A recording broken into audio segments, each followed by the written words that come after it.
Sup everybody, this is Willie and welcome to another video. Today I'm going to be talking about a very remarkable cartoon show that many people adore when they are a child. And the same goes for me, and that show being the Backyardigans.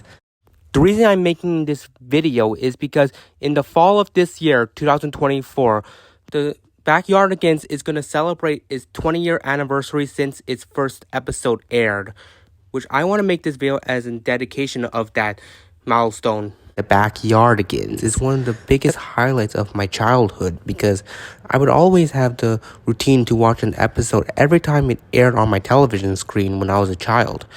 And I always remember myself being enthralled by the adventures the characters would go, whether it be something like pirates or a castle and other stuff, which pretty much showcases how the show does a spectacular job making the viewers feel a lot of endearment with the overall story of each episode. The most memorable aspect of this show is the songs that the character sings, which they are astonishing. I really like how the singing actors did a good job with going through with the melody and singing to the rhythm. Their vocals are some of the best that I've ever heard.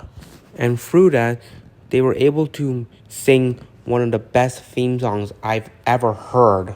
It's a true masterpiece to listen to. You just have so much joy listening and singing to the rhythm of the theme. And another cool aspect I liked about the theme song is that each season has 3 different opening variations. So they help represent which season you are watching and depict the kind of adventures that will occur in that respective season. And finally, we have to talk about the cast, and they are incredible to watch. First up, we have Pablor, who is a blue penguin, and he's my personal top favorite character from the show. I just love the thrill he brings to the show, and of course, the running gag of him having panic attacks. It really exemplifies how much of a character he is and why a lot of viewers like myself have a lot of fond memories of him. Next up, we have Eureka, and she's the one that initiated the trend of viewers trying to distinguish the kind of species she was. Well, to confirm it, she's been described as a unique creature. I really adored her on the show, and it's the fact that she's the only character to appear in every episode really showcases the protagonistic figure that she represents. Next is Austin, and he's a purple kangaroo. He's a character that I have a lot of relation to the most. And I really like him because he's super endearing to watch whenever he plays the role of the hero and the villain. But to contextualize his role on the show, he's the least appeared character of the bunch, which is a shame because I really like the one-liners he gives and the entertainment he brought. Then we've got Tasha, who is a yellow hippo whom I know many fans don't gel with because of her personality, but I personally adore it. I have a lot of joy watching her be a rational character, and the trend of her catchphrasing, her famous line, which is, "Oh, for goodness sakes." Definitely such a fun character to watch with her assertive side. And lastly, we have Tyrone, who is an orange moose. Despite him not being my top favorite character, I still have a great semblance of thrill with what he brought on the show. In the earlier episodes, he was mostly Pablor's best friend and companion. He was a really easygoing character and was really laid back with how he interacted with his fellow Backyardigans. And there are so many episodes that starred him that you can actually feel a lot of connection with him. Now that you know the cast, I'm going to be making my brief review on every season, every episode in chronological order. So let's begin with the first ever season, which is a season that I always am nostalgic for, simply because most of the episodes I watched that aired were season 1 episodes. And when rewatching this season and comparing it to later seasons, you can visually see the improvements made with the animation, the choreography, and the development of the characters. So the first episode we'll talk about is Pirate Treasure.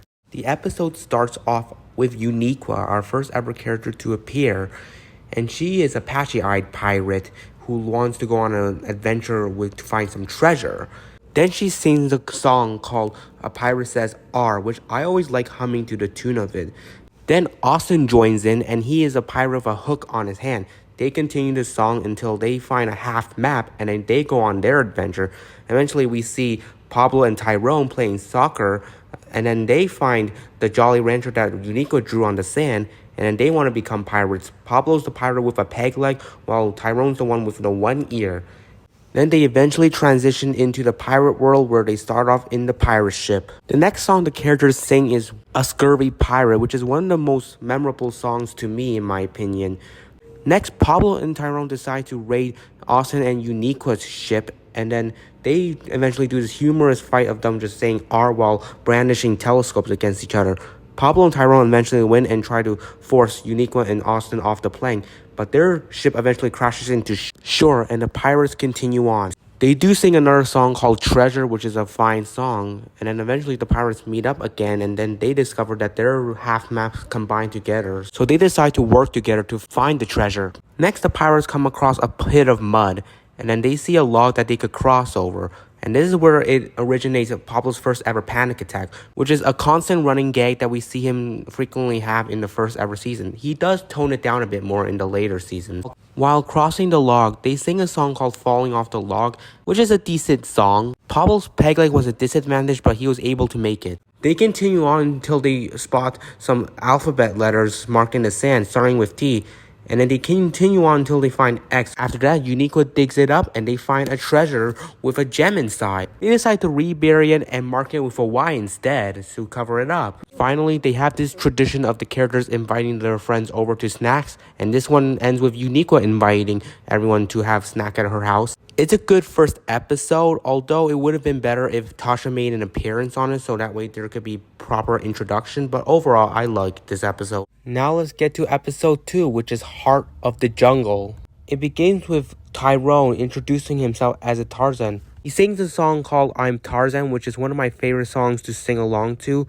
Afterwards, Pablo and Austin join in as Tarzans as well. Nika joins in, but she's a scientist who's trying to return a worm named Sherman back to his home in the jungle. The Tarzans want to join in on her adventure because they know the perils of the jungle, so they don't want her to face trouble like quicksand or cansiums, which are little bugs. Midway into their journey, they sing a song called Where in the World Do the Wormans Live, and I have fun listening to the rhythm. Afterwards, they are attacked by cansiums, but thankfully Uniqua had bug spray to protect them from the flies. Then when they go adventure off again, they sing one of the most memorable songs in the history of the show, Into the Thick of It, which went trending in TikTok back in 2021.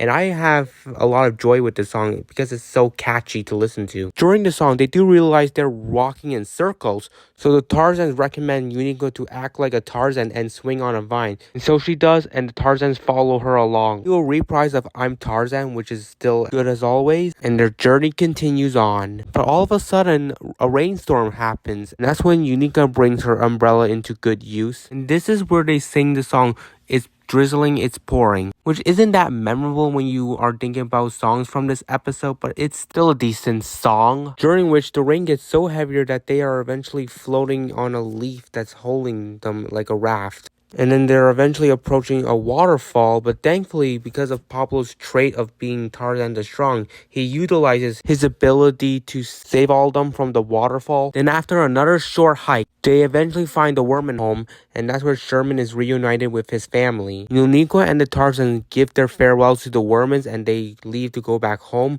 But then Uniqua finds herself in quicksand, which is ironic considering throughout this episode, the Tarzans kept warning her about it, but she didn't believe that quicksands existed in the jungle. But thankfully, with the help of a stick that Austin found earlier, it helps pull her out of the quicksand and she thanks the Tarzans for saving her. And that's the end of the episode.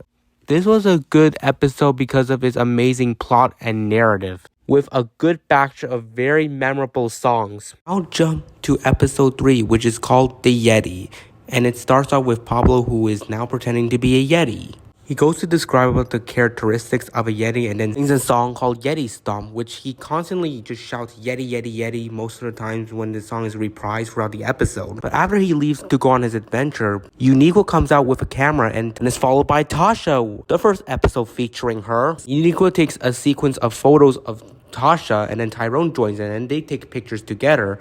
And that's when they hear Pablo's Yeti, Yeti, Yeti shout. That's when Uniqua think that there's a Yeti, but Tasha doesn't believe it. And this is where it starts that debate between Uniqua and Tasha about if a Yeti is real or not, which occurs throughout the episode. So they go off on an adventure to check out if the theory is correct or not. And while doing that, we get this humorous scene of Tasha claiming that she knows a lot about the North, but when she's walking in the wrong direction, Tyrone corrects her and she does a humorous 180s. Nextly, they sing a song called Keep On Snow Going, which is a great song, and I really like the beat of it.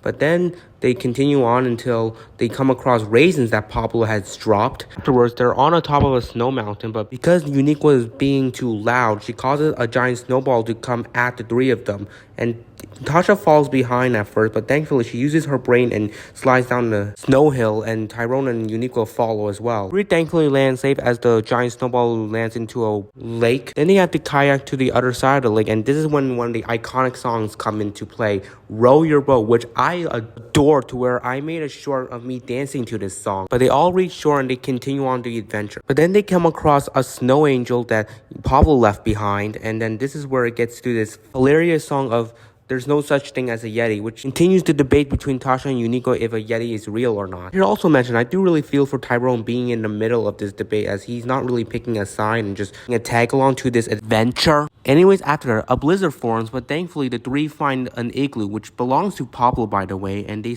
go inside to stay warm. While Tyrone finds a box of raisins and eats some, this is where Uniqua and Tasha have the reprise of There's No Such Thing as a Yeti.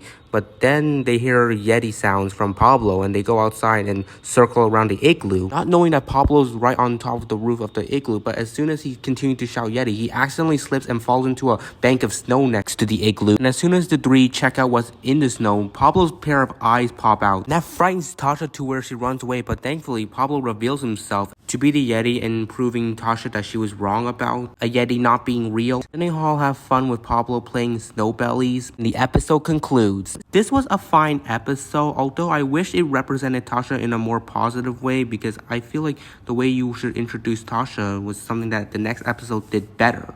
Now let's get to episode 4, titled The Snow Fort. It starts off with Tyrone playing as a Mountie, and he sings a song called I'm a Mountie. It's a decent song, and he is joined by Pablor, who is also a Mountie, and they go off to their snow fort to protect their world's biggest snowball. We get our second duo of the episode, Uniqua and Tasha, and they are ski patrollers who are willing to help people who are in danger. They have a lot of useful gear that could be convenient throughout the episode, and they also have hot chocolate when they give to the people that they rescued. After the transition to the world, they sing a song called Ski Patrol to the Rescue, which is fine. It's not that memorable, but anyways. Afterwards, we do finally see Tyrone and Pablor reach their snow fort, and they guard it to protect their biggest snowball locked in a safe. While skiing, the ski patrols do get a little bored, so they try and play some fun pretending to get rescued and give some hot chocolate to each other. Go back with Pablor and Tyrone, and they reveal their big snowball in their safe, and that's where they sing the song Snowball Duty, which is a great song to listen to.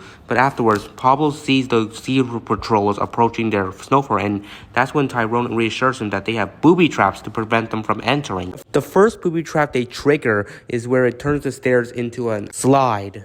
But Tasha and Uniqua were able to use a gear, which is an ice pick, to get up. This is when the Pablor and Tyrone sing their next song, which is Who Could It Be? And while doing that, they trigger their second trap, which drops a barrage of snowballs onto Uniqua and Tasha. Then the girls try to use hooks to climb up into a window, but then the third booby trap is triggered where it loosens the ice blocks, which causes the girls to fall down. The girls decide to dig underneath to get into the snow fort, which there was no trap for that. That happens, the Mounties are on the top floor, and they decide to check out what happened outside, so they use a ladder to climb down from the second floor window.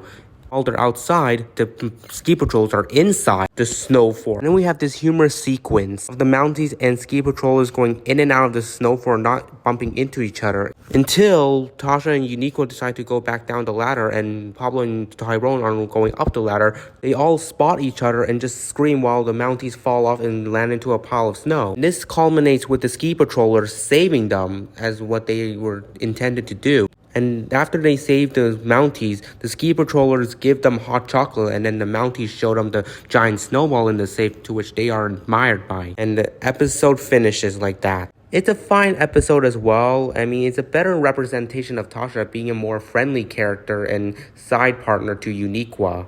But it's just that this episode is not that memorable to me. Next up is episode 5, which is Secret Mission. It begins with Pablo, who reveals that he's a secret agent and he has other partners coming along with him too, which are revealed to be Tyrone and Uniqua. Together, they sing a song called Secret Agents, which the rhythm of it is one of the more remarkable aspects of this cool song. But afterwards, they reveal that their mission is to return a loose bone to something in a museum. Then we transition into a dark night at the museum to where the trio has many unique gears that could be convenience for them later down the road. Pablo has a spy gadget, Uniqua has a rope, and Tyrone has maple syrup because it could be useful for something in a sticky situation. Pablo uses his spy gadget to open a lock on the wall that unlocks the secret entrance to the museum because they can't go in through the normal way due to some booby traps. And as they walk through the hallway, they sing a song called Sneaking and Hiding. Afterwards, they enter their first room, which is a room full of precious jewels. There's a huge diamond that Uniqua sees, but she accidentally bumps into it, which causes it to fall off its pedestal. But Tyrone thankfully catches it, but then a cage falls onto them. So they assume that if they put the diamond back on its pedestal, the cage will be released. But it was too high for Tyrone to put back, so Pablo uses his spy gadget to put it back in its place, and thankfully it worked out and the cage is lifted back up. Next, they try to go to another room, and Uniqua tries to go in the normal way, but she triggers another trap that almost traps her in, but thankfully she has the fast reflex to avoid it. Pablo uses his spy gadget to find a secret door into the Egyptian of treasure, and they walk through inside a sarcophagus, and as soon as they get through, the coffin door closes behind them, and then they don't have any exit. But it's like, it was the first sarcophagus you went through. It's not hard. While looking for an exit, they sing a song called The Treasures of Ancient Egypt. Afterwards, Unique was able to spot a small window on the wall, and she uses her rope to get everyone up there. But after they get into the window door traps them in the room. The door opens, but there's laser beams that appear, and then they have to avoid it so they won't trigger anything. Then they sing a song called Laser Limbo Tango, to which they take turns limboing underneath the lasers. Then when Pablo limbos, he unthinkably did it with his gadget on his hand, to which when he makes it through, he loses it and it falls back into the room, and attempting to retrieve it, he accidentally touches the lasers, which causes it to trap the gadget in the room they were in. With that, he no longer has his gadget. Then they come across the final room, which is full of dinosaur skeletons. This is when they figure that the bone must belong to one of the skeletons. They go searching hard until Uniqua trips over a giant dinosaur toe. The trio count each of the dinosaur's toes until Tyrone sees that one is missing a toe. Pablo attempts to put the toe back, but it keeps falling out, so that's when Tyrone's maple syrup comes into handy and he uses it to stick it back on, which works. But then when they go back to exit, another cage pops up. This cage has no ceiling, so Unique was able to use her spy rope to get the trio out of the cage and out of the museum at the same time. Mission is done and the episode concludes. This is a more remarkable episode because it's one of those episodes that introduced the classic three that you would see most episodes in Backyardigans: Pablo, Uniqua, and Tyrone.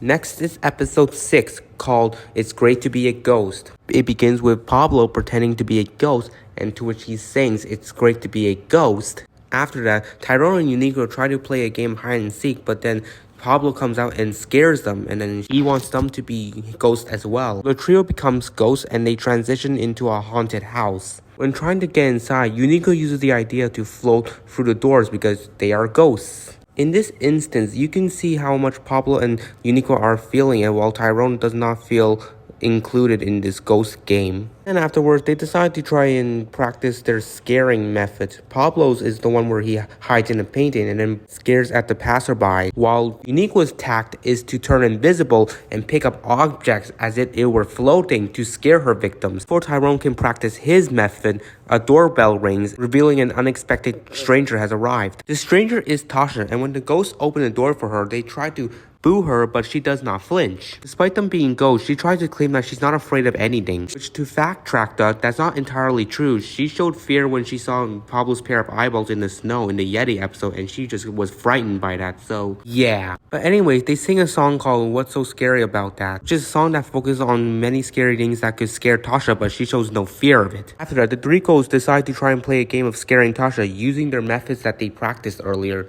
despite Tyrone not trying his. And the ghosts decide to prepare themselves, they sing a song called Hide and Go Boo. They find their place to hide while Tyrone is still trying to find his, which he has not practiced his method to scaring Tasha. Meanwhile, Pablor and Uniqua's methods did not work as they failed to scare Tasha, but as Tasha tries to find Tyrone, he sings a song called When I'm Booin', which is a song where you can actually feel for Tyrone as he doesn't feel like the outlier of the ghost trio. Then he runs into a wall which slides around and puts him in a bedroom, and when he backs up into a mirror, a white sheet falls onto him with a pair of holes conveniently cut for his eyeballs. As he looks in the mirror, he humanly screams in fear and screaming that a ghost got him until he checks out the mirror again to realize he is the real ghost. And this is when he goes back out of the bedroom to scare everyone. He's able to scare Pablor, Uniqua, and Tasha. And there's this funny sequence of Pablor, Uniqua, and Tasha running away from Ghost Tyrone as he scares them every minute they see him. Because Uniqua and Pablor are ghosts, they're able to flow through the exit door, but Tasha couldn't, so she runs away and hides herself in a room, and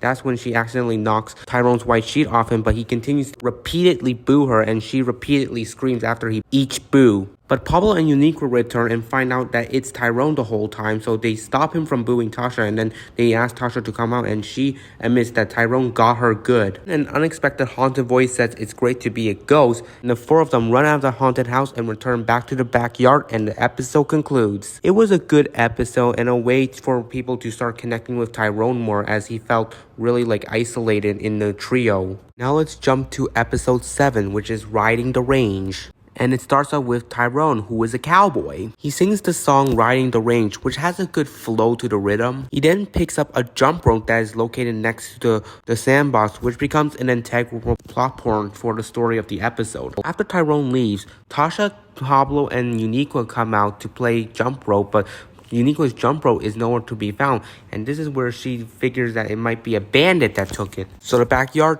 transforms into a Wild West, and the trio of Pablor, Uniqua, and Tasha are on horses. While on their journey, they reprise the song, their version of Riding the Range, which is still good as always. Then they enter a canyon, and this is where a top tier song comes and plays.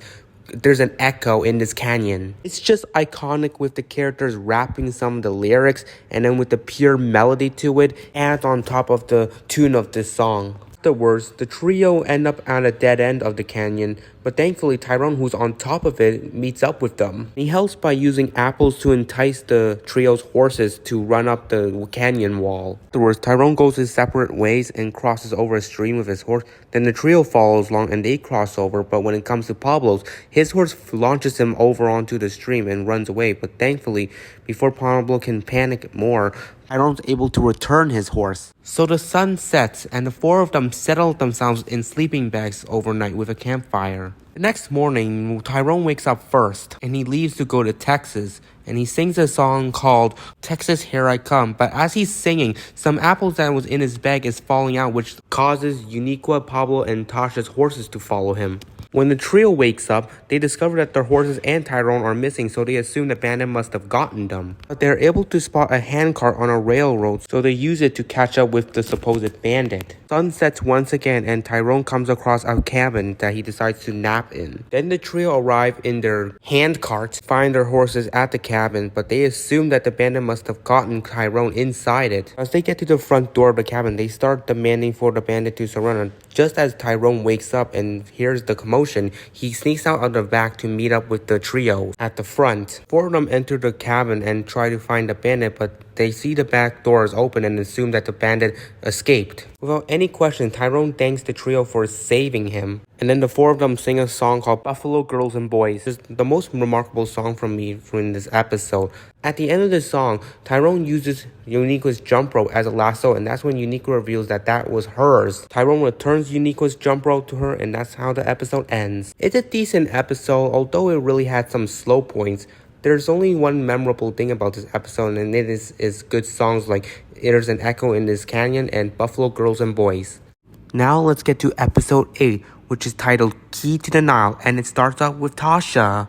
And she's playing herself as Princess Cleotasha. Then she sings, I love being a princess, which I always love to hum to the tune of the song. Then the backyard transitions into the Egyptian palace, And that's where Tasha calls over her servants, which is Pablor, Tyrone, and Austin finally. We get a reprise of I Love Being a Princess, and her servants also sing along to where this funny line from Austin saying, "She's such a pain, that princess." But afterwards, Tasha decides to order for some water, but unfortunately for her, the water has all been dried up in the Nile. Her servants explain that the only way to refill the water is if you give 3 special presents to the Sphinx, which is Eureka. So they embark on their journey to find the 3 presents. On their way, they sing a song called 3 Presents for the Sphinx, which is fine, but then we carry on, to which they come across a myriad of pyramids. But one of the special presents are hidden inside a hidden pyramid, to which Tyrone finds when he accidentally leans on it.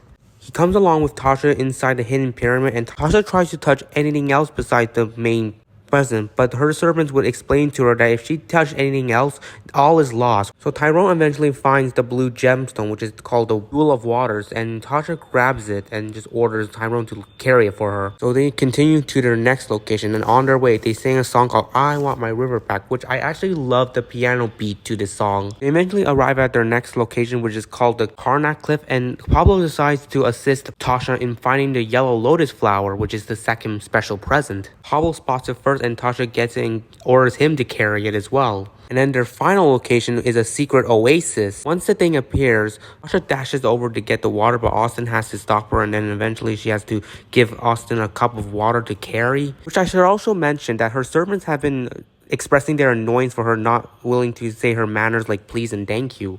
Afterwards, they finally meet up with Sphinx Eureka, who gives them a polite greeting. After she gets her 3 presents, Eureka explains that the secret to getting the water refilled is saying please and thank you, which was the biggest error on Tasha's end. But they sing a song called Please and Thank You, which helps the trees regrow and the water refilled to the Nile. Tasha apologizes for her inconsiderate manners and says thank you from now on, and that's when the episode ends. This was an interesting episode, especially since it starred Tasha. And if you were to consider the closest episode that did not feature Eureka, this might be up there. But she gets the cameo at the end. So our next episode is Knights Are Brave and Strong, episode 9.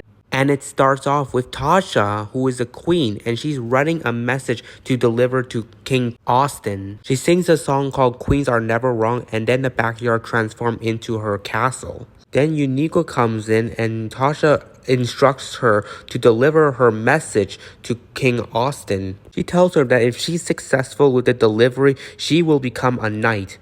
Eureka thinks being a knight is easy, but Tasha warns her that she has to be brave enough to run through various places that could hinder her chances of getting to King Austin's castle. Eureka shows her determination and is willing to deliver the message, so she takes off. In the foggy forest, Eureka sings a message, which is a decent song. But then she runs into the Moose of the Mist, who is Tyrone, and he's frightened by the name until Eureka reveals that he is the Moose of the Mist. Tyrone joins Eureka on her quest, and she helps guide him out of the misty forest. This is when they come across a gate that's being guarded by Pablor. They ask him to open it, but he continues to just say no. He decides to reason that he cannot even open it at all, which he pushes against it. But he never tried to pull the door, and that's when they attempted to pull it open, and they were successful with opening the gate. They allowed Pablor to join them on the quest so he could become a knight as well. Afterwards, they come across their final obstacle, which is the Stinky Swamp.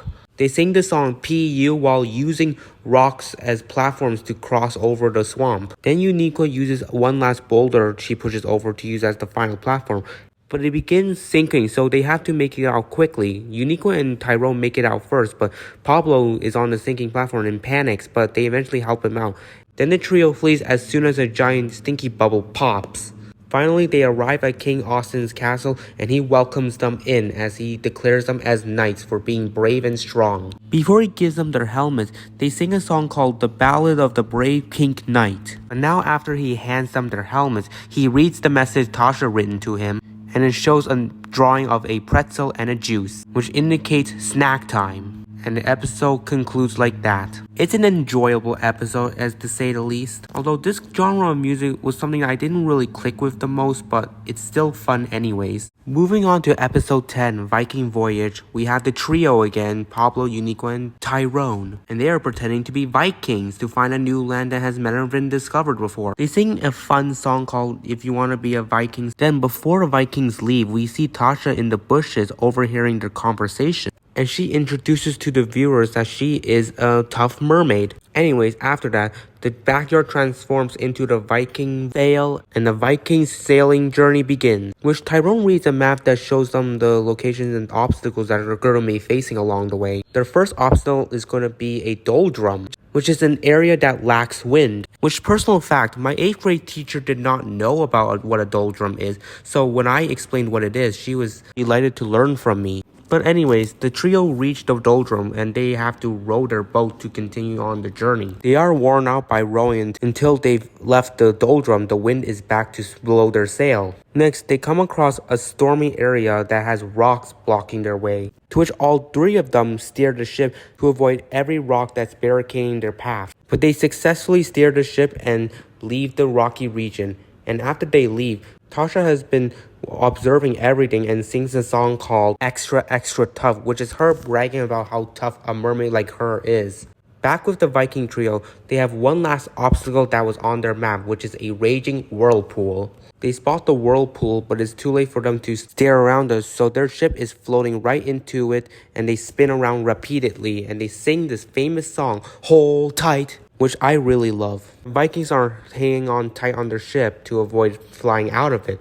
As soon as the ship reaches the center of the whirlpool, it launches them back onto the normal surface of the ocean and they continue on. Without any more obstacles that are on the map, the Vikings are confident that they'll be able to find a new land until Tasha comes by. And every time they try to row around her, she has the tough muscles to stop their entire Viking ship. The Vikings are about to surrender until Tyrone figures out an idea to sing a lullaby to Tasha. So the Vikings sing a peaceful song called Rockabilly Lullaby, to which it gets Tasha to fall asleep. And as soon as she snoozes, the Vikings take the opportunity to row away from her, and that's where their journey continues. They finally reach the land that they've been wanting to find, which has never been discovered before. They dub the land Sandland as they mark drawings of their faces in the sand. The episode concludes with them having snacks, with Tasha joining by as well. This was a pretty thrilling episode, as you were expecting many obstacles to hinder the Vikings' journey, but they were able to find ways to successfully evade them. We jump to episode 11, Castaways,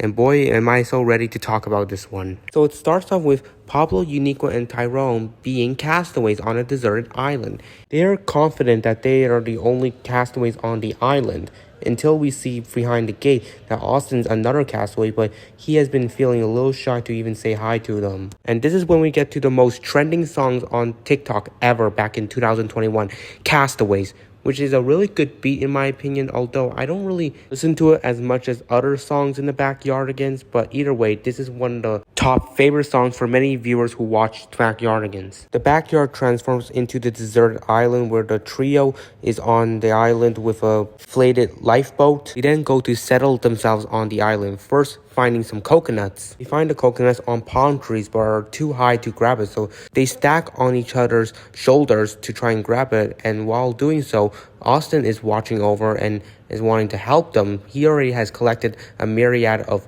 coconuts and he decides to just roll it over to them because he's too shy to give it to them on the spot. Then he sings the song Shy Guy, which talks about him being shy, and I actually relate to him when it comes to this.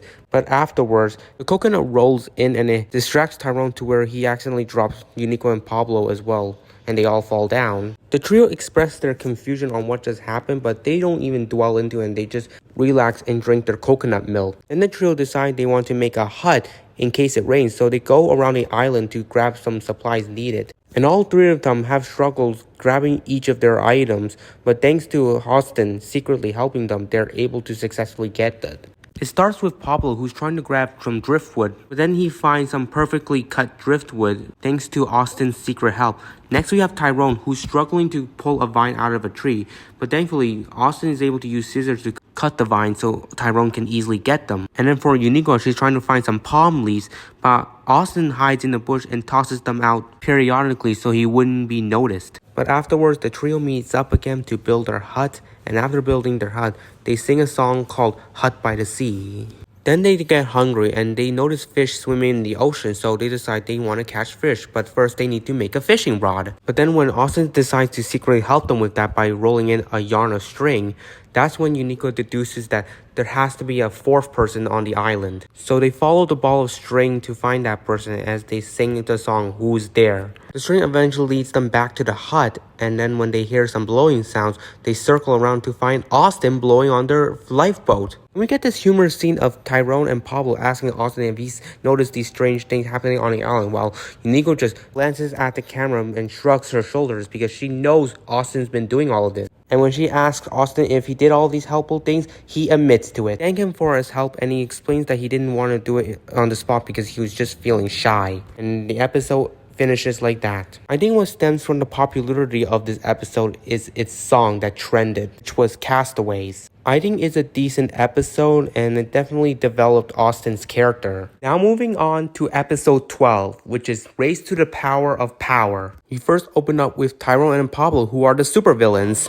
Pablo is Yucky Man, and Tyrone is Dr. Shrink. And their plan is to go to the Tower of Power to steal the key to the world. And they showcase the kind of bad they do by shrinking the backyard slide and gooing it at the same time. Then they sing We Are Super Villains, which is their villain version of this song. Then they depart to the Tower of Power. Afterwards, Uniqua and Austin come in, and they are the superheroes of the episode. Uniqua is Weather Woman, and Austin is Captain Hammer. They discovered the Good and Shrunk slide, and that's where they start their song, the heroes version of the song, We Are Superheroes, which both sides are equally great. They figured that the supervillains had something to do with it, and they chase after them, and the backyard transforms into a dark forest. We get back with the supervillains, and on their way to the Tower of Power, they sing a song, Key to the World, which is something that I remember when I was a kid, and I always sang that song a lot. But before they could continue, the superheroes intercept them. But unlucky for them, Yucky Man was able to goo the superheroes' legs, making them stuck to the ground. Then we get this somewhat funny line from Yucky Man saying, sorry we can't stick around, and the supervillains continue off their journey. The superheroes may be stuck at first, but thanks to Captain Hammer using a nearby rock to turn it into a vacuum cleaner that sucks up all the goo, the superheroes are freed. Then the heroes make it to a frozen lake where they see the villains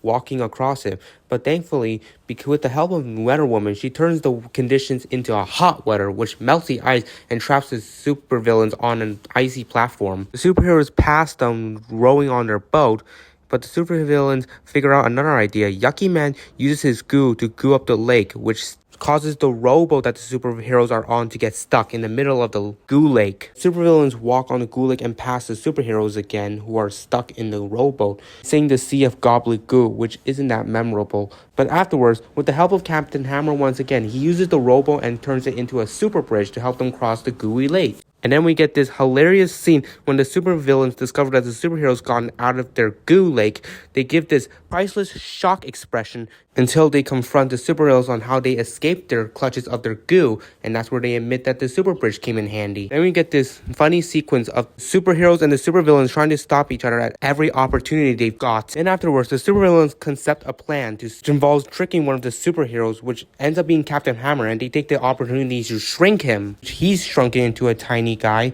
and then the supervillains enter the Tower of Power and leaving Weather Woman behind with a tiny Captain Hammer. Despite being tiny, Captain Hammer is still determined to stop the supervillains, and then we get this amazing song, You and Me to the Rescue. Which I want to note here is when Captain Hammer was turned into a tiny guy, his voice was higher pitched, but when he was singing, his normal voice was restored. I don't know if that was a mistake or that because the scene was closed up on him. Anyways, besides the point, the song was great and it showed a lot of motivation with the superheroes. That's when Weather Woman used her twister power to ascend herself up to the top of the Tower of Power with Captain Hammer. And just as the supervillains are about to have their hands on the key to the world, the superheroes try to stop them. They try to goo and shrink Weather Woman, but she uses the key to deflect the powers back on the supervillains, and they are now shrunk and gooed. And Captain Hammer uses a pin to turn it into a cage for the supervillains to be trapped in. Supervillains cry and beg to get out and promise they'll be superheroes.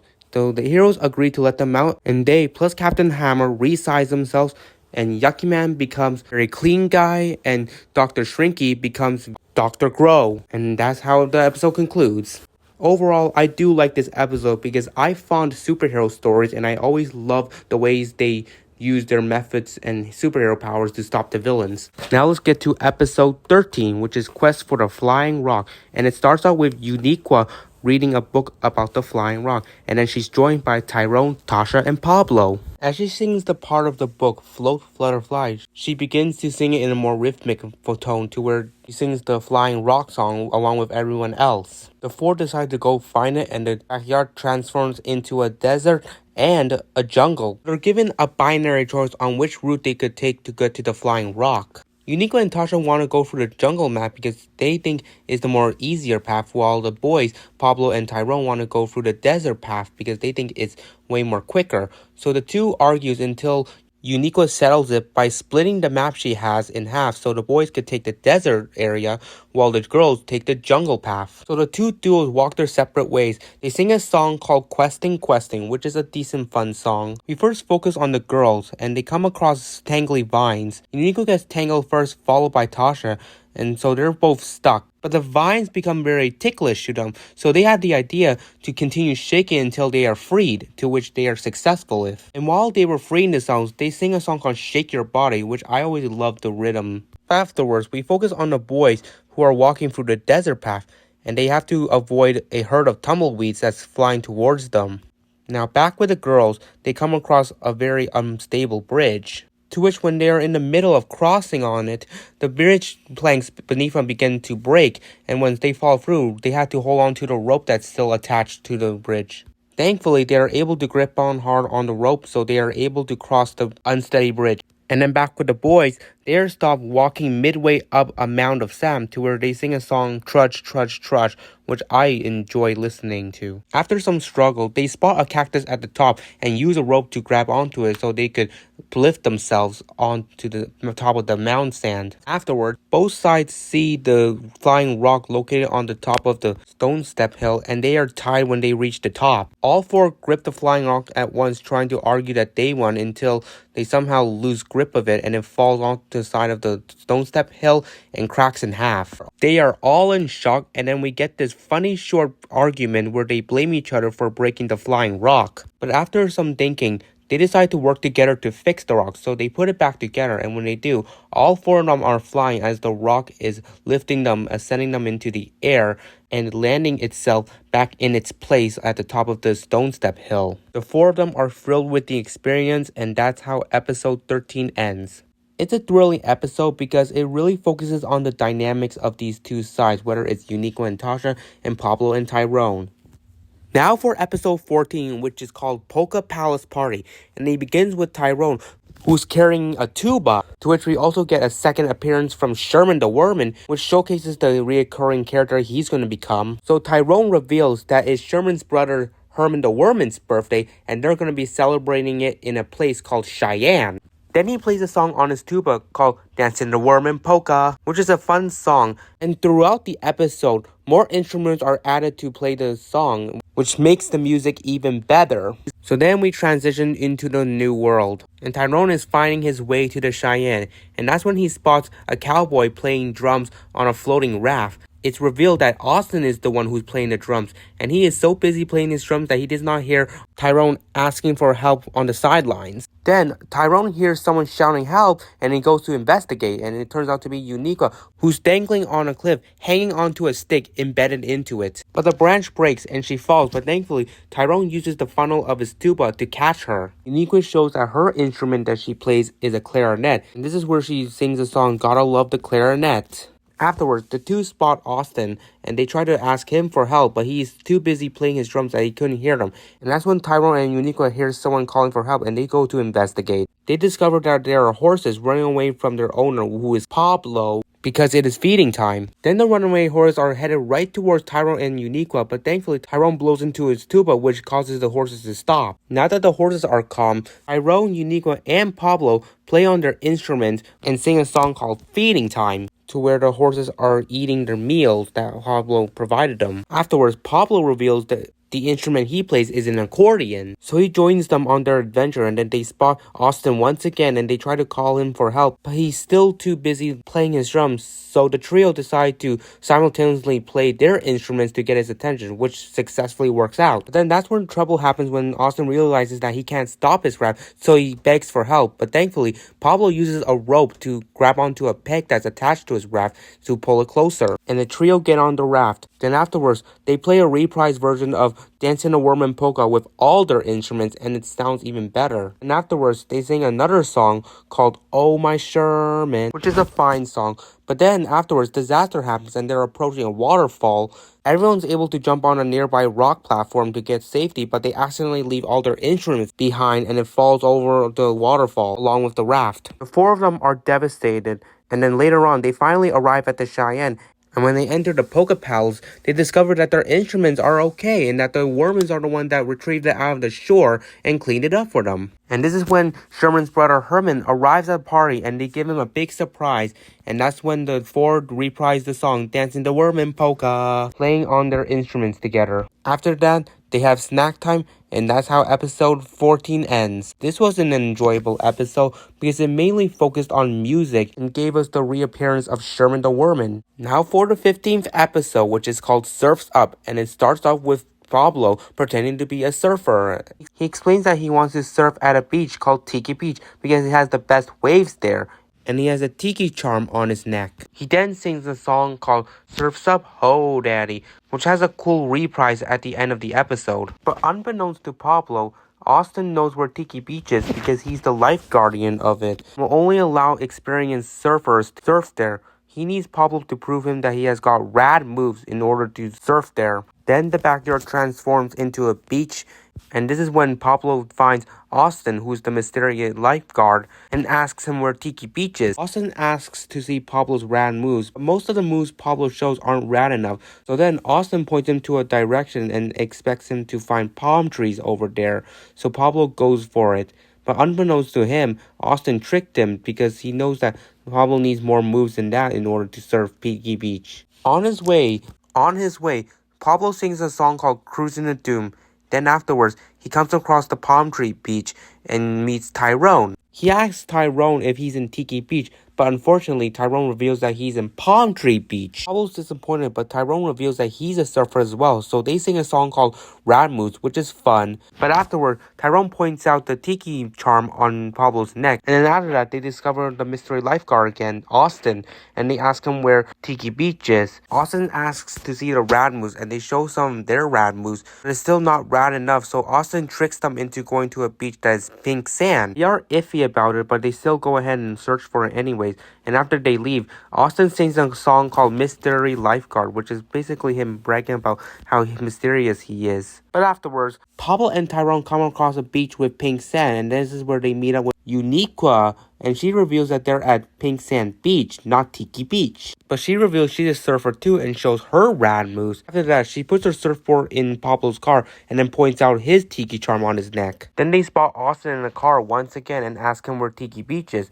And he just tries to trick them again, but this time Pablo realizes it's the same lifeguard, and so he follows him in his car, and it has a fun chase sequence to the point where they lose Austin, but they did not realize that they had already arrived at Tiki Beach. And Pablo does not realize this until his tiki charm is pulled and is pulled towards a giant tiki, which reveals that they're at Tiki Beach. After having excitement, Austin reveals himself to be the mystery lifeguard and explains his motives was just so they could get better rad moves in order to surf at this amazing beach. So then the four of them surf at Tiki Beach while reprising the song Surf's Up Ho Daddy, which they show off all their rad moves and they're all cool.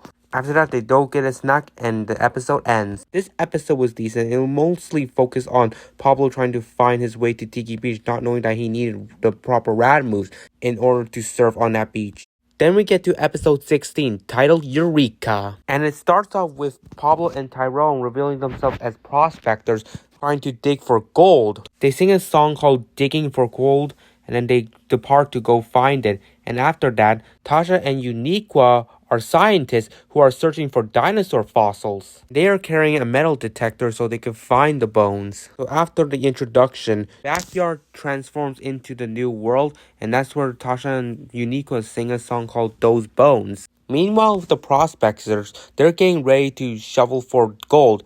And this is where we get a running gag of Pablo trying to find the right tool inside a big pack that he put stuff in. But he keeps pulling out the wrong equipment each time before he gets the right one. So then the prospectors begin shoveling, and afterwards, the scientist's metal detector goes off, and then they shout Eureka, which the prospectors hear, which causes them to theorize that there are other prospectors trying to find gold too, which they don't want them to get. Meanwhile, with the scientists, it's revealed the metal detector detected a tin can, which that's not really useful. And then both of these pairs sing a song called Eureka. And then this time, the prospectors yell Eureka, to which the scientists hear, and this is where they assume they're looking for dinosaur fossils, so they don't want them to get it first as well. Then later on, the scientists come across a bridge and they decide to cross over it to the other side, but they are unaware that the prospectors spotted them, so they use hammers to chop down their side of the bridge, which causes it to collapse. And the scientists discover this and are in shock. But then the scientists climb down the bridge, to which the prospectors follow them as well. And then this is where they finally meet, to which they're able to clear the misunderstanding and decide to now work together to find what they're looking for. The scientists take over searching for gold while the prospectors take over looking for dinosaur bones. They sing a song called One Good Turn Deserves Another, and after the song ends, the scientists hit an underground water that begins to leak, and then the water rises into a stream. But fortunately, Pablo pulled out a raft from his horse's pack, and they're able to paddle their way back to safety. Afterwards, they're able to help each other once more, and both sides finally find what they're looking for. The prospectors find their gold, and the scientists finally find their fossils, which both things they were looking for were conveniently found next to each other. But anyways, that's how the episode ends. This is definitely one of the more slower episodes where I didn't find much of it compelling or exciting besides some of the songs they sang and their brief misunderstanding, but overall it's not that bad, but just not something I click with. Now let's get to episode 17, which is Race Around the World, and finally for the first time, Austin is our introduction character. And he's preparing for a race because he's never won a race before. He then sings a song called Racing Day, which I always enjoy. Afterwards, he's joined by Tasha, who's going to be the referee, and she asks what's on his waist, and he reveals that it's his racing pack because he wants to come into the race prepared, which this thing actually comes into use later on in the episode. But then the backyard transforms into the starting line, which is in a forest. Austin is introduced to his racing competitors, starting off with Pablo, who has won a race for running. For Tyrone, he's won a race for snowboarding, and Uniqua, she's won a race for kayaking. So then the race begins, which starts off with the running phase, which is convenience for Pablo because he's already won a medal for this phase of the race. Then they sing one of my favorite songs, Go Go Go, which is a fun motivator for people on a race. During the running phase, there are hurdles. Everyone successfully gets through it, but Uniqua injures her knee. But thanks to Austin preparing himself, he gives her a bandage and she feels much better. Then we get to the second phase of the race, which is snowboarding. And this is convenience for Tyrone because he's won medal for this phase of the race. And despite Pablo being ahead, Tyrone and then later on Uniqua are able to leapfrog him, putting him in third place. And during so, everyone sings the song Snow is Cold But I Am Cool. Afterwards, Pablo accidentally snowboards right off a cliff and dangles on the edge holding onto a sign. This is when Austin becomes helpful again and he spots Pablo being in trouble, so he helps Pablo by giving him a rope to climb back up. Next, after that, we get to the kayaking phase of the race, which is convenient for Uniqua because she's won a medal for this kind of race. And despite Tyrone being in the current lead, Uniqua and then Pablo are able to paddle ahead of him, putting him in third. But then disaster happens to Tyrone and he loses his paddle. But thanks to Austin using a hook that he prepared himself, he's able to retrieve Tyrone's paddle and return it to him. And then we get to the last phase of the race, which is the desert. After being in dead last most of the race, Austin sings a song called Austin's Lament, which you can actually feel so bad for him because he hasn't won a race. and is just left in the back of the pack most of the times. Afterwards, he sees his fellow racers just sitting next to a cactus because they're so dehydrated from the hot desert conditions. But because Austin was prepared with water, he's able to share his drink with his fellow competitors to hydrate them again. Finally, all four of them finish the desert phase and are back in the forest where they dash towards the finish line. All four of them try to cross the tape together, but it pushes them back because it's very strong. They make a second attempt, but it's all for naught. This is when Austin's preparation comes into big convenience in this part. He grabs a pair of scissors and cuts the tape, and has now been declared the winner of the race. Everyone applauds him for his victory, and Tasha puts the medal around his neck. That's the conclusion for this amazing episode. This was such a thrilling episode, all because it was centered around Austin, who was a character that was really underutilized in most season 1 episodes, so it was nice to allow us viewers to get to know Austin more in this episode. Now, next up we get to episode 18, which is called Monster Detectives, and it first starts off with Pablo, who's a soccer monster. He explains to us that soccer monsters love to just play soccer, and he sings the song, "I'm a Soccer Monster."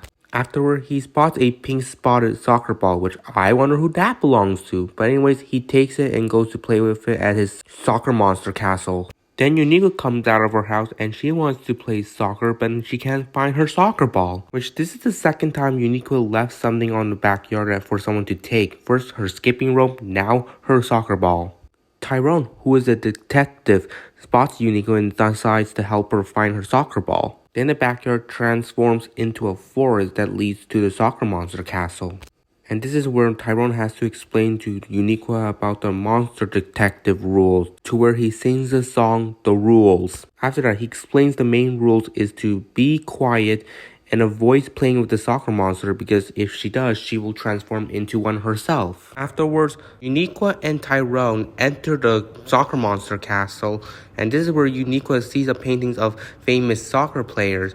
She sees Pele and Mia Hamm, which this is a nice cameo to represent famous soccer players like them. But during which, she starts to sniffle because in the soccer castle, it's very dusty, and when she has too much dust in her nose, she tends to sneeze. So Tyrone does his best to prevent her from sneezing, because if she does, it'll break the rule of being quiet and the soccer monster will hear them. Then we cut back to the scene of Pablo playing with Eureka's soccer ball, and you can see how he's just playing by himself, which tends to be a foreshadowing of how lonely he feels. Meanwhile, Eureka and Tyrone are in a trophy room, but Eureka is way too careless to the point where she touches one of the trophy with a statue of Pablo on it, and she drops it and it breaks. Pablo hears that sound and goes to investigate, and when they hear that he's approaching, they have to flee the room. Then we get a brief sequence of Tyrone and Eureka hiding in various places while the soccer monster is trying to search for them. And while they were looking for a hiding spot, Eureka comes across another poster which shows an image of a soccer team called Manchester.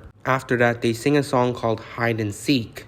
Then after, when Eureka finally sees it, she's in the same room as Pablo, and then he goes and gives her a tissue. But Tyrone instructs Eureka to run and not take the tissue, so she just flees as well. Then Eureka and Tyrone finally enter the gym that Pablo is playing in, and he has millions of soccer balls in there. After a long search, Eureka finally finds her soccer ball, but as soon as she does, Pablo enters the gym and they are chased by him. But thankfully they get away until Pablo is just feeling down that no one wants to play with him. And this is when Eureka showed some sympathy and wanted to play with him. Tyrone tries to beg her not to because she will become one, but she was just too reluctant and decided to play, and she has now been transformed into a soccer monster. Tyrone flees at first, but then he sings the song Gotta Get the Job Done, which is a nice rock song. But afterwards, after trying to de-escalate the situation and failing, Tyrone decides to ask if he has to be a soccer monster to play soccer. But the monsters say a monster detective can play too. And so he does, and Tyrone officially transforms into a soccer monster himself, and all three of them are soccer monsters. That's the end of episode 18, and overall, this is an episode that I never really connected with the most. It's a cool concept with soccer, but I felt like the story was kind of disjointed with the fact that Eureka and Tyrone tried to avoid becoming a soccer monster, but in the end, they still end up becoming one.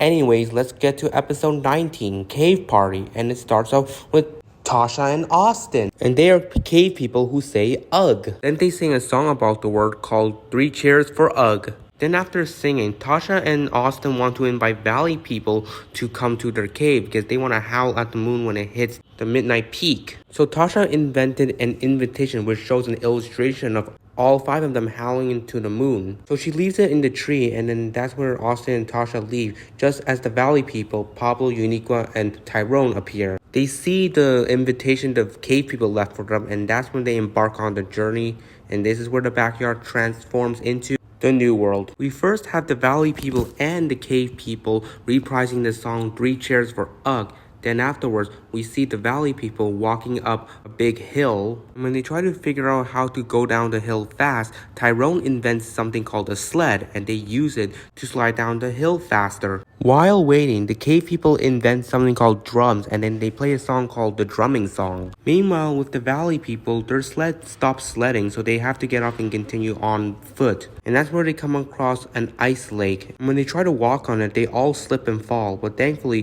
Pablor invents something called skates, so they can skate across it easily.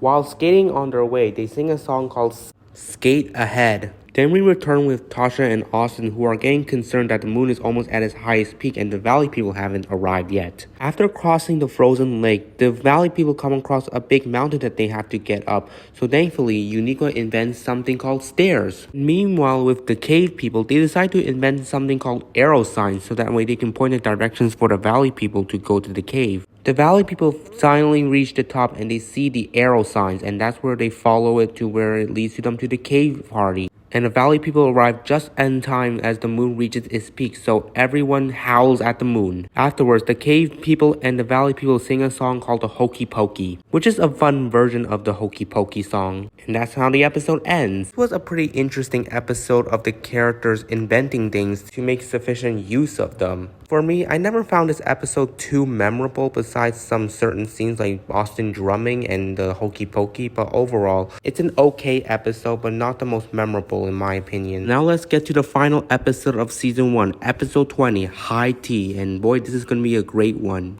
We have this little fun bit of Pablor, Eureka, and Tyrone wanting to go on different adventures, which is something that we don't really see much in the Backyardigans. But anyways, after that, they spot Tasha sitting on a picnic table, and they decide to let her pick the adventure they'll go on. They ask her what she wants to do, and she says she wants to have a tea party, which they are not thrilled by it, but Tasha tries to express that on the contrary, it could be a fun adventure to go on. Then we get this enjoyable song, Perfect Cup of Tea, which I always love to sing to. And to have a perfect tea party, they need the right ingredients. So their first stop is going to be in the jungles of Borneo, and that's what the backyard transforms into. Tasha explains that she needs the perfect kind of gold leaf, but it's hard to find with billions of trees surrounding them. They do climb up a tree, and then they discover that they can zip across tree to tree to find the perfect gold leaf. And this is when they sing Tree to Tree, which I also love singing to too.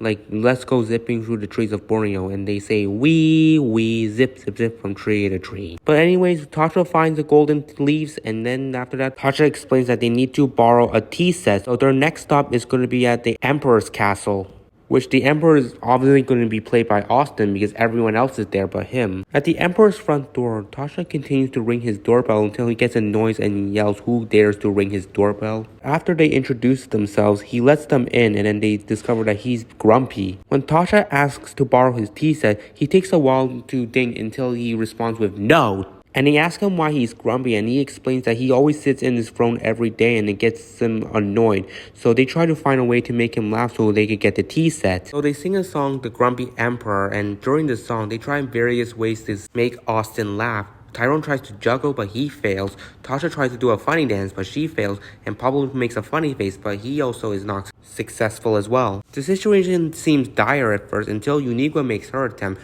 which is a knock-knock joke, which is obviously the knock-knock joke of banana who, until she ends with, aren't you glad you didn't say banana? Which it gives Austin a second to realize what the joke was until he starts giggling and bursting out laughing. And that's when Tasha asks to borrow the tea set once again, and he accepts it. Afterwards, Tasha explains the final thing they need is hot water, and their final stop is going to be the gushing geyser of the Gobi Desert. And through this, Pablor, Eureka, and Tyrone realize that the adventure is starting to be more fun and thrilling than what they'd ever expect. Four of them arrive at the Gobi Desert and they spot the gushing geyser.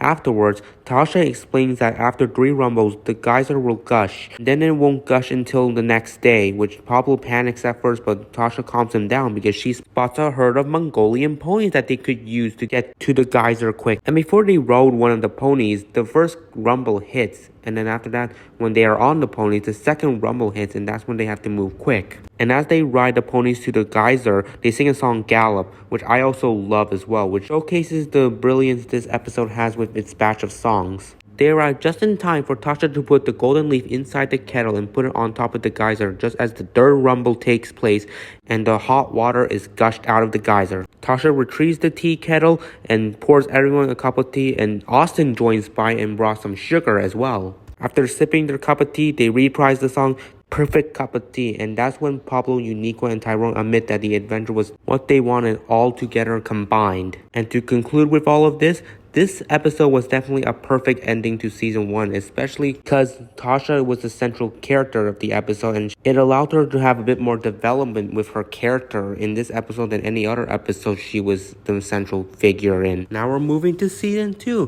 which has a lot of improvements from season 1. The animation, the choreography, and some redesigning with some of the characters. Mainly with Austin because his facial structuring was fixed more oval shaped and his hands are less thinner. And obviously with the theme song, there's 3 different opening variations, which I like is more fun, but I don't have a lot of memories with season 2 because most of the times there's not a lot of season 2 episodes that aired on my television screen. Anyways, let's get to episode 21, which is Mission to Mars, and we got a special guest coming into the episode, Alicia Keys, and she was marvelous.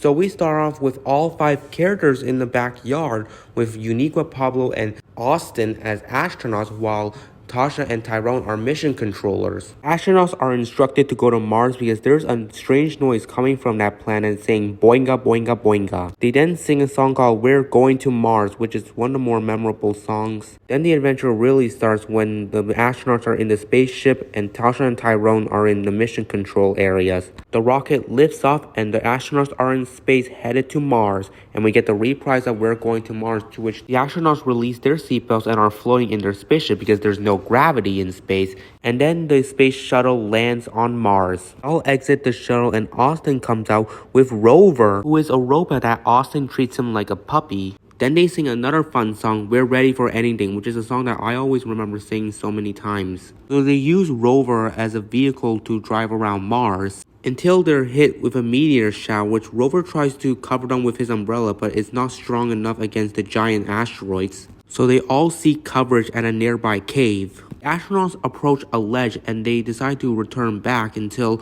Rover tosses a ball towards them, which causes the ledge beneath them to crack, which makes all the astronauts fall down with it, leaving Rover left behind on the top of the ledge. They all slide down a crazy rock slide until they land in a strange violet liquid. The astronauts make sure of each other that are okay, but when Austin tries to find where Rover's at, he's nowhere to be found and he's screaming Rover's name constantly. Which you can feel a lot of sympathy for Austin, as he always treated Rover as like his own pet.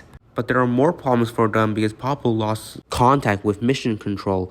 Tasha and Tyrone are concerned, but Tasha is sure that the astronauts won't give up, and then the irony cuts to them saying they give up. But then Uniqua sings the song Astronauts Never Give Up, which is another enjoyable song because it starts off on a sad note until Uniqua sings to motivate the astronauts that they need to keep on progressing and persevering. But after some time using rocks as platforms to get across, they are stuck in the middle until something in the liquid is coming towards them, and that's when it's revealed it's Rover, and Austin's so relieved to see his best friend again. This was a nice heartwarming scene. So they ride Rover across the liquid until they come across an underground city to where they deduce that it is Martians live there. This is when they approach one of the houses and then they're greeted by a tiny Martian who says boinga. They follow the Martian into her house and then they're greeted by her mother, who is voiced by Alicia Keys. And the astronaut asks what boinga means, and she explains that boinga means almost everything. And we get another top tier song, Almost Everything is Boinga Here. To iterate, Alicia Keys does a marvelous job with singing this song. Then the Martian's cell phone rings and Boinga picks it up and answers it. And then when Uniqua picks up and explains who she is, that's when she realized that it was Tyrone on the other end. The mission controls are glad the astronauts are safe and the Martians leave to go bedtime. And this is where the episode ends. This is a really great episode because it had a special guest feature in this episode, and it is probably in contention of the most top tier episode with the best batch of memorable songs. Now for episode 22, Samurai Pie.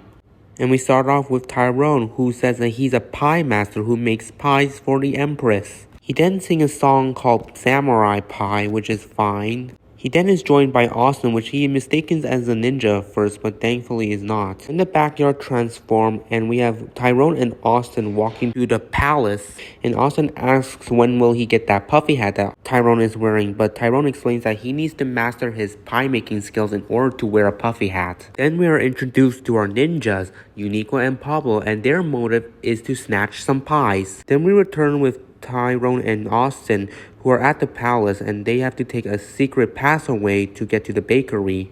So they arrive at the bakery, and Austin wants to be taught how to make a pie. So then we get this next song, Do You Want to Make a Pie? To which, during the song, Tyrone is tutoring Austin how to make pies, and Austin just continues to struggle every step of the way.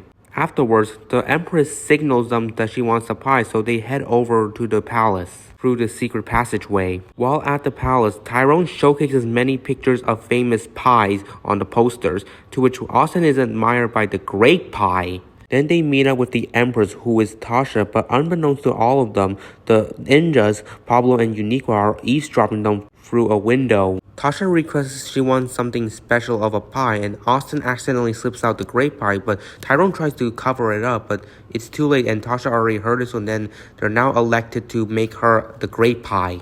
Then the three of them sing the Great Pie, and they're unaware that the ninjas overheard that they're going to be making the Great Pie, so they take the chance to head over to the bakery. Back with the bakery, Austin and Tyrone are planning to make the pie, but then this is where Tyrone kind of acts a little harsh and instructs Austin's going to be the only one who makes the Great Pie because it was his idea to begin with. And we return with the ninjas who are sneaking to the bakery, but they trigger a booby trap that is of pie tins that are being shot at them, so they have to duck to avoid being hit by one. They're able to avoid it, but then they trigger a second trap, which is rolling pins that rolls down the hill. So the ninjas decide to jump tree to tree in order to get to the bakery, and they sing a song called Ninjas Like Pie 2. So afterward, then we return with Tyrone and Austin, and there were sequences of Austin struggling to make the Great Pie. Either he made one that was burnt, that was like a hockey puck, or some that were not even baked the right size. But finally, he made one with a giant pie tin to make the pie really big. And then that's when the ninjas make an attempt to snatch it. And this is where we get the most humorous fight sequence ever. The two sides use pies to fight each other until they accidentally launch the Great Pie that was on the wheel cart and then flies into the air until it lands right onto Tasha's table as soon as she was about to ask where her pie's at. The ninjas and the pie makers discover that Tasha has just taken a bite of the Great Pie, and she says it's one of the best things that she's ever tasted. And this is where Austin earns his puffy hat. This is an episode that I know has a lot of mixed feelings, where some people like it, some people don't. I think it's just an average episode. I do like the concept of making pies while ninjas are involved in this. It's a really great way for the Backyardigans to introduce combinations that actually make it a lot more fun. Moving to episode 23, Scared of You, and Austin reveals that it's his birthday and he wants to celebrate it. He tries to share it with his friend Tasha, a mad scientist, and she has a lot of plans for things to where she sings the song I Got a Secret. And despite Austin trying to tell her that it's his birthday, she continues to not acknowledge it at all. When the backyard transforms into the laboratory, Tasha gives Austin a task to find 3 monsters and invite them to their laboratory. And after Austin departs to go get them, Tasha reveals that her motive is to make Austin a surprise party for his birthday. So she wants the monsters to be their special guests. So then afterwards, we go back to Austin, and he's just walking with a very sad tone, thinking that he's going to have one of the worst birthdays ever. And you can actually feel a lot bad for Austin in this case, because he's under the impression that Tasha forgot about his birthday and is mostly focused on her experiment. But little does he know, there's going to be a big surprise for him coming soon. So he arrives at a pyramid which belongs to a mummy. When he goes inside, he begins stepping on X tiles, which triggers trap that drops boulders onto him, nearly crushing him. He continues to evade them until he makes it out of the trap zone, and when he goes to inspect inside a tomb, he discovers the mummy, who is Tyrone. And he's afraid of him at first, to which he sings, "Scared of you." But eventually Austin reveals that he's just a lab assistant, so Tyrone's not scared anymore, and he gives Tyrone one of the invitations Tasha instructed him to give, and then Tyrone reads, and it's an invitation to Austin's birthday, but he cannot acknowledge it to Austin himself. So that's when Austin tries to ask what the note says, but Tyrone has to keep it in the dark from him. Then the next location to go to is the werewolf forest, which at some point Tyrone is grabbed by a monster tree that just swings him around until Austin tickles the tree to let Tyrone free. And that's where we meet the werewolf, which is Uniqua, and when she spots them, she's so afraid that she squeals and hides, and I actually really feel for her. But that's where Austin just says, "Oh brother," which is the running gag he says this episode. But anyways, he tries to approach Uniqua and she's still afraid and just reprises the song "Scared of You" when she spots Tyrone. But she eventually calms down and Austin gives her the invitation letter. And she reads it and keeps Austin in the dark of what it says as well. And then now they go to their last stop, which is the vampire's castle. They go up a couple steps until they realize the steps below them are disappearing and turning into a pit, and that's when they have to run. They thankfully make a big jump at the last second, and Uniqua is just dangling on the edge, saying that was just fun and do it again, but Tyrone just brushes it off, saying not to. And now the three of them just need to find the vampire, which is Pablor, and once he appears, he scares all of them and transforms into a bat, and everything goes maniacal until they are able to calm down, and Austin gives Pablor the invitation letter. He reads it and keeps Austin in the dark as well, and now they sing a song, "Hurry Home," as they are going on their way back to the laboratory. Once they arrive at the laboratory, Austin calls for Tasha, and he reveals that he's gotten all the monsters, but unbeknownst to him, Tasha, hiding behind a secret bookshelf, calls the three monsters over to come along, and they disappear with her. Austin finds out the monsters are missing and is disappointed, and then he enters a dark room until the lights turn on, and all the monsters and Tasha yell surprise, wishing happy birthday to Austin, and Austin is so surprised and happy, and Tasha reveals that this was her plan all along. Then they sing a song, "Monster Dance Party," and afterwards a stomach rumbles, which scares Tyrone and Pablor, only for Tasha to reveal that it was her and that she's hungry, and that's when they get snacks. This was just a thrilling episode because you were just feeling for Austin along the way, as he felt like his birthday was just not going to be that good until the ending, where he is given a big surprise by everyone. Now to episode 24, Whodunit, which is probably one of my personal favorite episodes of all time. It starts off with Pablor, who is a detective, and he's just searching things with his magnifying glass, and as soon as he introduces himself, he sings the song "Aha," and afterwards he finds an invitation next to a tree, and he reads it, and he's invited to a mystery manor in Scotland, so he heads off to the manor. And on his way, he assumes that he hears footsteps, and while he's doing so, when he reaches a hedge maze, he sees a figure, which when you look at him, it's Tyrone because his antlers are visible. But he decides to ask the mysterious figure the way to Mystery Manor, to where he points right, and that's where Pablor heads to. When he arrives there, he's greeted by Butler Tyrone, who opens the door for him. And he heads over to a room where Lady Tasha and her neighbor, Mr. Austin Frothingslosh, is in. Then the three of them sing "Mysterious, Very Mysterious," which is a fun song, but afterwards, when they are chatting, an unexpected stranger rings the doorbell, and when she opens the room door, it's revealed to be Uniqua with this dramatic shot of her, to which she just got in the manor herself. But anyway, she introduces herself as Uniqua Underhood, who is from London. And she states that she came over because she heard that Lady Tasha was going to lose her jewels that night, and she fears for that. And just as Butler Tyrone arrives with tea to bring to Tasha, the lights shut off and we hear Tasha scream and glass break. Then when the lights turn on, Tasha discovers that her jewels are gone and faints, and that's when Pablor and Uniqua think Butler Tyrone took it, so they chase after him and you see him walk slowly out of the manor, surprisingly. But then they lose him when they make it out, and that's when they discover Tyrone's inside a closet, in which they help him get out. Everyone questions how Tyrone got in there, and he explains that when he got to the tea, the lights went out, and then he was pushed into a closet by the jewel thief. And when you pay attention to the figure of the character, you see it resembles Austin, which makes him look sus, especially when he's the first one to dialogue after Tyrone's story, saying Grace Caesar's ghost. And then with his excuse of leaving the manor saying that he needs to feed his cat, that's when he's on the suspect list. Afterwards, we have Pablor confront Uniqua and that she looks a little suspicious because she knew Lady Tasha was going to lose the jewels, in which before she could say anything, Tyrone screams and points at the window that a mysterious figure is standing right outside, which is obviously Austin, but the characters don't know that, and Austin flees just as Pablor and Uniqua chase after him into the maze. And while searching, Uniqua and Pablor sing phantom footsteps before they separate, and once they separate, Pablor catches Austin and demands him to give Lady Tasha's jewels back, but Austin admits he does not have it, because after he went to feed his cat, he returned back to the manor, but he was running away because Tyrone pointed at him and screamed. So then they work together to find the jewel thief, and then this is where they spot two figures going into the manor, which the first one was Tyrone, the second one, if you can look at it, it's obviously Uniqua. And as soon as they follow them into the manor, they find one of them searching on the ground, and that's when they take off the scarf off their face, and it's revealed to be Uniqua, and Pablor demands her to give back Lady Tasha's jewels, but Uniqua excuses this and tells them that she is a policewoman, and that she was given a mysterious letter that Lady Tasha's jewels was going to be stolen. Afterwards, the three of them find a secret passageway in the library, and Pablor tells Austin to stay with Tasha to protect her.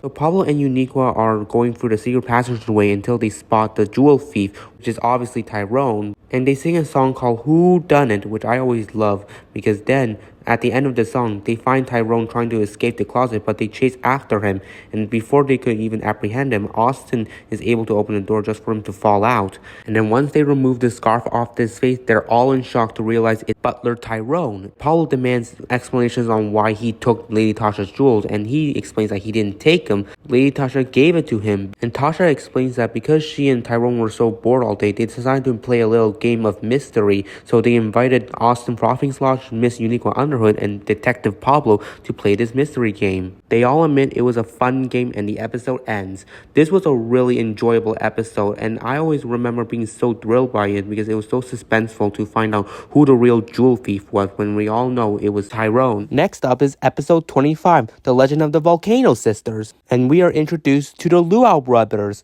which is Austin, Pablor, and Tyrone, and they all have their own traits, well except for Austin. For Tyrone, he's Tyrone the Strong. Pablor is Pablor the Swift, but Austin, he doesn't really have any characteristics for his strength, so he just decides to go by just Austin. And then they sing the song, We Love a Luau. Afterwards, they transform the backyard into Hawaii, where they are gonna have their luau party. All of a sudden, the ground starts to shake, and they notice it's coming from the volcano, and that's when the brothers realize that it has to do with the Volcano Sisters, and the Volcano Sisters are shouting that they are mad, and so the brothers go up to the volcano to check out what's going on. So they enter the volcano and introduces themselves as the Luau brothers, and the sisters, who is Tasha and Uniqua, express that they're mad. They warn the brothers that if they don't get what they want, they're gonna press a red button that triggers the volcano to erupt. And then the song plays, We'll Get You What You Want, which is a really fun song because it's so dramatic. And then the brothers try to appease the sisters. The sisters don't tell the brothers what they want, so they are left to figure it out themselves. Then the sisters blow the brothers out of the volcano and they land right back onto the beach, which is the only scene I could ever remember when I watched this as a kid. The brothers are thinking what the sisters want, and Austin thinks he's figured it out, but Tyrone and Pablor continue to just ignore him, and then they go for their ideas. First with Tyrone, he thinks they want a big tiki mask, so he begins to climb up the tallest mountain in Hawaii to grab the largest tiki mask, and because of his strength being Tyrone the Strong, he's able to carry the giant tiki mask so easily. The brothers return to the Volcano Sisters, and when Tyrone presents his gift, the heavy tiki mask, the sisters pull a lever that ejects the tiki mask back to where it came from. Well, the sisters blow the brothers away again, and then now they have to figure out what's the next gift they have to give them. Austin still tries to tell Tyrone and Pablor that he has figured it out, but they don't listen to him, and Pablo goes his idea, which is a shiny pearl that's located in the water. But the shiny pearl is guarded by a giant clam, but Pablo is Pablo the Swift, so he uses his strength of speed to swim away from the clam very fast. After he retrieves the shiny pearl, he presents it to the Volcano sisters, but once again, they pull a lever to eject the shiny pearl back to where it came from and blow the brothers right back out onto the beach. And this is when the brothers and the sisters sing a song called Hookah Pele, which is a very dramatic song, equally to We'll Get You What You Want. But afterwards, Pablo and Tyrone are starting to give up until Austin loses his cool and tells them that he has known the whole time what they've wanted.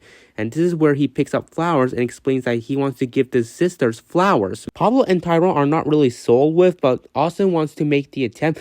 So they approach the Volcano sisters once again, and Austin presents some flowers and explains that he wants them to wear them at their luau, meaning he wants to invite the Volcano sisters to their luau. And he passes the flowers to the sister, and they give 1 minute to analyze what happened and then say mahalo, which means thank you. Pablo and Tyrone realize that Austin was right and that the sisters just wanted to go to the brothers' luau.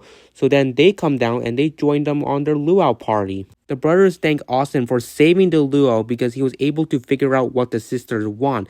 And this is where we get this really heartwarming moment where they redub Austin's name from just Austin to Austin the Smart.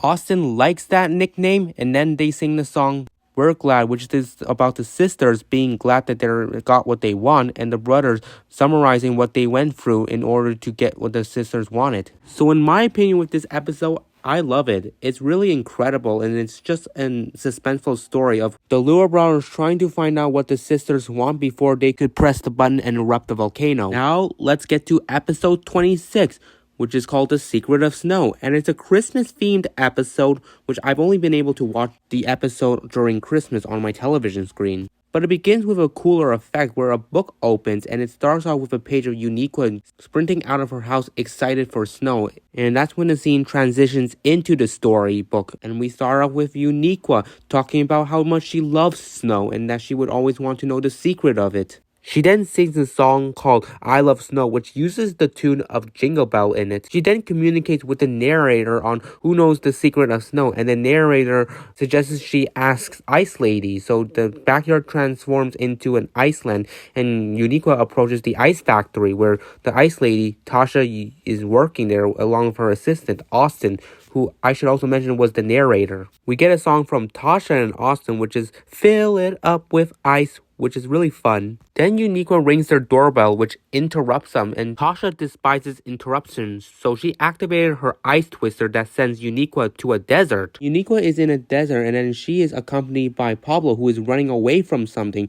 And that's when Eureka looks and sees a giant twister approaching her and Pablo, so they both run away from it. And for some reason, the ice factory has cameras of the location they send their victims to, so Austin was able to see on screen of Pablo and Eureka being chased by the twister, so he's able to use ice to freeze the twister frozen. So then Pablo and Eureka return to the north to find the ice factory, and they ring the doorbell once again, and Tasha is infuriated by the interruptions again, so she activates her ice twister once again and sends Pablo and Eureka this time to a jungle. And in the jungle, they would end up meeting with Tyrone, who swings over on a vine to try and save them after they are seen dangling on the side of a waterfall. But then he is stuck with them as well. And then once the vine snaps, Austin's able to use the ice to freeze the water so that way they are saved from falling into the waterfall. Then the three of them head over to the ice factory once again, but this time Austin is able to get them in. He tries to escape with them, but Ice Lady is able to catch him and freeze the door with ice. She demands Austin to bring the three in and demands them to work for her, so they now have to make ice together. This is where the four of them attempt to make some fun out of the situation and start making shapes with the ice, which is really cool. And they sing the song Make the Ice, which uses the tune Deck the Halls. But then Ice Lady goes a little too maniacal with speeding up the factory process, to which she ends up breaking her lever and she finds herself in a big pile of ice. Austin spots Tasha in the pile of ice, and he, Tyrone, Pablo, and Eureka go to help her. They do so successfully, and she thanks them. Eureka apologizes for interrupting her and asks if she knows the secret of snow. But the sad part is, Tasha just doesn't know, and the only thing she does is make ice. Nico is devastated, and then they sing a song, The Secret of Snow, to which at the end of the song, snow starts to fall down, and that's when they realize what the secret of snow is, making new friends. So then everyone goes to play in the snow, and then they sing the reprise song of We Love Snow, which ends in a very emotional way as the scene ends with that book animation again as the book closes on the final page. This was definitely a very special episode because it was the first ever Christmas themed episode. I like it, I had thrill with it, and although Tasha can come off really grating in this episode, she was able to reform herself near the end when she realizes that not ice is everything to her. Now we go into episode 27, The Swamp Creature. It starts off with Pablor and Eureka, and they are tour guides willing to tour people around a swamp. They sing totally awesome swamp adventure, and then afterwards, the backyard transforms into a swamp, and that's where tourists Tasha and Austin come by. They ask them if they are interested on their tour, but they're not because they want to see something more awesome and unusual. So this is when Pablor and Eureka decide to make up a lie to entice them by saying that there is a swamp creature. Tasha and Austin believe their lie and they get on their tour boat and the adventure begins. Just as the boat leaves the dock, we see the real swamp creature emerge from the water, who is Tyrone obviously. Austin and Eureka want to know more about the swamp creature, and Pablor and Eureka make up lies about the physical description of the swamp creature to then where they sing a song called He's Green. This is when Pablor and Eureka come up with a plan to trick Austin and Tasha that there is a swamp creature, so they have Pablor snorkel underwater to make it more believable. They were successful at first until Tasha pulls Pablor's snorkel out, which reveals to be him, and that's when she questions what's going on. But Eureka and Pablor try to encourage them that a swamp creature will come soon, so they just continue the journey. You can see how annoyed Tasha and Austin are because they just want to see a swamp creature, but Eureka and Pablor continue to just waste time to just prolong their tour more, which isn't interesting them. But then we get a song from them called This Customer Is Always Right. So Eureka and Pablor make another plan to trick Tasha and Austin. So they have Pablor sit in the tree to shake it so that way it looks like a swamp creature's in there. But as soon as Pablor's in the tree, a bunch of Canciums come and tickle him. That's when he falls out of the tree and then a swarm of Canciums tickle everyone on the boat. This is when Tasha has had enough and decides to take over the steering of the tour boat. But Eureka sees this and tries to take over. Then Austin and Pablor grab onto the steering wheel as well, and then the boat is steered into a rock and crashes. And then now the four of them have to walk through the swamp to get to land. The tour guides try to make it seem like it's awesome to walk through the muddy swamp, but Awesome comes in with a funny witty one-liner being like, well, it is awesomely bad. And then they sing a song, An Awesomely Bad Time. Night falls and the four of them build a campfire. Tasha wants to go back home, but Eureka and Pablor try to beg her not to, and this is where they come up with one final trick, is to make Pablor be the swamp creature. So Pablor goes off to dress up like a swamp creature, which he doesn't do a good job at, but then the real swamp creature, Tyrone, comes in and joins everyone. Tasha and Austin are super stoked to see an actual swamp creature, but Eureka is unaware that that's not Pablor. So when Pablor actually comes out poorly dressed as a swamp creature, that's when Eureka realizes that the real swamp creature has appeared, and both her and Pablor freak out and panic. This is when Tasha and Austin realize that the tour guides did not know that there were actually going to be a swamp creature. But despite that though, they admit they had a really awesome time with this adventure. And then the episode ends. For me, this was a pretty awesome episode, but I'm always contemplating on did I ever see this episode on my television screen before when I was a kid, because I don't remember any of the scenes that occurred throughout this episode. But besides that, this episode was really fun and it was enjoyable to see Pablor and Eureka try and manipulate Tasha and Austin to believing that a swamp creature actually exists, unknown that it is actually reality and Tyrone is the swamp creature.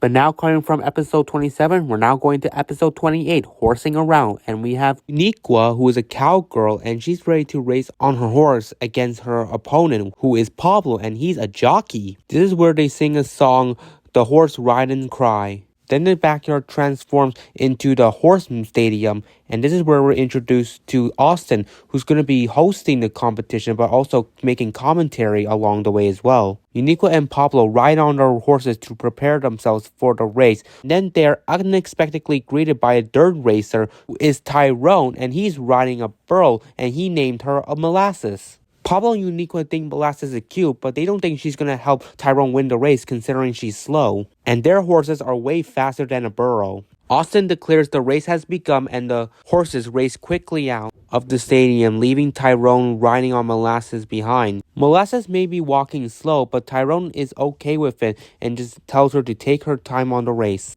Now we get back with Pablo and Uniqua, and their horses are racing so quick that they sing a song called When I Win. The two of them are so ahead of Tyrone that they decide to stall some time to try and challenge each other.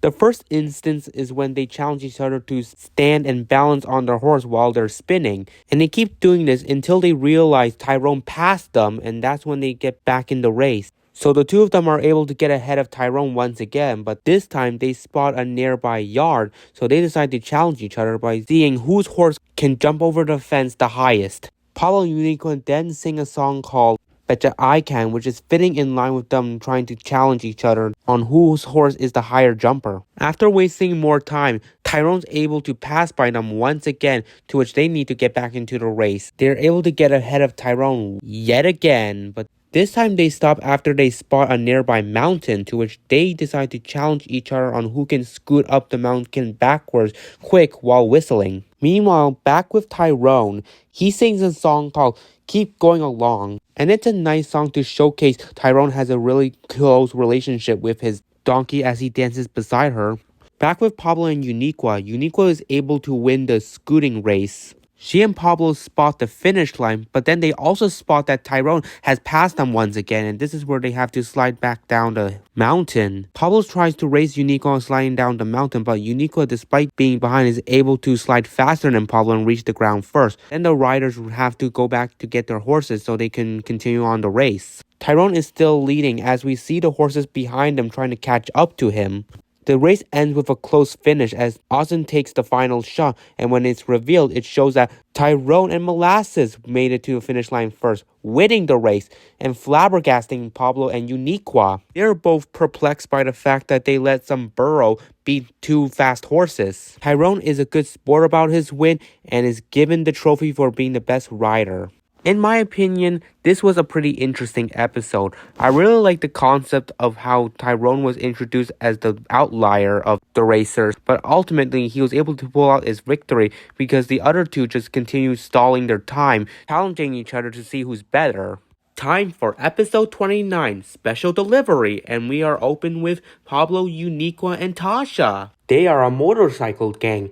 They are rough, tough, and good. So they dub themselves as the do-gooders because they are motorcyclists that are willing to help people. They sing a song called We Are the Do-Gooders, and then after that, the backyard transforms into a desert. The three of them each put mail inside a mailbox, which are secret Valentine's letters for each other, because this episode is a Valentine's themed episode.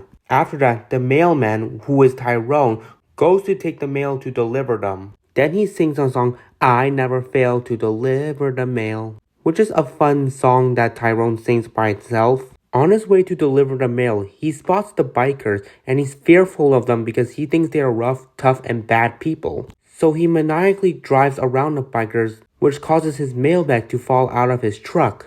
Which I should also mention that the back of his mail truck does not have window screens to protect anything from falling out, which shows poor responsibility from him. The bikers spot his mailbag and retrieve it to return to him. But on their way to return it to him, he uses a mirror to see that they're following him and he assumes that they're trying to stop him, so he goes full speed to get away from them, unaware that they're doing a good deed by returning something that belongs to him.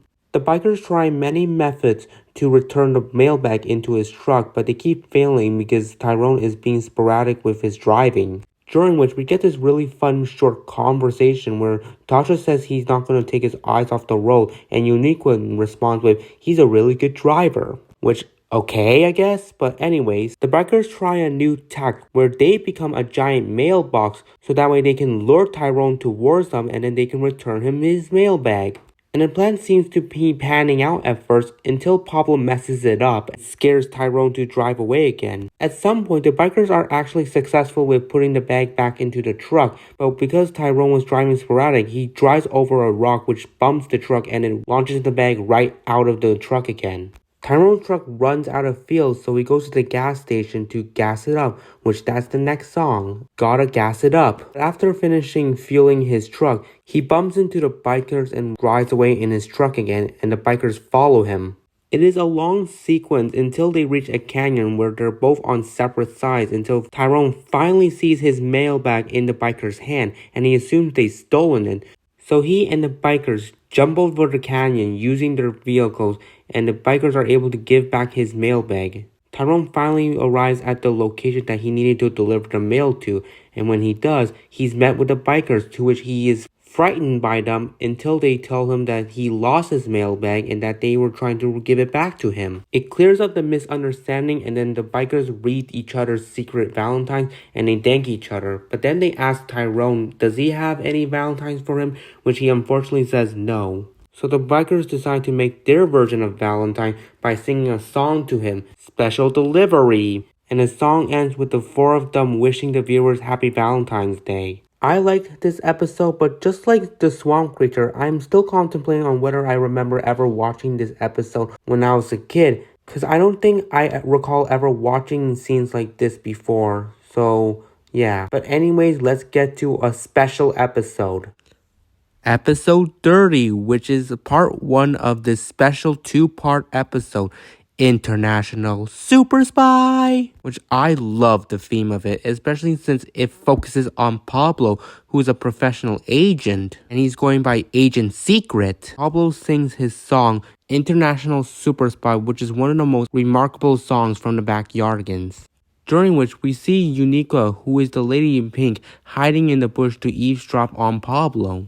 Then afterwards, the backyard transforms into the spy world, where we have Pablo driving in a car to where he receives a call and uses his hat to communicate with the caller, which is Miss T, that's Tasha. And she asks Pablo to report to the headquarters quick because she's got a dangerous assignment for him. So he arrives at headquarters and is meeting with Miss T. And he's assigned to find 3 containers that's located in various places around the world. And he has to find them before the lady in pink does because she is a recipe for disaster and who knows what she's gonna do if she ever found those. So Pablo departs to his first stop, which is located in London. And then we cut to the scene inside the lady in pink's lair, which is inside Big Ben. And she projects an image of the 3 containers to her henchman, who is Tyrone. She explains that they are secret containers and she's determined to take all 3 of them so they'll soon be hers. And then we get one of the cooler songs, The Lady in Pink,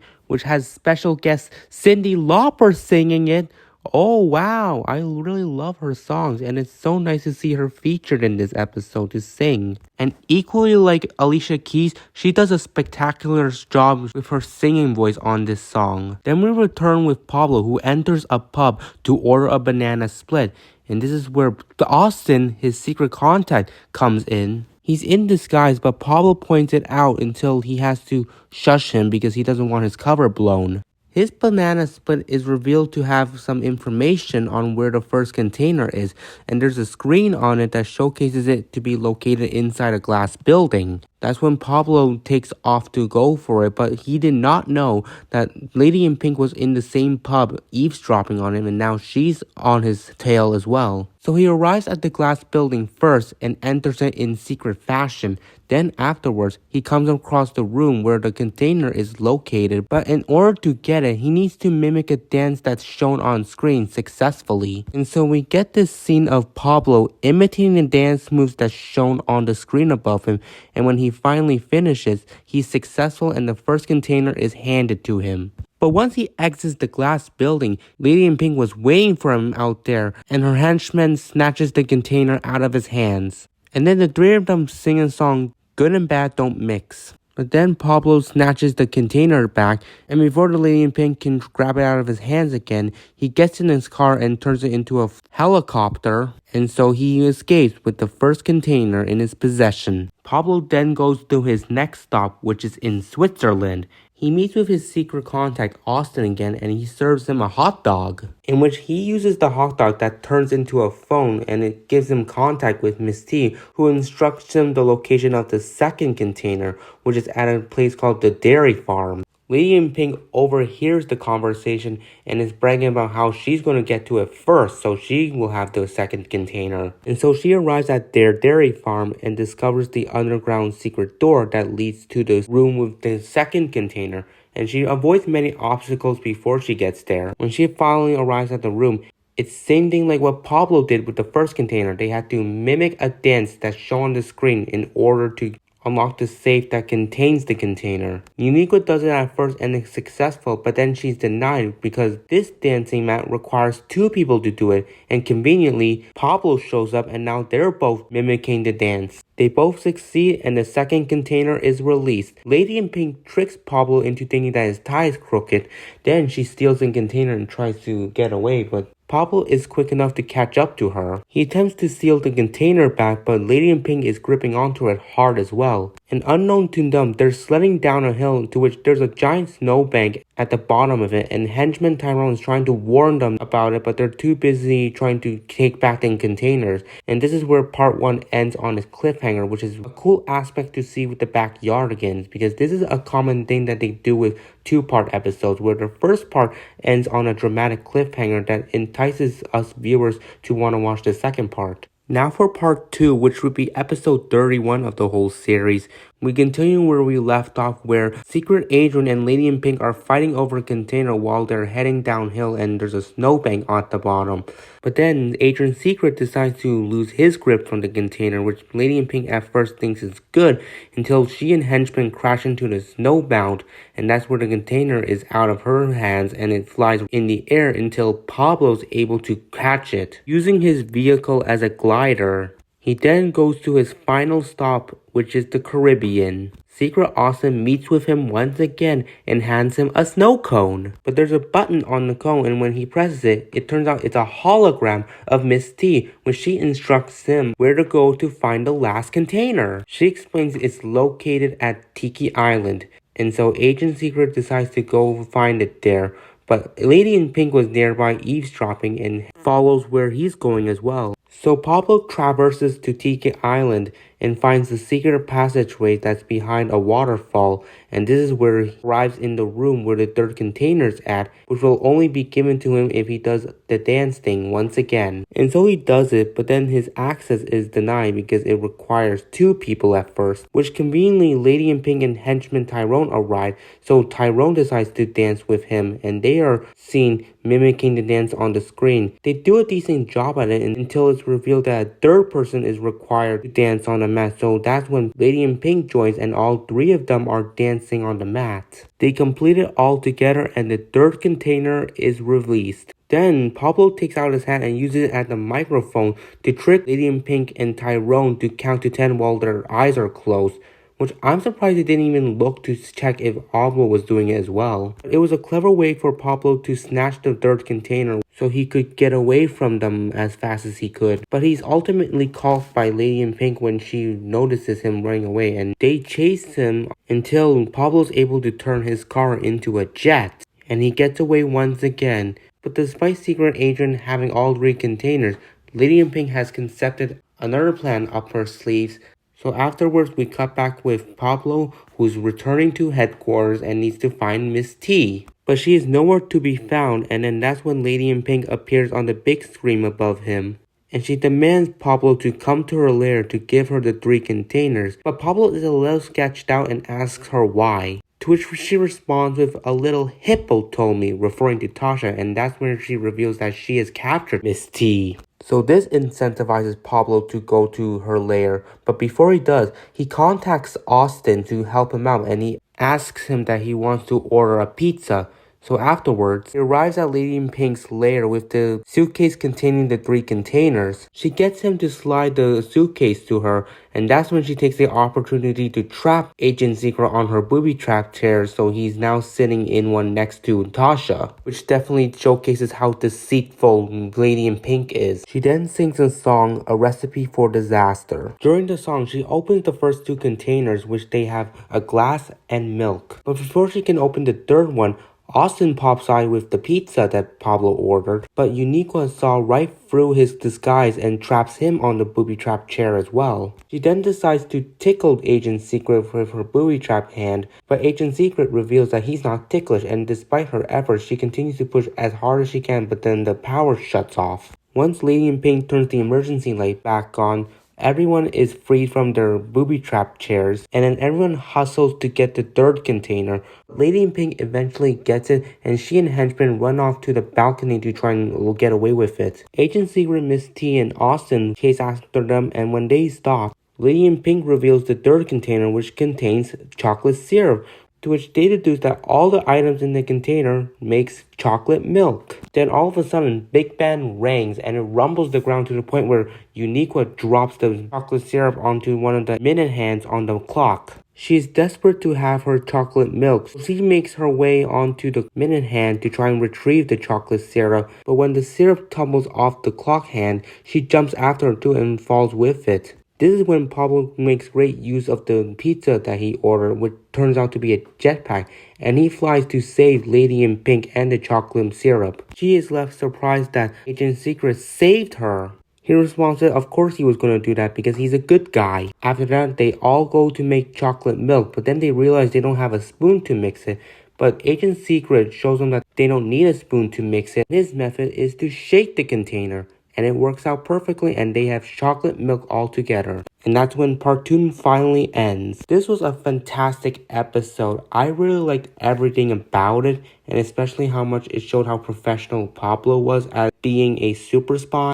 And it was so enjoyable to see him maneuver himself around to get the 3 containers.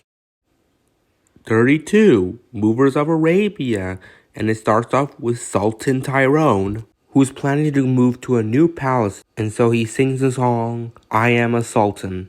Then the backyard transforms into Arabia. There is a rock door that you need to use a magic word to open it. And his magic word is Alakazam, which opens the rock door and it reveals it's a room full of gold and many other valuable things. He needs people to move his possessions, so he calls the movers of Arabia, which are Pablo and Uniqua. So they arrive to meet with the Sultan, and Tyrone instructs them to safely move all of his valuables in their truck to his new palace. Shows them all his valuables, and they are magical, so they could come to life any second. But the movers of Arabia are sure they will be able to do it without any issues.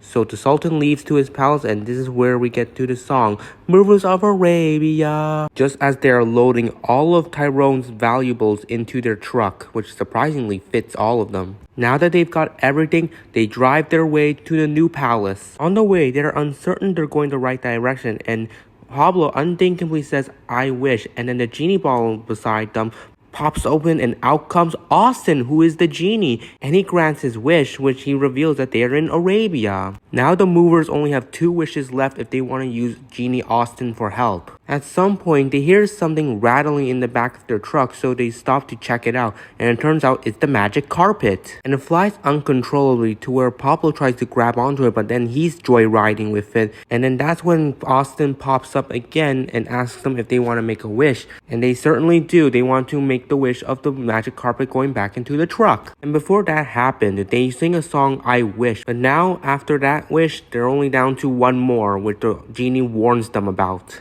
But everything seems fine on the way until another noise is made at the back of the truck, so they go back to investigate. They open the back truck door and a tiny box falls out, and they assume it's nothing until Pablo opens it and he is blown away from the box, revealing that it's wind inside. Uniqua doubts it, but she checks it out and she's blown away from it too. The wind starts to form into a tornado that grows bigger and eventually sucks Pablo and Uniqua, the truck, and all the possessions into it. They try to get the genie bottle, but it's sucked in, so they're not able to communicate with Austin to grant their wish. And that's when we sing the song, The Genie Bottle. Afterwards, they figured that they could try and do it without the genie's help, and that's when Pablor and Eureka use the magic carpet to fly down to close the lid, and once they do, the tornado is stopped and everything lands back onto the ground. Put everything back in the trunk and they make their way to the palace. They show Sultan Tyrone that everything is safe in their truck and he is impressed by them. He praises their work to move everything to his new palace, and that's when Genie Austin pops up to ask them to make one more wish. And their final wish is snack time, and that's how episode 32 ends. This was an enjoyable episode because it was just equally suspenseful as previous fun episodes.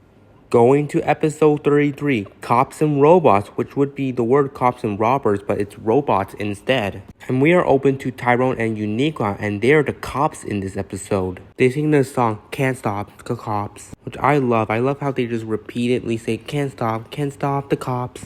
Anyways, afterwards, their motive is to catch two evil robots who plan on turning every nice robot into a bad robot. We see that those bad robots are Tasha and Pablor. They sing a song, Bad Bots. They then break into a vault that contains a key that belongs to the factory of robots. And then we get this funny gag of Pablor malfunctioning. Anyways, the cops spot the robots taking the key, and then they escape in their space car, and then a chase ensues. At one point, there's this awkward, hilarious moment where the bad bots and the cops are stopped at a red light, and side by side, they're just waiting until the light turns green so they could continue chasing the bad bots. And this is when the chase takes place inside an asteroid belt, and this is where we get this song, Steer Baby Steer. Afterwards, they all make it out of the asteroid belt, but the bad bots' space car's rear is broken off, so then they have to make a crash landing onto the moon. Then the police officers take the opportunity to arrest them. Then the bad bots use roller skates to roll around the moon until they get to the back of the cops' spacebar, and they use it to drive away, but the cops are able to grab onto the back of it so they wouldn't be left stranded on the moon. The bad bots arrive at the factory, but the cops try to stop them again. They are able to use a magnet to pull the factory key out of Pablor's hands, but Pablor's able to extend his arm to retrieve it back, and they are able to enter the factory. The cops chase the bad bots in the factory until they reach the main room. They surround the bad bots at first, but then they activate springs and they're able to jump around, and this is where Eureka accidentally bumps into Tyrone with handcuffs on her hand, and she accidentally handcuffs her and Tyrone's arms together. And then Tasha extends her arms to use Tyrone's handcuffs to handcuff his other arm to the pole, so now the cops are stuck. And before the bad bots could win the battle by switching every good bot into an evil one, Pablor has a malfunction again, but this is where Eureka takes advantage of it and uses her magnet to pull him closer and flip his switch into a good bot, to which Tasha screams no as she has just lost her partner. And then we have a cool song, I Feel Good, sang by Pablor. And during the song, we see Tasha trying to flip his switch back to bad, but she keeps failing. She gives out and decides that she's gonna do it herself, but then she starts to malfunction, and then good Pablor decides to uncuff the cops to have them stop her. And Eureka has a better idea to flip her switch to good, and now Tasha's a good bot as well. And the cops have saved the day with Pablor and Tasha being good bots now. This was a nice thrilling episode to say the least. It was definitely an interesting concept of cops and robots, especially since they are in space for this episode.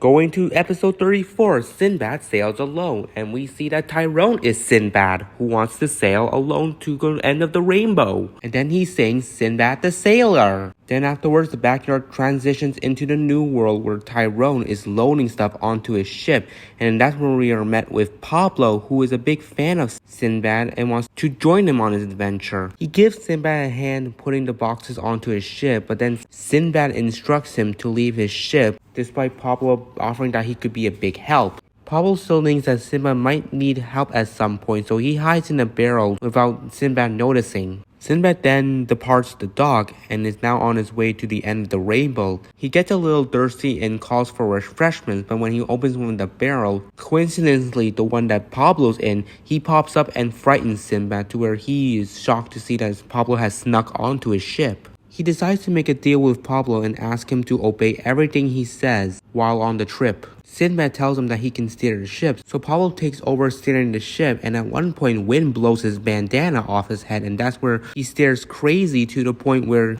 the barrels of water and Sinbad fly off the ship. And then we get this funny gag of Pablor tossing Tyrone a life buoy, but it bounces off the top of his head. Once Sinbad gets back onto the ship, he is furious to have lost the water and sees the barrels floating away, but the water barrels are still close to the ship. I don't know why he didn't just jump in to try and retrieve them. But anyways, they now have to sail to the island of the Siren to get more fresh water.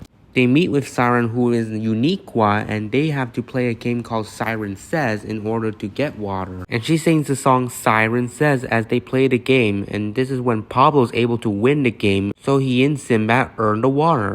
And Siren Eureka is just a sore loser after losing the game. But anyways, we get back with the ship, where Pablor offers help again, but this time Tyrone instructs him that he could just clean the deck. But Pablor is very sloppy with mopping it to where it gets very slippery, and Tyrone and the crate of food slip off the ship and fall into the water. Now they have no food and they have to sail to the island of Medusa to get more food, and Medusa is played by Tasha. In order to get food, they play a game called Freeze Tag because she's Medusa and she freezes people. They sing a song called Gotta Dodge, and this is where we see the game play out. Pablor gets frozen at one point, but Tyrone unfreezes him, and Tyrone gets frozen at one point, but then Pablor is able to trick Medusa to touching her head, and she is frozen. Pablor unfreezes Tyrone, grabs the food, and unfreezes Tasha before departing. Pablor offers help again, but unthinkably rolls a wheel that drops the anchor and stopping the ship, but also causing Tyrone to fall out of it once again. He's had enough of Pablor's disobeyment and just orders Pablor to sit on a chair and not get off at once. Tyrone then sings a song, Do It Myself, which is fun. As the ship approaches the end of the rainbow, they realize that it becomes a waterfall there. That's when Tyrone freaks out and has to find a way to stop the ship. Because he was freaking out, he forgot to use the anchor and instead gets himself stuck on the sail. So it's all up to Pablor to help, and Pablor remembers to drop the anchor, and he does so it can stop the ship. And he's able to stop it just in time before it could go overboard on the waterfall. Afterwards, Tyrone thanks him for saving them and realizes that Pablor was a big help when he needed it the most. This is one of my personal favorite episodes because it was fun, thrilling, and introduced us to some mythology like Medusa and Siren. Episode 35, Best Clowns in Town, and we are met with 3 clowns, Eureka, Pablor, and Austin. They are clowns looking for a circus to perform in, and this is when they sing a song, Best Clowns in Town. Afterward, they transition into a train station where they're trying to look for a circus tent, but it's nowhere to be seen. And that's when they see a ringmaster announcing that his circus is going to take place in Big City, and he's going to board his train until the clowns come by and introduce themselves. And the ringmaster introduces himself as Ringmaster Tyrone. The clowns ask if he can allow them to be in his circus, but he declines because he does not like clowns. So what is your circus all about, huh? Anyways, the clowns try to do various things to make Tyrone laugh, but then he sings the song, That's Not Funny, which is fun. But then the train leaves without Tyrone, and this is where we get one of the most famous gags that can take place in a single episode. It is of Tyrone screaming, Clowns! And the scream zooming out every time an echo is heard. But the clowns reassure him that they'll make sure he gets to his circus, and they use a tiny car to drive to the next station. We get this little fun sequence of them driving in their car and chasing the train, and at some point, the clowns drive the car into a barn, bounces out laughing, but Tyrone is not, and he's just infuriated. They then come across a canyon where they see the train station on the other side of it. Tyrone doubts that they could even make it, but then the clowns have the idea of making a tightrope to cross over the canyon, and they carry Tyrone onto their unicycle and start crossing it. Tyrone is so scared while the clowns are just having fun, and to the point where they decide to do a little bit of tricks on the middle of the tightrope, spinning around and then riding it backwards. They do make it across, and Tyrone is still not laughing, but the train is at the next train station, so Tyrone is about to board it until the clowns stop him to give him one last hug. But then he misses his train once again. And then afterwards, he starts to just give up and says he doesn't want to do the circus anymore. But the clowns are encouraging him to not give up, and then they sing a song, The Show Must Go On. Then the 4 of them spot Big City, and that's where the clowns have the idea to use a cannon to get there. Tyrone is fearful, but the clowns grab him and toss him in, and so too they go into the canyon, and this is when the cannon launches the 4 of them into the air. And midway falling, the clowns use umbrellas to have a good landing, but Tyrone did not have an umbrella and is still falling to the ground, but thankfully Eureka is able to catch up to him and save him. And then the clowns have a fun time bouncing Tyrone around on their umbrellas until They land on the ground safely in front of the big city, and at first Tyrone is dazed, but then he starts to laugh and decides to let the clowns form in his circus. The circus show takes place, and then they sing a song at the circus. And after the show ends, they have a brief intermission to go have some snacks. This was a hilarious episode because it's clowns, and also it's home to one of the more famous gags that took place in the Backyardigans of Tyrone just screaming clowns. 36th episode, Save the Day, and we have Pablor, Eureka, and Tyrone. They are known as the Harbor Rescue Team, ready to rescue anyone in danger. They sing a song called Save the Day, and then the backyard transforms into the harbor. The three of them are occupied trying to find if there's anyone in need of help, and then that's when they spot a fisher lady riding in her fishing boat, and whistling Pop Goes the Weasel. Fisher lady is Tasha, and she wants to catch a fish, but not just any kind of fish. She wants to catch a whopper. But she swims her boat into a shark-infested area, and then she sings a song, I'll catch a whopper. But the rescue team spot her in the shark-infested water and goes to save her, despite her not wanting to be saved. They bring her onto the rescue boat, and the team reprises the song Save the Day as we watch Tasha just standing on the balcony expressing anger. Tasha decides to set out finding a whopper again, but this time she goes to another area, a region of rocks, and the rescuers decide to rescue her once again. She gets really frustrated at the amount of time she keeps getting rescued despite not wanting it. And then we have the rescue team sing, Nothing too tough. But while they're distracted singing, Tasha takes the chance to swim over to another area to catch a whopper. This time the area is a bunch of straits, but there's a storm taking place as well. Pablor and Tyrone ride an inflatable boat to catch up with her to try and rescue her. But Tasha had enough, and when she goes to try and catch a fish, the hook accidentally rips open the inflatable boat that the rescuers are on. Their inflatable boat is sinking, but Tasha allows them to jump on her boat for safety, but then their weight causes her boat to start sinking as well. They sing a song, Uh-Oh, and then Eureka comes into the rescue, but she wasn't present there. She was on a helicopter. Eureka can't go lower through the straits to rescue them, so Tasha uses an anchor and attaches it onto her fishing rod, and she's able to attach it onto the chopper so all three of them can be rescued before the boat sinks. They return back to the harbor, and that's when a whopper comes jumping out of the water and lands in Tasha's arms, and she has finally fulfilled her wish, catching a whopper. She returns it back to the ocean because she just wanted to catch it but not take it. Good resolution to this episode. This episode is kind of mixed bag, but it's an alright episode to say the least. Episode 37, Into the Deep, and it starts off with Pablor and Tyrone, and their plan is to explore under the sea. They sing Into the Deep, and then afterwards, the backyard transforms into the underwater sea, and we have Pablor and Tyrone in a submarine. Then we cut to a scene of a mermaid garden who is owned by Tasha and Eureka, and they are the mermaids. And they don't want any intruders in their garden, as there was one yellow fish that tried to intrude them, but they were able to blow it away. They then hear and spot a submarine approaching, and then that's when they assume that it's going to intrude their garden. So they make noises to distract the submarine to go the other way. And then they sing one of the most harmonic songs, The Call of the Mermaid, and I love how they sing it with the mermaids being like, it's the call, and then the boys singing it as well, which adds on top of that.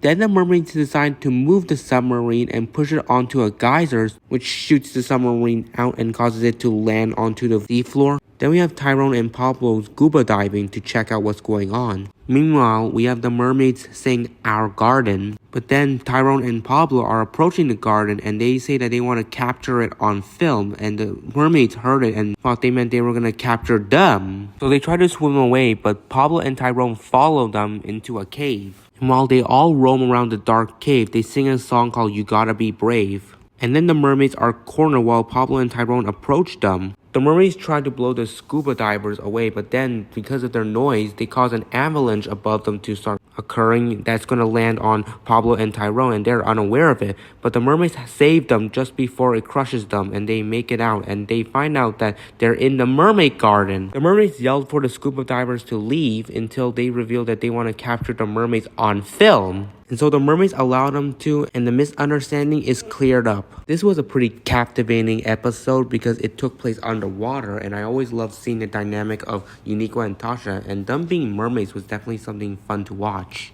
Episode 38, Newsflash, and we start off with Eureka. who is a reporter for the news station WIOA. She then sings WIOA, which I really think this is one of the best intro songs ever. Then she heads over to the headquarters, and she is assisted with Tasha and Austin, who is a cameraman. And they do their usual morning show, and then we are cut to Tyrone and Pablor, and they are farmers of a cornfield. They want to share their large crop of corn to the world, so they called WIOA to share it on news. Their reports on their cornfield is just not interesting, so WIOA declines their report. WIOA reports that corn is green on the outside but yellow in the inside. And just after that, Pablor and Tyrone thought of that as a way to report their cornfield, but they did not know that the news station had already reported on that fact, so they can't do it. Then Pablor and Tyrone sing the song Corn. After that, they come up with a new idea to decorate their crops by making weird shapes in the center of the cornfield to make it look like something has happened. And that's when they contact WIOA once again and report that this time there's actual news flash because something happened to their cornfield. Uniqua and Austin come by to check it out, and they are amazed, not knowing that this was single-handedly by Tyrone and Pablor, but they are still interested and believe that an alien had something to do with this. After that, they sing a song, Newsflash. Seeing how believable it is, Tyrone and Pablor make more shapes in the cornfield and contact WIOA to check it out, and so the team does, and they fly on their chopper to inspect all of this, and they are interested when they see various shapes marked in the cornfield. They land the chopper and go on the porch to interview Tyrone and Pablor about if they ever saw a space alien, but they say no, and the news team are just devastated. But before they leave, Pablor and Tyrone encourage them to come over to their farm that night, and claiming that an alien will probably come by soon. They believe it and are stoked and leave the farm as Pablor and Tyrone concept their next plans to make the story believable. So night falls and the news team come to the farm, and Pablor leads them to the spaceship that landed. And then Tyrone, who's pretending to be the space alien, comes around. Uniqua gets so excited that she wants to interview him, not knowing that it's Tyrone. Tries to run away, but then the cardboard spaceship falls down, exposing the farmer's plans and that it was all a trick. The news team are frustrated with them, but then, all of a sudden, a real space alien comes by and greets them, exactly what Uniqua wanted, a news flash. After she interviews the alien, everyone sings, "It's all news to us," and that's how the episode ends. Despite this episode not airing on my TV that much, I still had a really vivid memory of what took place, and I've always liked this episode. Episode 39, Catch That Butterfly, and it starts off with Pablor, who is a professor that wants to catch a butterfly. But the kind of butterfly that he wants to catch is a gilded golden butterfly. And so he sings the song, The Gilded Golden Butterfly, and then afterwards the backyard transforms into a natural landscape. He's having problems trying to catch the butterfly until Stagecoach, driven by Tyrone and Uniqua, pass by him. He takes the opportunity to ask them to give him a ride to find the butterfly.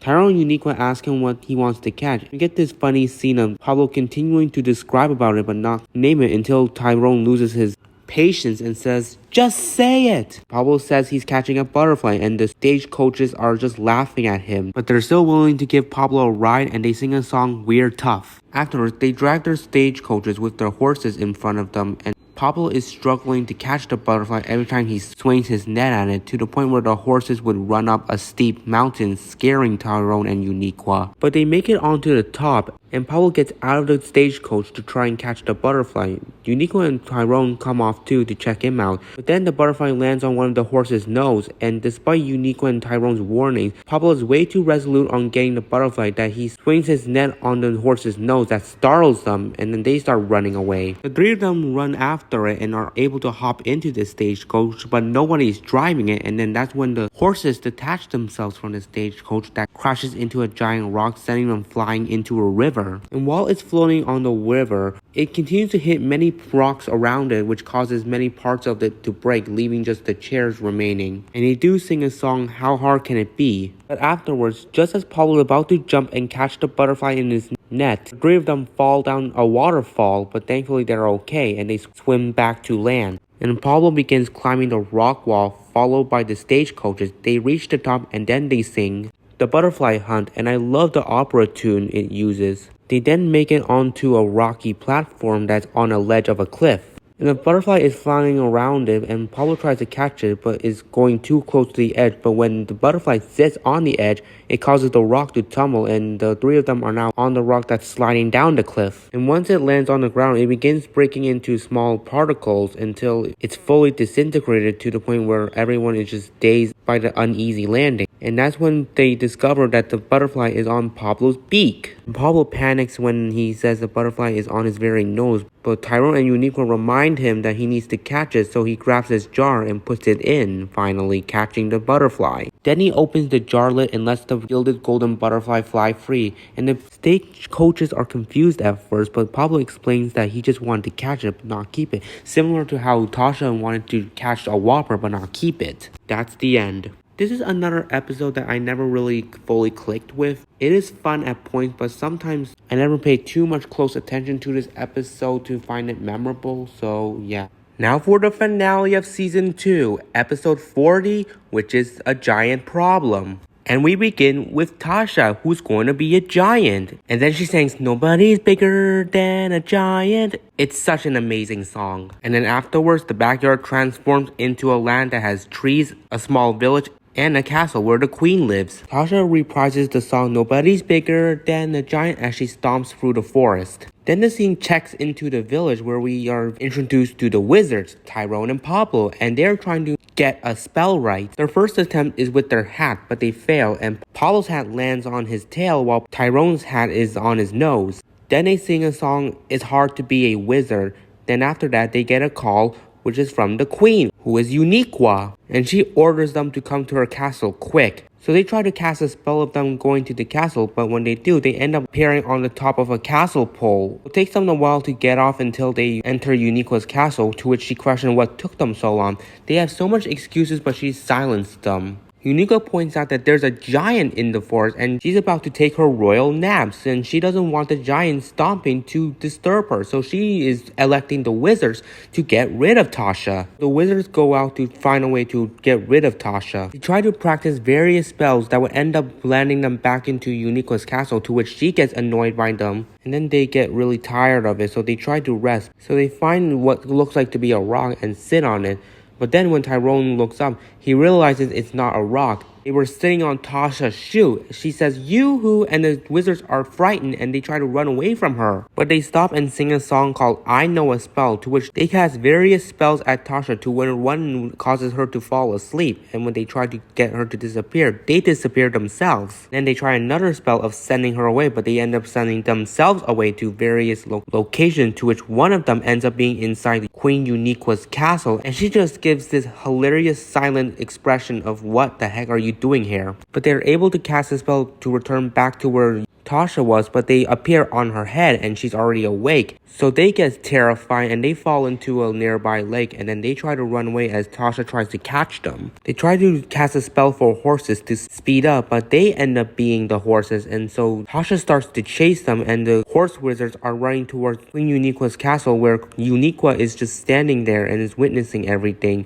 And she instructs them that if they don't get rid of the giant, then she's gonna get rid of them. They turn themselves back to their normal selves. Tyrone comes up with his idea of using the same size spell, but Pablor thinks it's so difficult, but they do make the attempt. So they cast the same size spell towards Tasha, and they are bubbles that come towards her, but she thinks they're just playing with her, so she blows the bubbles back at them, and they try to run away from it, but it pops on them, and now the wizards grow big into a giant themselves. They are shocked until Tasha chases them and then plays tag with them, and that's when the wizards realize Tasha is just an innocent giant that's trying to find some friends to play with. So they do play with her, but they worry about how Uniqua's going to react to this, and that's when Tyrone and Pablor figure an idea. We get this humorous scene of Uniqua thinking that it's finally peace and quiet as she lays down on her bed, and then this giant stomps rumble her castle, and she just is like, never mind. She goes to inspect to only find out that the wizards are giants as well, and she orders them to put her down after they take her out of the window. Then the wizards cast a spell to make Uniqua a giant too. Wizards celebrate that they finally got a spell right, and Uniqua is happy because she can sleep anytime now. Tasha plays tag with her new friends, and this is when we get another top tier song song that's ever been played on Backyardigans, On Top of the World, and it's so great. I even made a short of me dancing to this, showcasing that this is one of the better songs of the Backyardigans. And with that, the finale of season 2 ends. This episode was pretty interesting as it kind of shifted the roles of Uniqua and Tasha, because Tasha would normally be the bossy and grateful one of the two, but this time they let Uniqua take over that role and Tasha be the innocent one, which I like that.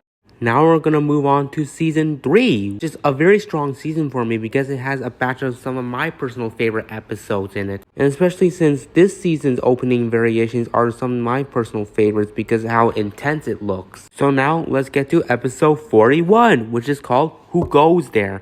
And we are introduced to the night guard, who is Tyrone, and he's got a job as a security guard at an art museum. He sings a song called Who Goes There? It's fine. Then the backyard transitions into the museum, where Tyrone is checking it out, and then he's met with the curator, who is Tasha. So she gives him a little brief tour around the exhibit, to which we see Pablo, Uniqua, and Austin are part of the art, but they come to life. And Tasha shows Tyrone a room with an empty canvas and says that it's gonna be ready for a new exhibit, so she wants it to be extra clean, which Tyrone promises to keep it safe no matter what. After Tasha leaves, Tyrone decides to go to sleep despite him being a night guard. That's when the art comes to life. First is with Pablo, who's a military statue, and then he calls for Uniqua to come to life, who was in an oil painting. And then they are able to get Austin, who's in a Greek art vase. And that's when the three of them sing a song called Tired of Hanging Around. So then they decide to play a game of tag, to which Pablo is the tagger. They play around a bit until Pablo accidentally bumps into one of the sarcophagus, which causes each of its statues to fall onto each other like a domino that sets off the alarm and wakes up Tyrone.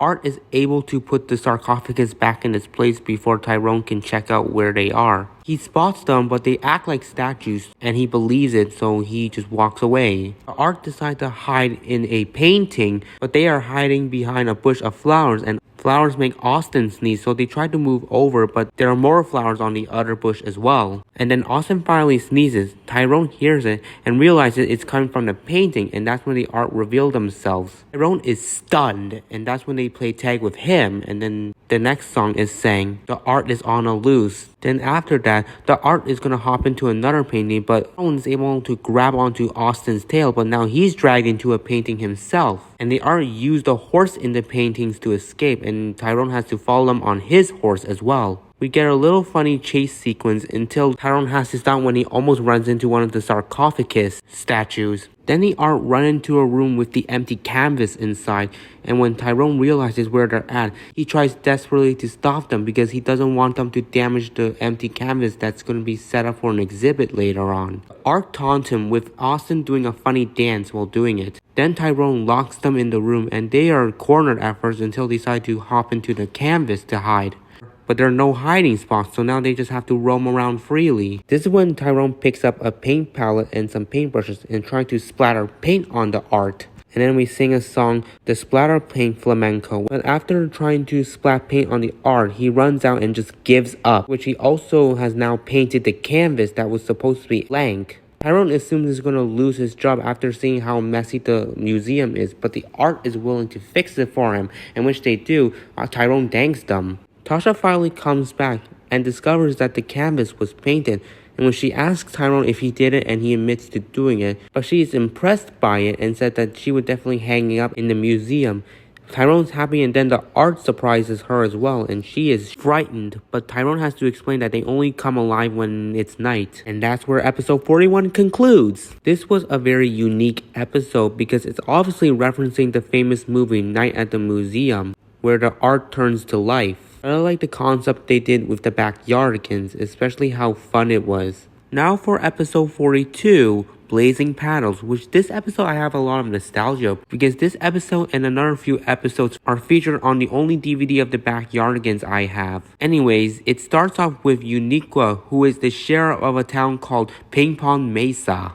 She sings a song called The Sheriff Makes It Right. The backyard transforms into Ping Pong Mesa where she enters a saloon where Tasha, Austin, and Tyrone are in there and they're playing some ping pong. She asks Tyrone to pass her some apple juice and he slides it over to her and she takes a sip of it and begins to play ping pong with everyone. They sing a song with a really good beat called Ping Pong. Then afterwards, Uniqua departs the saloon and then all of a sudden, Pablo chimes into it and no one recognizes him even though they have a wanted poster of his face on the wall. But anyways, Pablo asks if they play ping pong there and everyone says yes, so she challenges Tyrone to a ping pong match first. They play a round of ping pong and then Pablo does a bandit slam move that causes Tyrone to lose the game. And as a consequence for losing, Pablo takes Tyrone's paddle away and puts it in his chest. And that's when he reveals himself as the ping pong bandit. Then we have Tasha and Austin challenge him, but they both lose and have their paddles confiscated.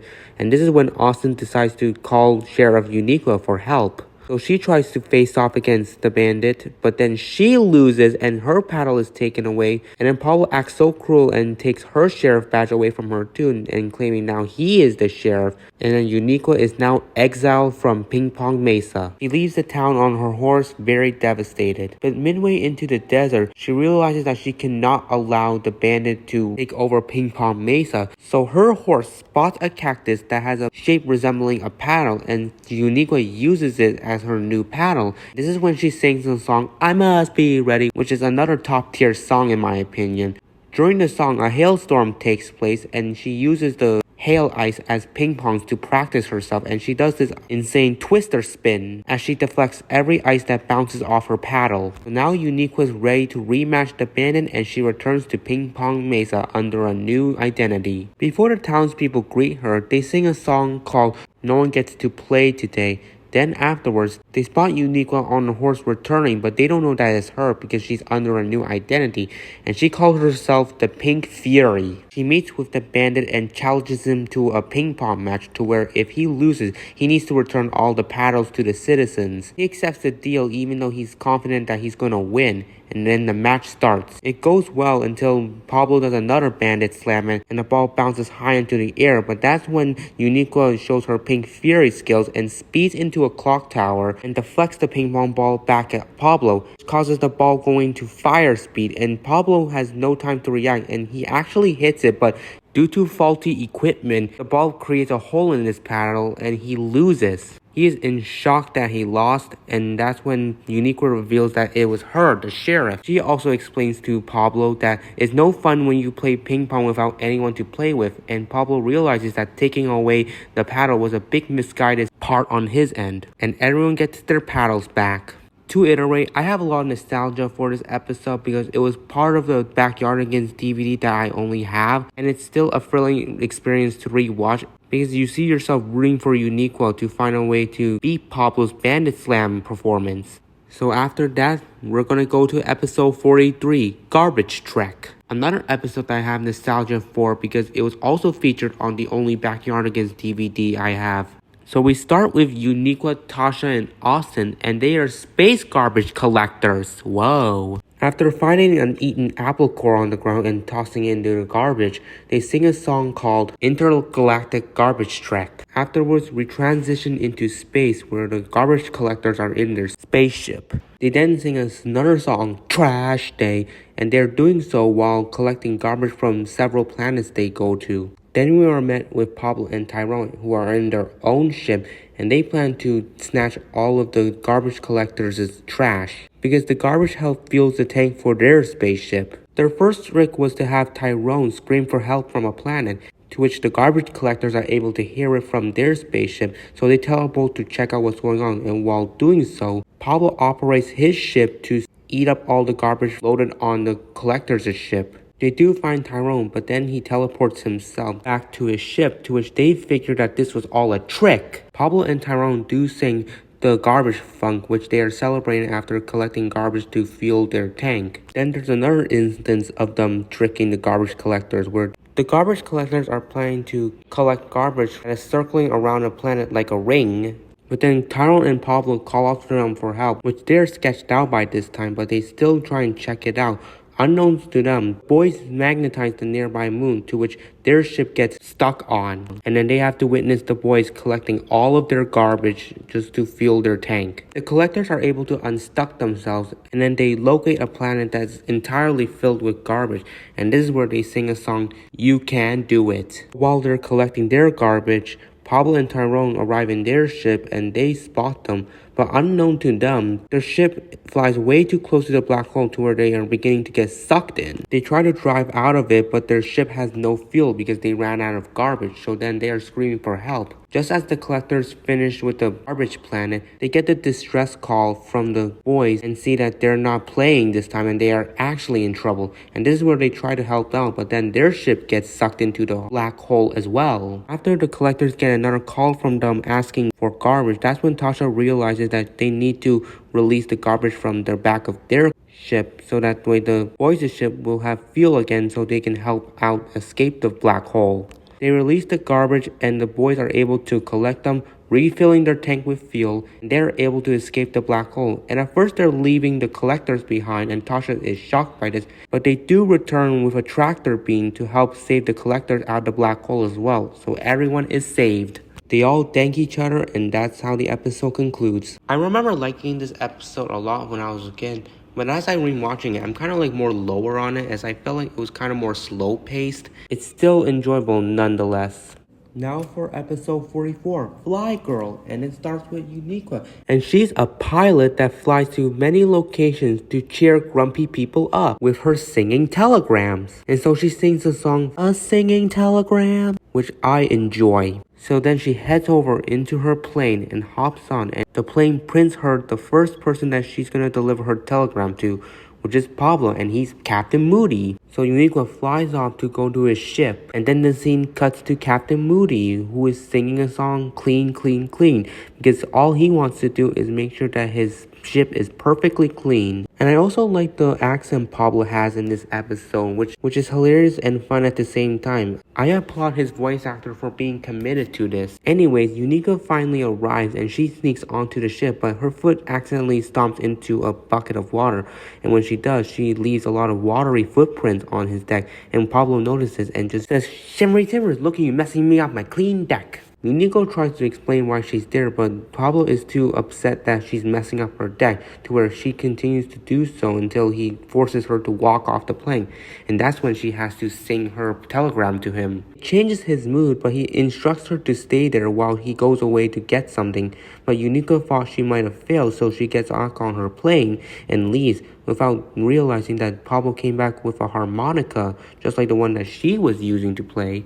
But Pablor does not give up and is gonna follow her to wherever she goes. Eureka's plane prints an image of the second person she has to deliver a singing telegram to, Maharani Tasha. So Eureka flies her plane to Tasha's palace. Tasha is somebody who just wants peace and quiet. Even if the birds are chirping, she would just shout at them for silence. Then Eureka arrives, and she enters Tasha's castle and gives her a surprise, but Tasha does not like the loud noises she brings. Then Eureka accidentally bumps into a pillar, causes to fall on the others like dominoes, which is similar to when Pablor ran into the statues and caused it to fall like dominoes. So that was a cool callback, but Tasha is fed up with Eureka's noise and she just pulls a lever that breaks the tiles below Eureka's foot, and then she's on a platform, and then she pulls the lever again to get rid of the platform that Eureka was on. This is when Eureka sings her telegram to Tasha, and Tasha is amazed by it and also instructs Eureka to stay there while she goes to grab something, and Eureka assumes that she failed Tasha as well,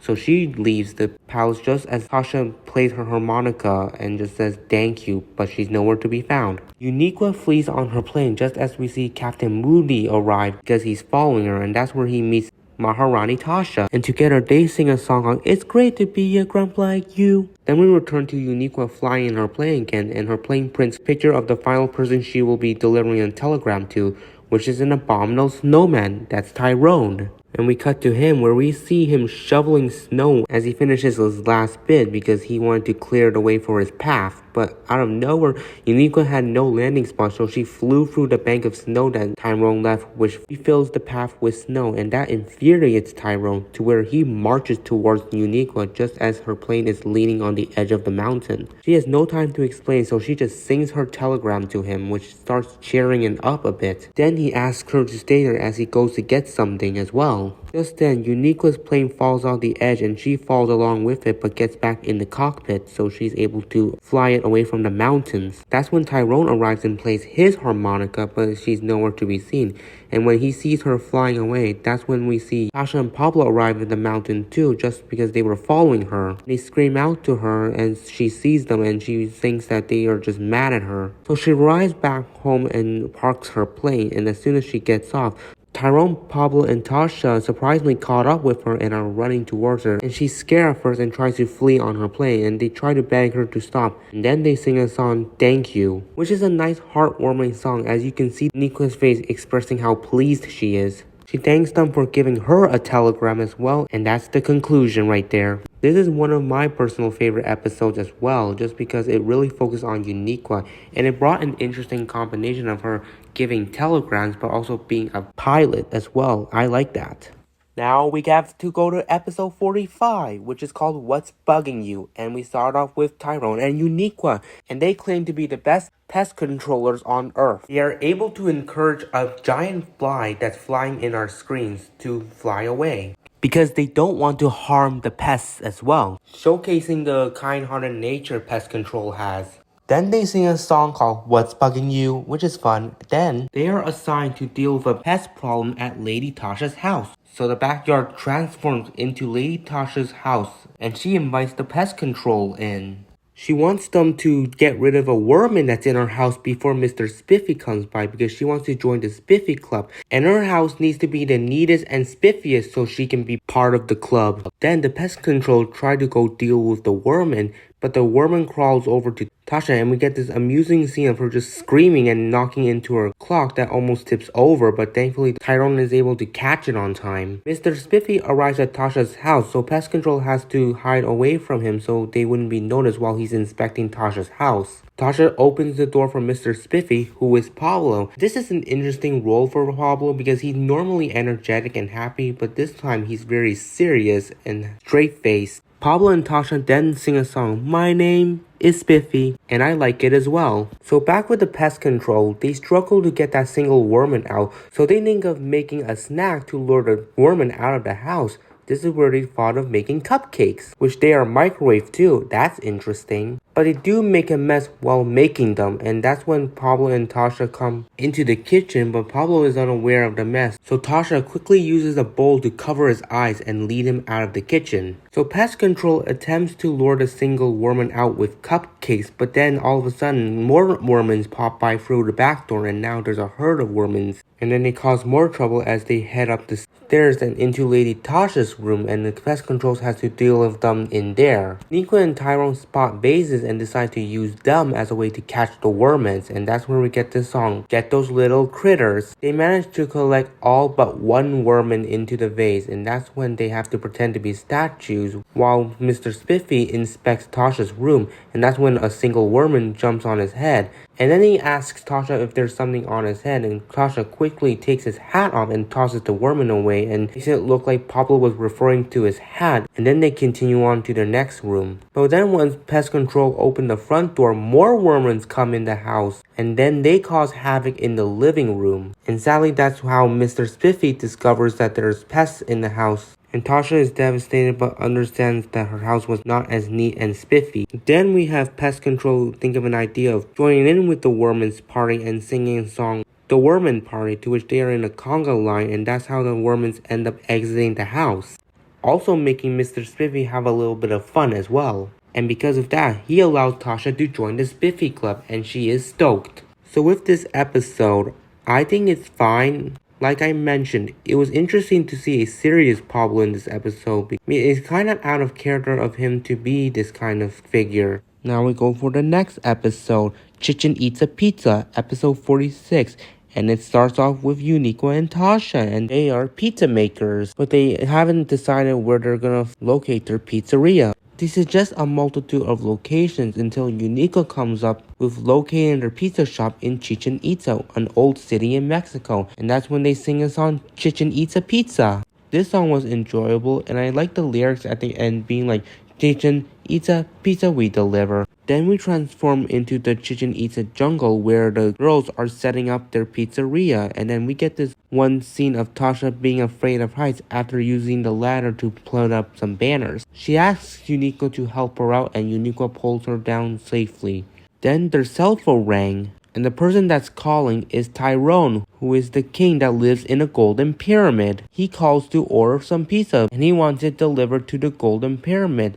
Tasha thinks it's too far away, but Eureka accepts the order and promises to deliver the pizza to him. Eureka suggests they take their bike and ride through the jungle to get there faster. So they put the pizza box inside a pizza bag, and then they bike on their way, and then we get this song, A Bicycle Built for Two. They reach a pyramid, but they don't know if it is the golden pyramid, so they go in to check. And they see that they're in the wrong pyramid, but then Eureka spots a button and is interested, but she pokes it and it triggers a giant boulder to roll towards them, and that's when they hop on their bike and try and bicycle away from it. It's an intense scene of them trying to maneuver their ways to bike away from the giant boulder before they reach a waterfall that they and the boulder fall down, but thankfully Eureka was able to catch on some vines and grab onto Tasha before she could hit the ground. So they make it safely, but they realize their pizza box is missing, and then they spot it floating in the water, and that's when they conveniently find a rowboat and paddle after it. They do finally retrieve the pizza, but at the same time, they paddled their way into another pyramid. This time, it's full of water. Eureka spots another button, but Tasha warns her not to touch it, so she doesn't. But then her paddle accidentally touches it, and it triggers a whirlpool inside the pyramid. They do eventually exit the pyramid through a waterfall again, and then when they emerge back to shore, Tasha sings the song, I Quit. And as she sings this song, she accidentally guides her and Eureka into another pyramid. This time, they try to leave without inspecting it, and then Eureka's foot touches a button on the ground, and then it triggers a tornado, and it sucks Tasha and Eureka into it, and they are just flying up high until they are able to grab onto the roof of the pyramid. But the pizza box is still flying, so Tasha grabs it, but she closes her eyes because she's still afraid of the height. The pizza box is then blown out of its bag, and then it flies away to where Eureka and Tasha have just lost it. Afterwards, night falls, and they're just walking through the jungle, and then Tasha summarizes everything where their bike was lost, their pizza box is lost, and now they are lost. But they then come across a pyramid which is golden. Eureka is happy at first, but Tasha reminds her that she doesn't have the pizza, but she is still holding the pizza bag, so it looks like she has the pizza when Tyrone spots her and orders her to come in. Eureka enters the pyramid while Tasha is left outside feeling bad for her friend. And then all of a sudden, she spots the pizza on the top of the golden pyramid. But obviously, because she's afraid of heights, she has to face it now. Eureka nervously presents the pizza bag, which Ron assumes is containing the pizza, and then he sings the song Yum. During the song, Tasha is on her way up the pyramid to retrieve the pizza, and once she does, she falls through the hole in the roof, and that's where Eureka is able to use Tyrone's throne to give her a soft landing, and that's where the real pizza is presented to Tyrone. He takes it and gives it a taste and is delighted by it. Then Eureka invites them to her house to have pizza for snack as well. And I want to point out in this scene that their expressions were unhappy and serious instead of the usual excited and joy. But anyways, my opinions on this episode, I had fun with it. I always remember this episode vividly. And I know many people have issues with this episode because it's the only one that Pablor was ever absent in. And yeah, I'm upset that he doesn't get the perfect record like Eureka does. At the same time, we get to connect with the Eureka and Tasha pairing, which is something that I like to see. Now for episode 47, To the Center of the Earth, which for some reason I always thought this was a season 1 episode. But anyways, we open up with Tyrone searching for his lucky penny in his sandbox because he assumes he lost it in there. And that's where we see Eureka and Pablor playing around in a wagon, and he asks them for help. And they agree to it, and then they sing a song, Amazing Inventors, because Pablor and Eureka are inventors. And then that's when they go to their building and present Tyrone an image of the center of the earth. Then they present him the rocket drill that digs deep underground. They also bring a box filled with important stuff because they feel like they need some extra inventions to bring on their trip. This is when the rocket drill drills into the earth, and that's when they sing, going to the center of the earth. which is the song I remember. And then finally, the rocket drill reaches the first area underground, and it is bouncy. They get off the ship to go find Tyrone's lucky penny, and that's when he spots it. He's about to go grab it until Pablor and Uniqua stop him, asking him how are they gonna get it. Tyrone is confused and answers that he could just walk over and get the penny, but then Pablor and Uniqua disagree and say that they need to use inventions to retrieve it, claiming that it could be dangerous if Tyrone just walks over naturally and just retrieve his penny. I know it's kind of frustrating, but at the same time, I can understand their point of view because you're in an obscure place and you don't know what could happen any minute. So I get where they're coming from and they want to approach it more safely, but at the same time, the way they execute using their inventions was definitely sloppy. Anyways, the inventors try to use a grabblecopter to try and get the penny, but they struggle a bit, and then that's when the penny is dropped into a chasm. So Tyrone and the inventors have to use the rocket drill again to dig even deeper. They arrive at their second area of the earth, which is made of diamonds, and they are slippery. They see the penny is on top of a diamond pole, and the inventors decide to use an invention called the vacuum shoes, in which Pablor wears them and walks up a wall and tries to retrieve the penny, but then all of a sudden the diamond pole it's on tips over and falls, and everyone is slipping on the diamond. And when we get this song, the diamond slide, which I enjoy as well, they struggle to grab it, and then the penny falls through a hole, and that's where we get a funny line from Uniqua saying, maybe that's not a lucky penny after all.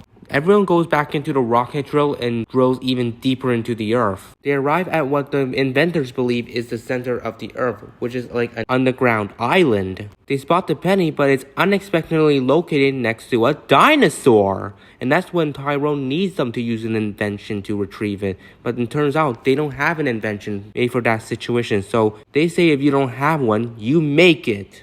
And then they sing the extendo arm as they are making their invention. They try out their new invention and are able to grab the penny, but then when the dinosaur notices, he accidentally knocks the penny out and it flies into the air, and he sees Uniqua, Pablor, and Tyrone and chases after him, and they are forced to flee, and they are about to reach the rocket drill, but then it sinks, and they're now left with the dinosaur running towards them. But then Tyrone's able to catch his lucky penny that flew in the air, and he uses it to play fetch with the dinosaur. And he returns it to Tyrone, showing that he's just a kind dinosaur. So Tyrone has his lucky penny back, and that's how the episode concludes. This was a pretty interesting episode because there was a lot of suspense with, are they going to be able to retrieve Tyrone's penny? But then they continue to make mishaps that causes it to drop even deeper into the earth. Time for episode 48, front page news, and we start off with Tasha, who is a photographer. But she's not just a photographer because she's secretly a superhero called Super Snap. And then that's when she sings the song, I've Got a Secret Identity. After that, the backyard transforms into a city, and that's where Tasha is met with her boss, who is Pablor. He wants a picture on the front page newspaper. He says he tried to draw one, but it's just not good enough to make the front page news. So then Pablor and Tasha sing a song, Front Page News. Pablor then gets a call reporting that a robot is attacking the city and causing problems at the bridge. So a superhero named Captain Bubbles is on his way to deal with it. Then Pablor directs Tasha to go to the bridge and take a photo of the event. So Tasha arrives at the bridge, and then she's greeted by Captain Bubbles, who is Tyrone, and that's when a giant robot is approaching them, and Tyrone uses a giant bubble to trap him inside of it. But he sees Tasha and starts saying cheese, which I wonder what that foreshadows. But this is when Tasha transforms herself into Super Snap, and this is where she creates a giant tornado that flies the robot in the bubble away. She transforms back to her normal self and then realizes that she forgot to snap a photo of the event. And we get this funny scene of Tasha predicting what her boss is going to do, and he does it when the scene cuts to him.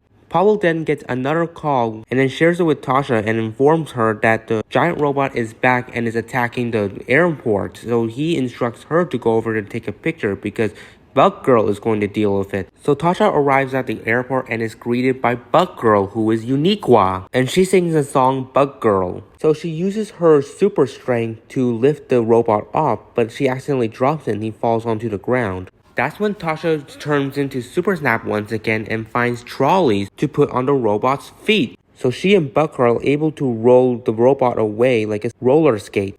Just after Bug Girl leaves, Tasha transforms back to her normal self and realizes that she still hasn't gotten a picture, and now Pablor is fed up with it. Then he gets another call that the robot is attacking the city with Bug Girl and Captain Bubbles trying to stop it, and the robot is approaching their building, so Pablor thinks this is an opportunity for Tasha to take a photo of it so they can use it for the front page news cover. Captain Bubbles make a bubble wall, and Tasha is about to take a picture, but then the robot's able to knock the bubble wall down, and Tasha loses her camera into one of the bubbles. So then as the robot continues to approach even closer, they keep hearing him say cheese, and they assume he might be referring to the food cheese, and that's where we sing a song, cheese.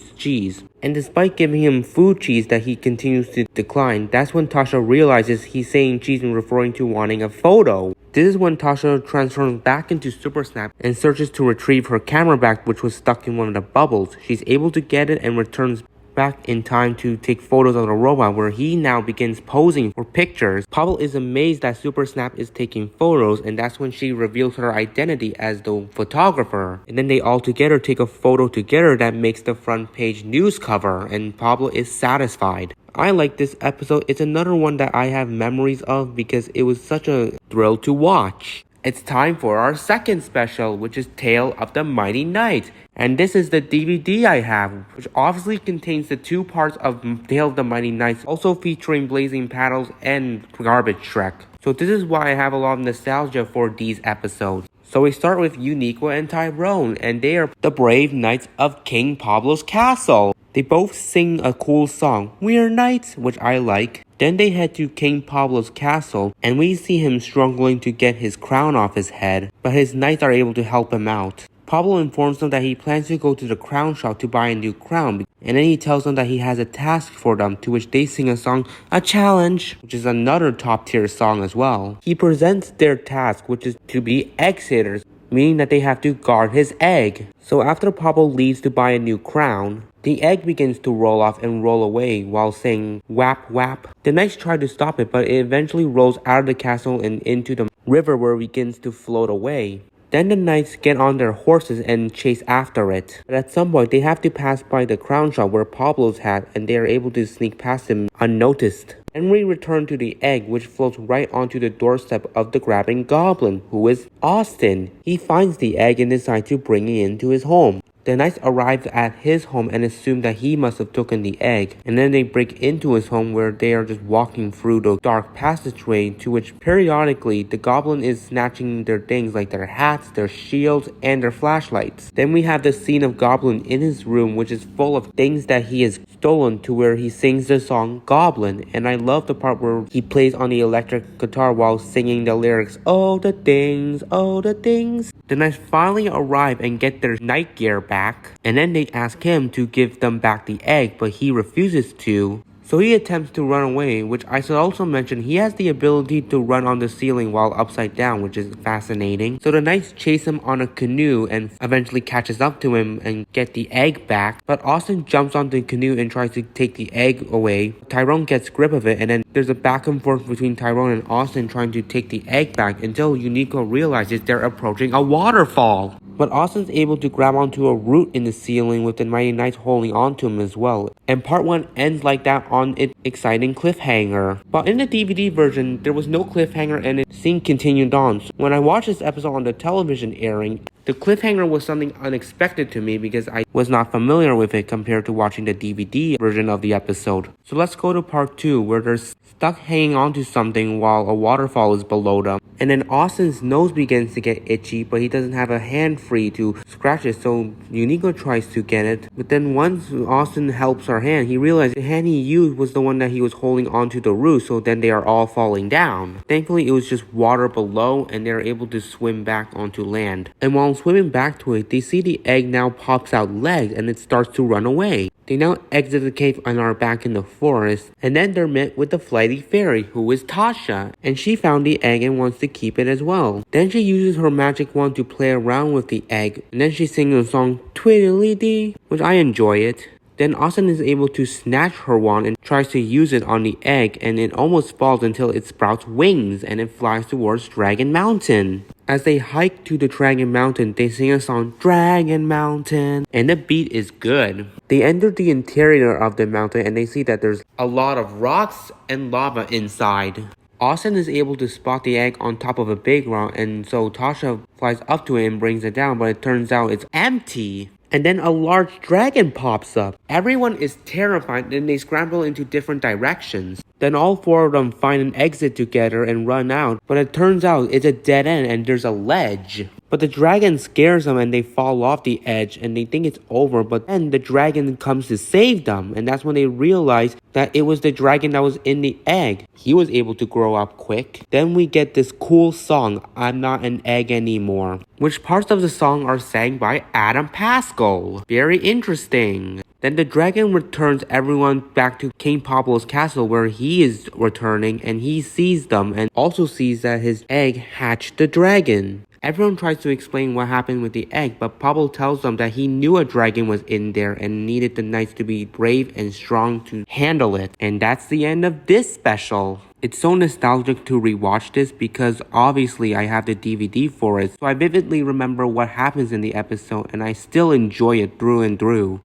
Episode 51, La Master of Disguise, and we start off with Pablor, who is a La Master of Disguise, and he has the ability to disguise himself as different people. We get this moment where we have cool callbacks to previous outfits that Pablor wore, whether he's a clown, a pirate, a snow mountie, the king. That was a cool concept they added into this episode. He sings a song called La Master of Disguise, and then he explains that he needs to hide from somebody who is Austin, and he's an inspector for the Paris police. And he's looking for the Master of Disguise because he's a wanted criminal. And he reveals that the only way you know it's the Master of Disguise is if you hear his laugh, which is heh heh heh. That's when Pablor runs past him and Austin chases him, and this is where the backyard transforms into a train station. And Austin is met with Pablor, who is disguised as the conductor, and he is asked if he had seen the Master of Disguise, to which he responds no, because he is. Then we see other passengers board the train like Tyrone, who's a cowboy, and Tasha, who's a circus performer. The train begins to depart the station, but Austin is lucky enough to hop on in time. And then he's greeted by the real conductor, who is Eureka, and she asks him for his ticket. This makes him realize the conductor he met with earlier on the station must be the Master of Disguise. But he still wants to test if Eureka is not the Master of Disguise, so he asks her to laugh. But she asks him to say something funny, so he makes up a joke. When she laughs, it confirms that she's not the Master of Disguise, so she's cleared of accusation. They then sing Who Can It Be before they enter the restaurant part of the train. And there we have Cowboy Tyrone, who is served a banana split by Pablor, who is disguised as the waiter. So Austin interviews him to see if he's a real cowboy, and then Tyrone does various cowboy tricks while saying I'm a cowboy. Then Austin tells him a joke to make him laugh to confirm he's not the Master of Disguise,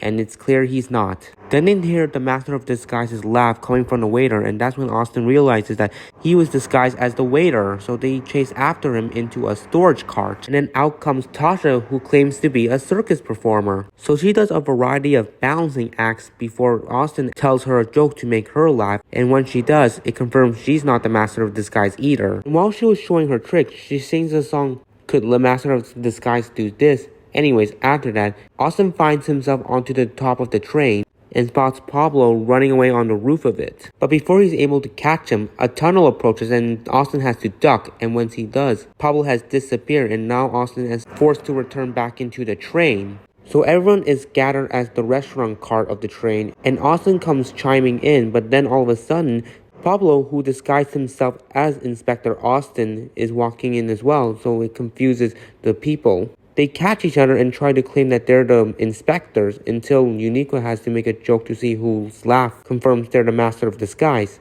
Pablor breaks and he's confirmed to be the Master of Disguise and they apprehend him. Austin questions why Pablor was running away from him to begin with, and Pablor responds, because you were chasing me. So, okay. But anyways, that's how the episode ends. It's a decent episode. Another one that I vividly remember because it's all about Austin trying to identify who the Master of Disguise is.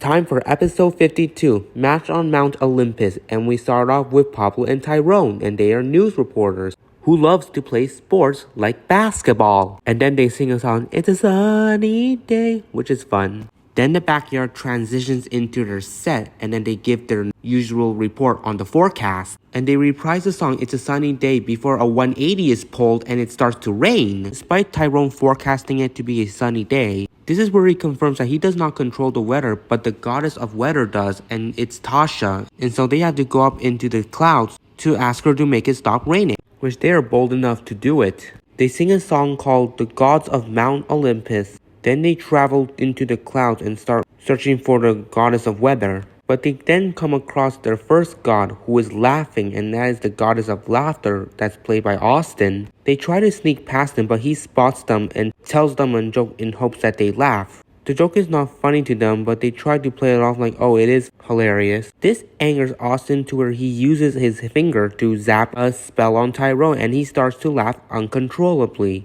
He then tries to zap Pablo, but he's able to dodge his attacks until he is cornered, where Austin speeches about how he's gonna make sure Pablo laughs until milk comes out of his nose while poking Pablo's beak, but Pablo stops him and offers him a basketball to play. He's interested, so he unzaps Tyrone so he can stop laughing, and then the two of them teaches him how to play basketball. And while teaching him, they sing a song, "Basketball."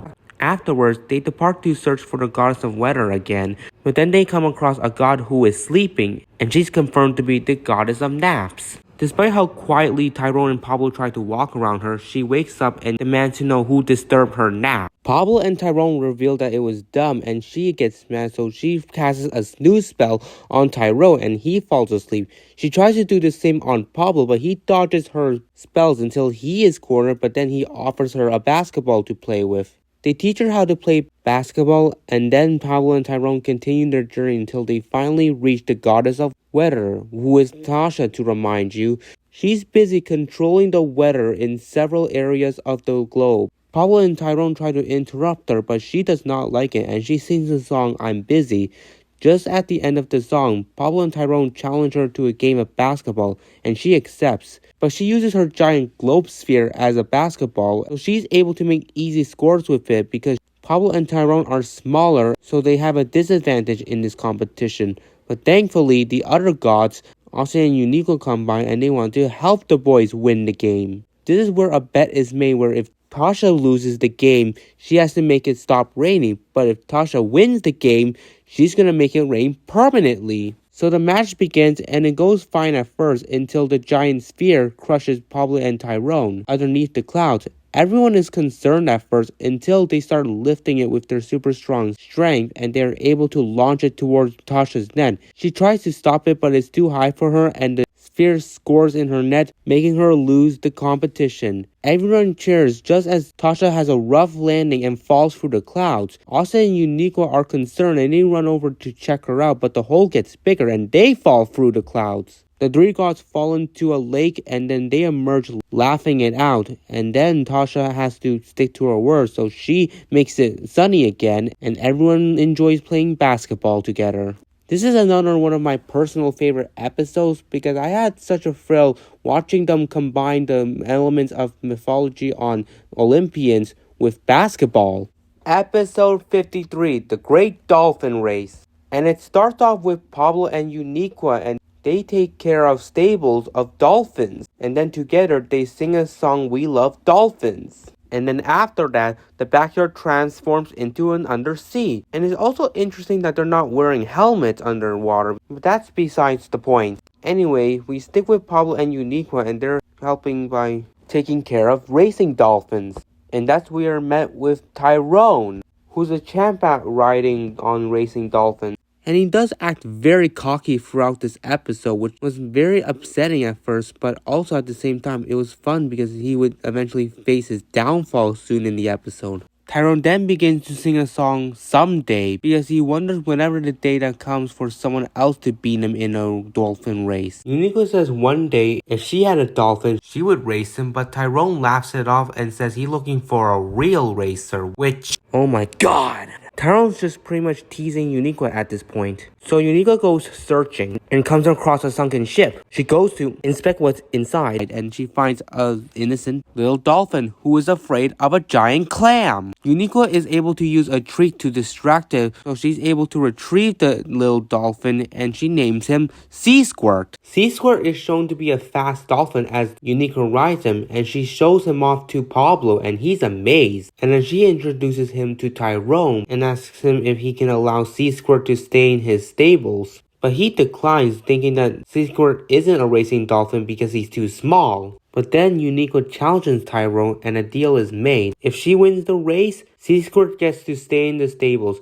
but if she loses, she and Sea Squirt have to leave. So we have Uniqua training Sea Squirt, and he does well until he comes across a coral with tiny clams on it, reminding him of the trauma he faced with the big clam. He acts crazy and launches Uniqua onto a nearby coral while attempting to hide from the clams. Afterwards, they calm Sea Squirt down and sing a song called I'll Be With You All The Way. So then, after a couple of practices, Uniqua is ready to compete in the dolphin race against Tyrone, and the race begins. Tyrone's dolphin is leading the race most of the time until Uniqua is able to pass by him, putting her in first place. But then she is hindered by the sunken ship because Sea Squirt remembers that there's a giant clam inside and he doesn't want to go in. Tyrone laughs about it and thinks that he's now guaranteed to win as he enters in the sunken ship. But then he's met with the giant clam, to which he is afraid of. Him and his dolphin are cornered by the giant clam until Uniqua and Sea Squirt come to the rescue. At first, Uniqua tries to use her tree trick again, but it fails this time. But thankfully, Sea Squirt is able to overcome his fear and even scares the clam away with his menacing scream. Tyrone thanks them for saving him and his dolphin, and the race continues.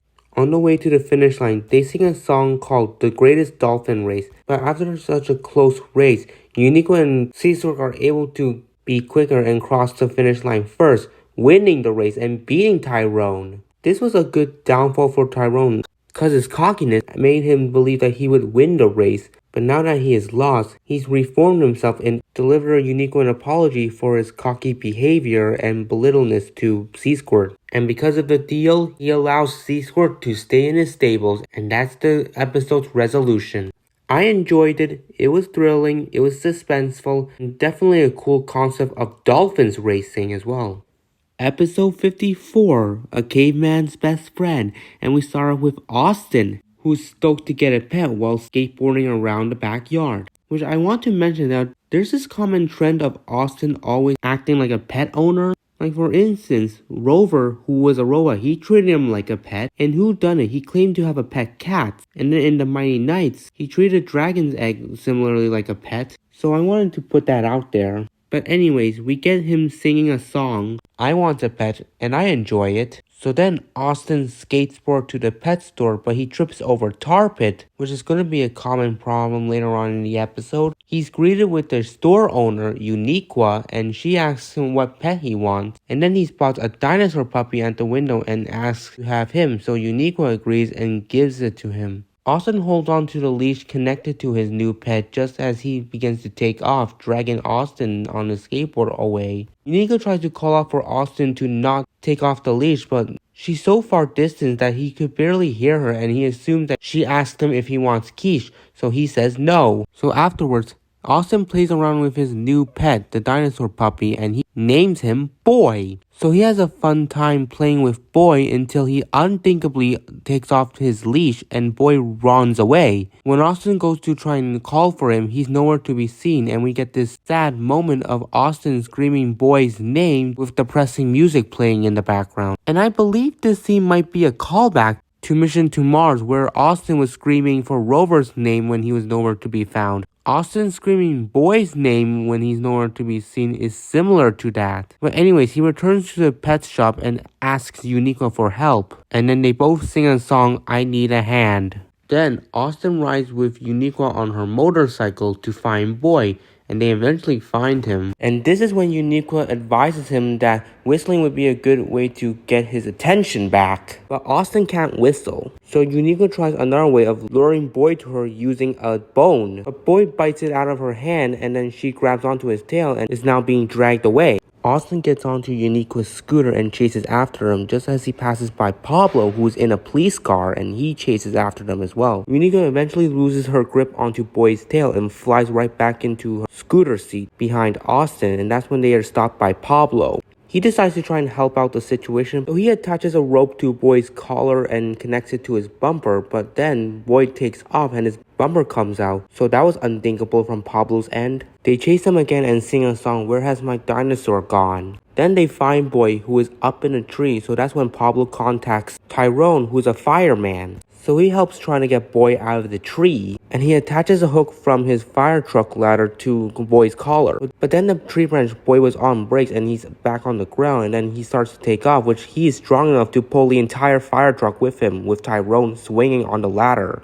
Pablor, Uniqua, and Austin chase after them too on their vehicles, and that's when Boy eventually sees a giant tarpon and gets out of the way just for Tyrone's truck, Pablor's police car, Uniqua's scooter, and Austin's skateboard to land inside it. And that's when their vehicles start to sing one by one, starting with Austin's, then Uniqua's, then Pablor's, so they're all left with Tyrone's, who has the large fire truck. As it begins to sing, Pablor panics for the first time in season 3, and then that's when Austin needs to whistle to try and get Boy to help them. They sing a song, "Now would be a good time to whistle," and then Austin's able to finally whistle. That gets Boy's attention, so he's able to get close enough for Austin to put a leash on his collar, and he's able to pull everyone and the fire truck out of the tar pit. They celebrate getting free, and Austin lets Boy take a nap. This is another very memorable episode because it was about time to have an episode centering on Austin, and I always like his relationship with pets. Episode 55, Ranch Hounds from Outer Space. And we start off with Tasha, who is a rancher, and she's having a busy day doing work at her ranch. So she sings the song, "I Gotta Get to Work," and then the backyard transforms into her ranch. And she explains that her job for the day is to build a new fence, clean out the farm,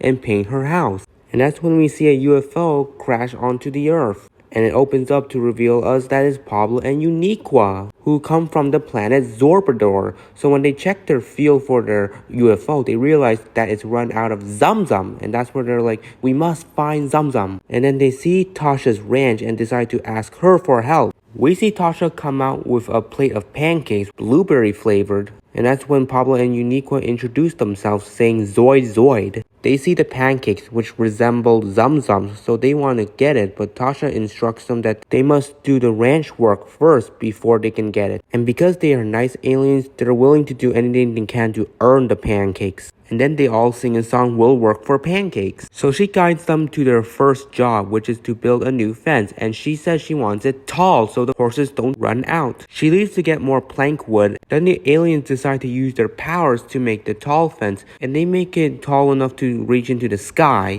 Then Tasha comes back with more plank woods and discovers what they did. She is stunned and explains them that that's not what she meant by a tall fence, so she corrects them and says she wants the fence built around the yard. So they use their powers and fix it just like that. And Tasha's impressed, so she guides them to their next task, which is to clean out the barn. She wants them to move the horses out of the way so she can clean out the stalls. But the horses are too big, and then the aliens decide to shrink all of them and put them in a bucket. And then they sing a song, Zoid Zoid. Afterwards, Tasha comes back and asks them to return the horses to the stalls, but they're nowhere to be seen. Try to show her that they're shrunken in a bucket, but she doesn't use her eyes to look into it. So she starts to feel depressed that she just lost all her horses, but then the aliens decide to resize them, and then she sees them and is happy again. So Tasha gives them one last chore, which is to paint her house orange.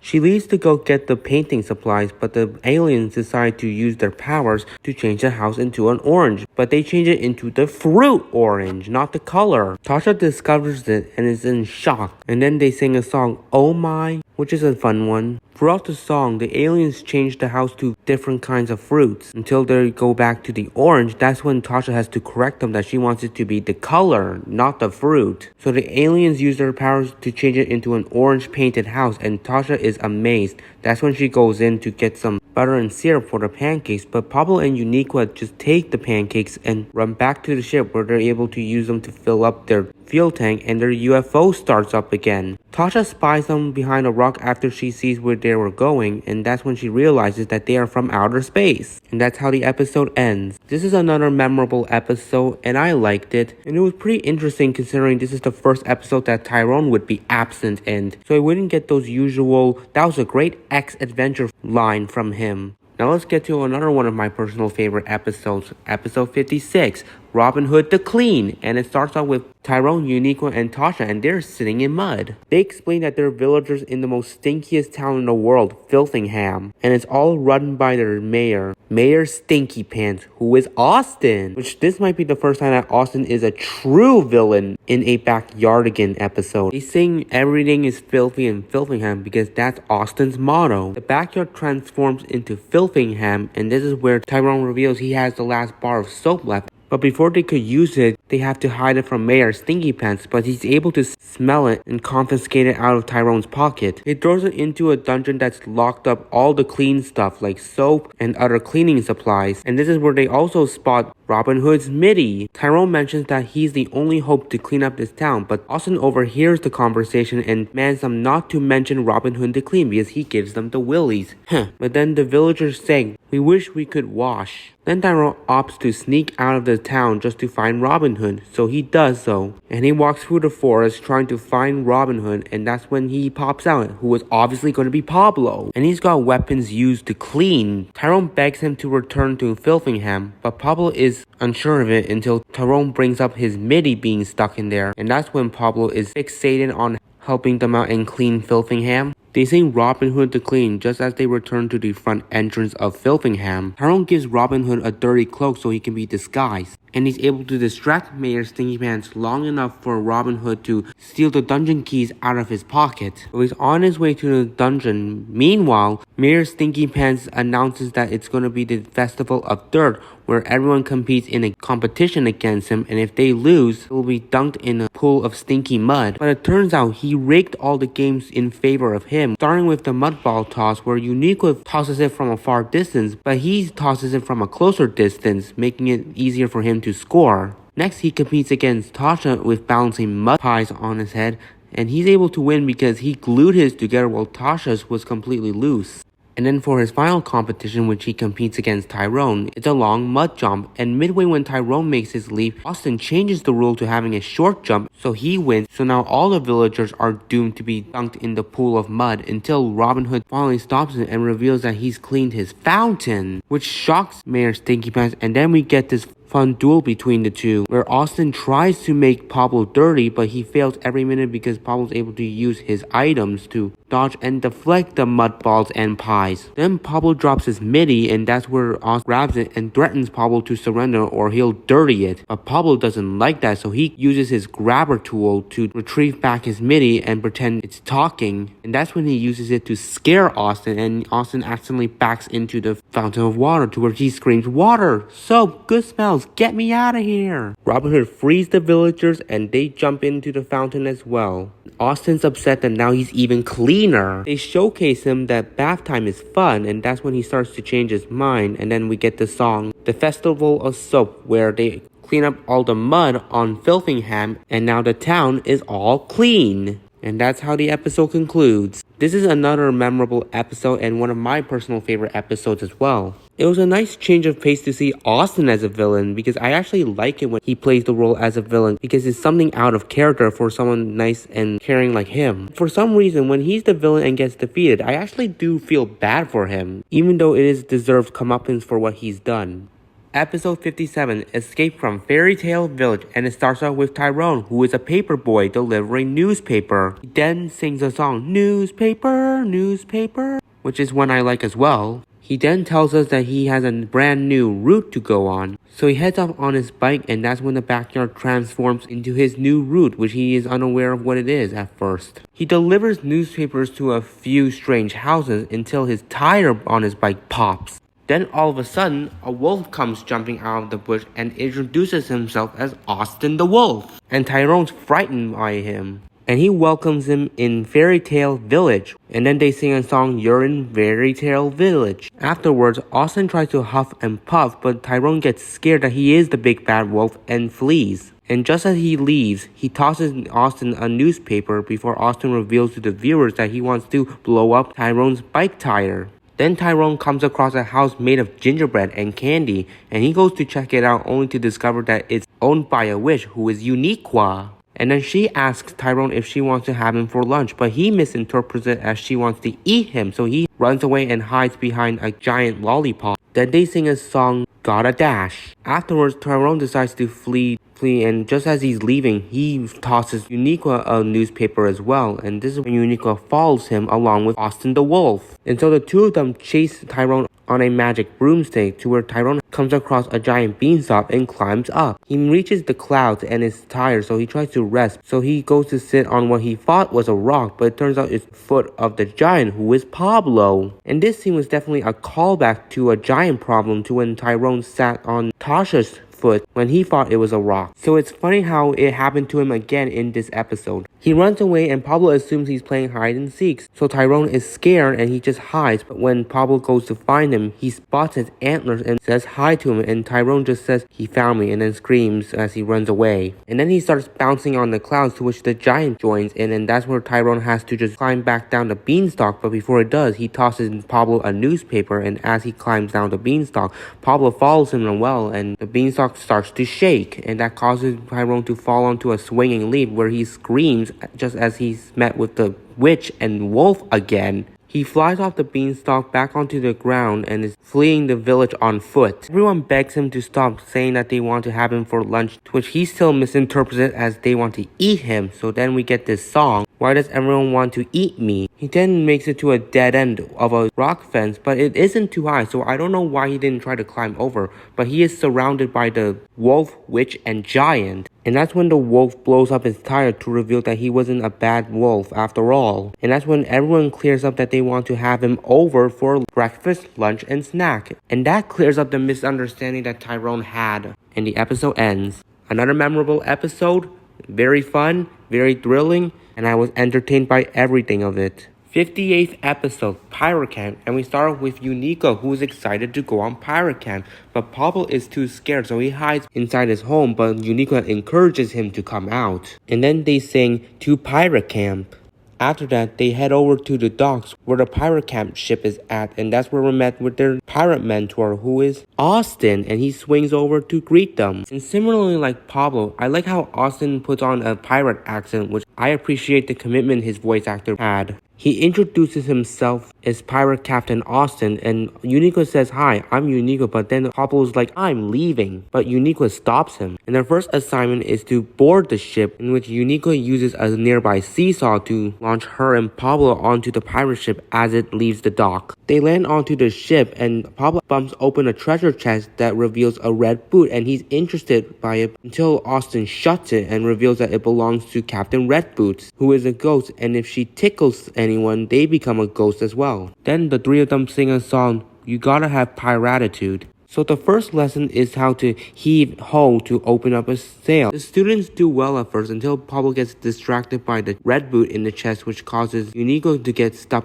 on the rope of the sail. Then their next task is to swashbuckle, which is sliding down a rope using a handkerchief. Pablor goes first and Uniqua follows along, but she gains on Pablor because he's going too slow and they bump into each other. Pablor attempts to open the treasure chest again, but Austin stops him from even making an attempt. Then they sing a song, The Scalawag. When the song ends, Austin accidentally backs up into the treasure chest, which causes the red boots to follow, and his foot accidentally wears it, which causes the ship to steer towards the island of red boots. They make it off the shore, and then Austin is dragged off the ship and headed towards Captain Red Boots' cave. So the students come off the ship to try and rescue him, and that's when they sing a song, Red Boots. In the middle of the song, they spot a hat on the log and assume it is Austin's. Well, Austin never loses his hat at all in this episode, so that hat on the log created a red herring. The students arrive at the cave and see Austin being cornered by the ghost of Captain Red Boots, who is Tasha. Eureka decides she's gonna swashbuckle to rescue Austin while Pablor goes to distract Captain Red Boots. And while he's doing it, we get this funny conversation with Tasha saying, I'm going to tickle you. And Pablor saying, please don't. Tasha's like, here I come. And Pablor's like, here I go. And then he's being chased by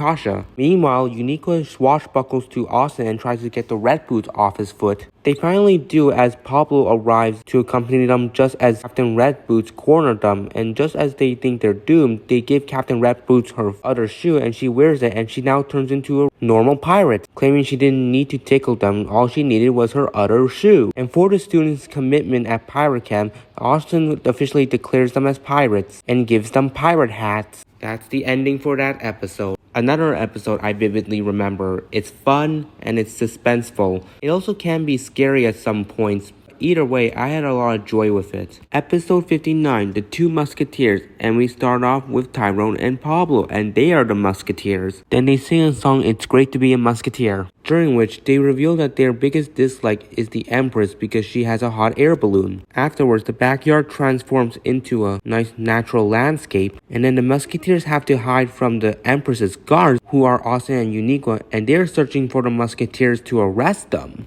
The Musketeers do jump out of hiding and battle those guards with balloon swords. They take their battle to a bridge until a third Musketeer comes out of nowhere, which we know is Tasha, and she deflates her balloon to distract the guards. They hide underneath the bridge, and then Tasha asks if she can become a Musketeer. But Pablor and Tyrone don't think that's true because only two Musketeers make sense. And then the three of them sing a song, number 3. After that, the two Musketeers leave Tasha and she's just devastated. Then the guards spot them again by a windmill, and then another balloon sword battle ensues. Then Tasha comes by again, but this time she distracts the guard by dueling them in manners. The guards are distracted just as Tasha takes the chance to hide Pablor and Tyrone on top of the nearby windmill. They mock the guards for working with the Empress. Tasha questions why they even dislike her, to which they sing a song, We Don't Care for the Empress. They return back to the ground and Tasha asks them again if she can be a musketeer, but they reject her. So she leaves, which would be a big mistake for them as the guards arrive and cuff them. We then cut to the Empress Palace where the musketeers are locked up in a jail cell. The guards are satisfied and they sing a song in the name of the Empress. The guards leave and then that's where Tasha comes back to rescue the two musketeers.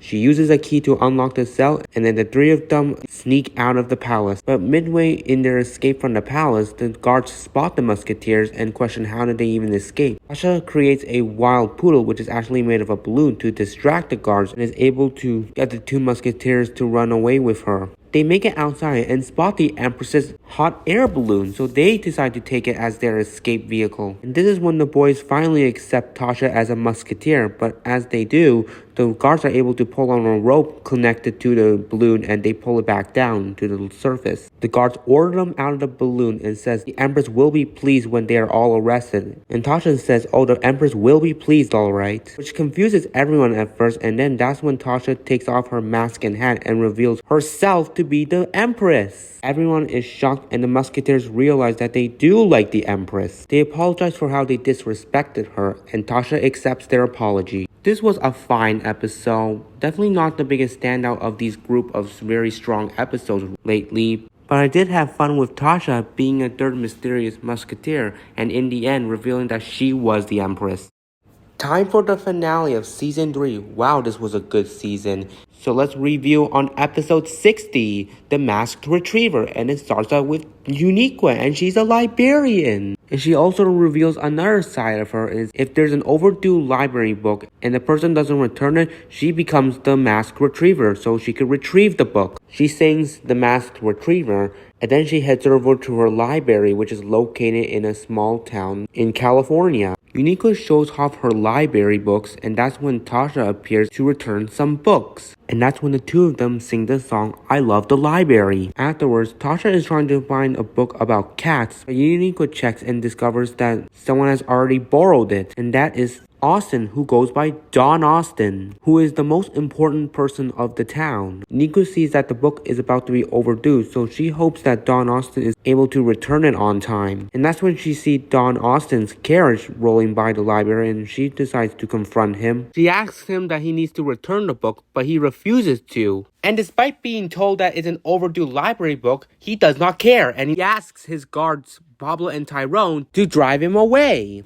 Then Uniqua and Tasha sing a song called I'm Going to Get That Book Back. Then afterwards, Tasha points out that one person has the ability to get that book back, and that's the Masked Retriever, to which when Tasha's back is turned, Uniqua goes through a secret entrance located underneath her desk and goes to dress as the Masked Retriever. She gets on her horse and she's on her way to retrieve that book back. Then we check in with Don Austin's guards who are guarding his gate, and they are discussing about the worries of the Masked Retriever appearing. And that's when Pablor opts to warn Austin about it, so he heads inside, leaving Tyrone alone to guard the gate. And as soon as Tyrone walks away from the gate for a bit, Uniqua takes the chance to sneak into it and leave a black checkmark on it, which shocks Tyrone. She sneaks into Don Austin's room just to witness a conversation with him and Pablor, where he is warned about the Masked Retriever. He claims he's not afraid of her and will not return the book, so he plans for him and his guards to leave to Mexico that night. And now Don Austin is in his carriage being driven to Mexico by his guards, and then he spots the Masked Retriever on her horse following them. She's able to catch up with Don Austin's carriage and stop his horses from progressing. Don Austin flees his carriage with the book and runs towards an abandoned building with a bell on top. His guards try to stop the Masked Retriever from chasing him, but she distracts them and leaves black checkmarks on them, to which they scream. Don Austin reaches the top floor of the abandoned building, and the Masked Retriever orders him to return the book, and he's like, never! So the Masked Retriever makes her way to the top of the building, and we see Don Austin just quietly reading the book until she pops up and corners him. She says the line, I am the Masked Retriever and you have an overdue book, which scares Austin to the corner until he breaks that he did not finish it. And that's when he clarifies that he has not finished the book and he really likes it, but it's so long that he could not finish reading it under the limited time. And that's when the Masked Retriever reveals that he can just go to the library and renew the book. She explains to him that if he renews his book,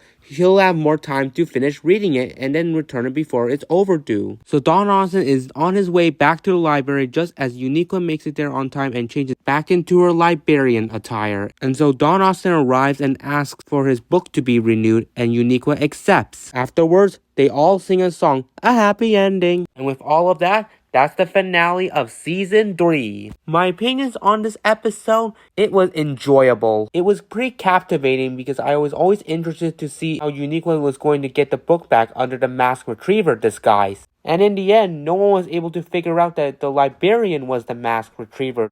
Now we enter our final season of the Backyardigans, Season 4, which is another strong season. On par with Season 1, Season 4 is another one that I have lots of memories of because most of the episodes that aired on my TV came from this season. And then with this season's opening variations, they went all out to make it more lit and exciting. Now we go to episode 61, which is also part 1 of our last special, Robot Rampage. And now we start off with Austin, who is a robot repairman, and he is assisted by his robot Roscoe. Austin then sings, I'm a robot repairman, before he heads out to his repair shop located in Mega City, which is a city comprised of robots residing there. Austin enters his repair shop, and at first there's no one that needs repairing until they get a call from Uniqua, who needs help because her robot is breaking down. So Austin and Roscoe are on their way, and they drive their floating vehicle to get to Uniqua's residence. They meet her at her front door, and she shows what the problem her robot is having. Her robot, whose name is Reba, is going crazy baking cookies while tossing dough all over the kitchen.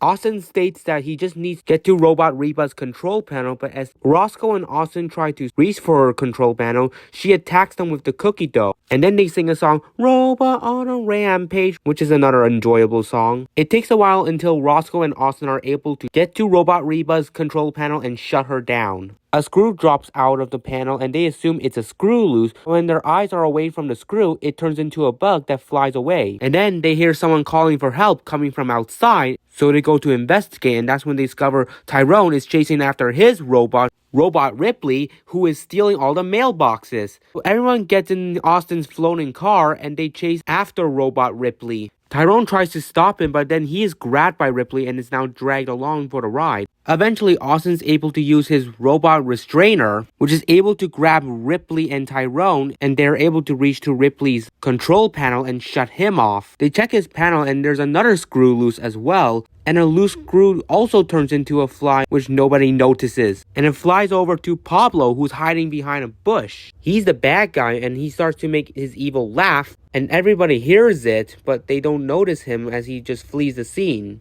Then all of a sudden, a floating car drives maniacally past them, and we see someone in the car screaming for help, who is Tasha, and her robot Raquel, is driving so crazy. So that's when everyone gets into Austin's floating car and chases after Tasha. Austin gets up and hops onto the roof of Tasha's car, but then Robot Raquel flips the car over, which causes Austin to fall. But thankfully, Roscoe is able to save him with his car, and then they deploy something called the Flying Car Controller, which is a magnet that's able to attach Tasha's floating car to it, and they make a landing in front of Austin's repair shop, and then Austin shuts down Robot Raquel's control panel. And there's another screw loose, and then that's when it's revealed on screen who the culprit was, which is Pablor, and he introduces himself as Professor Bug, as he says the line, "I rule Mega City," and then he sings the song, "I am Professor Bug." Then he controls all the evil robots to surround everyone, to where both sides has a herd of evil robots marching towards them as Tasha says the line, "We're trapped!" And the first part ends on a cliffhanger, definitely the most dramatic one. Because when I initially watched this, I was just like stoked to watch part 2, but I never got to until many months later. In between, I was always theorizing how are they going to get themselves out of this situation, until I thought logically like, oh, Austin's repair shop is behind them. They should run in there to shelter themselves from the dangerous robots. And it turns out my theory was correct. Austin realizes that the repair shop is their only option to hide out, so everyone is able to make it in just before the herd of robots try to break in. So now everyone wonders who is Professor Bug and how is he controlling all the robots to be evil besides Roscoe. And Austin points out that all of them had a screw loose, to which he displays Robot Raquel's loose screw onto the table, and that's when it turns into a bug as well. And they finally notice and try to catch it. And that's when everyone sings the song "Screw Loose." Afterwards, Austin is able to stop it by using some bug spray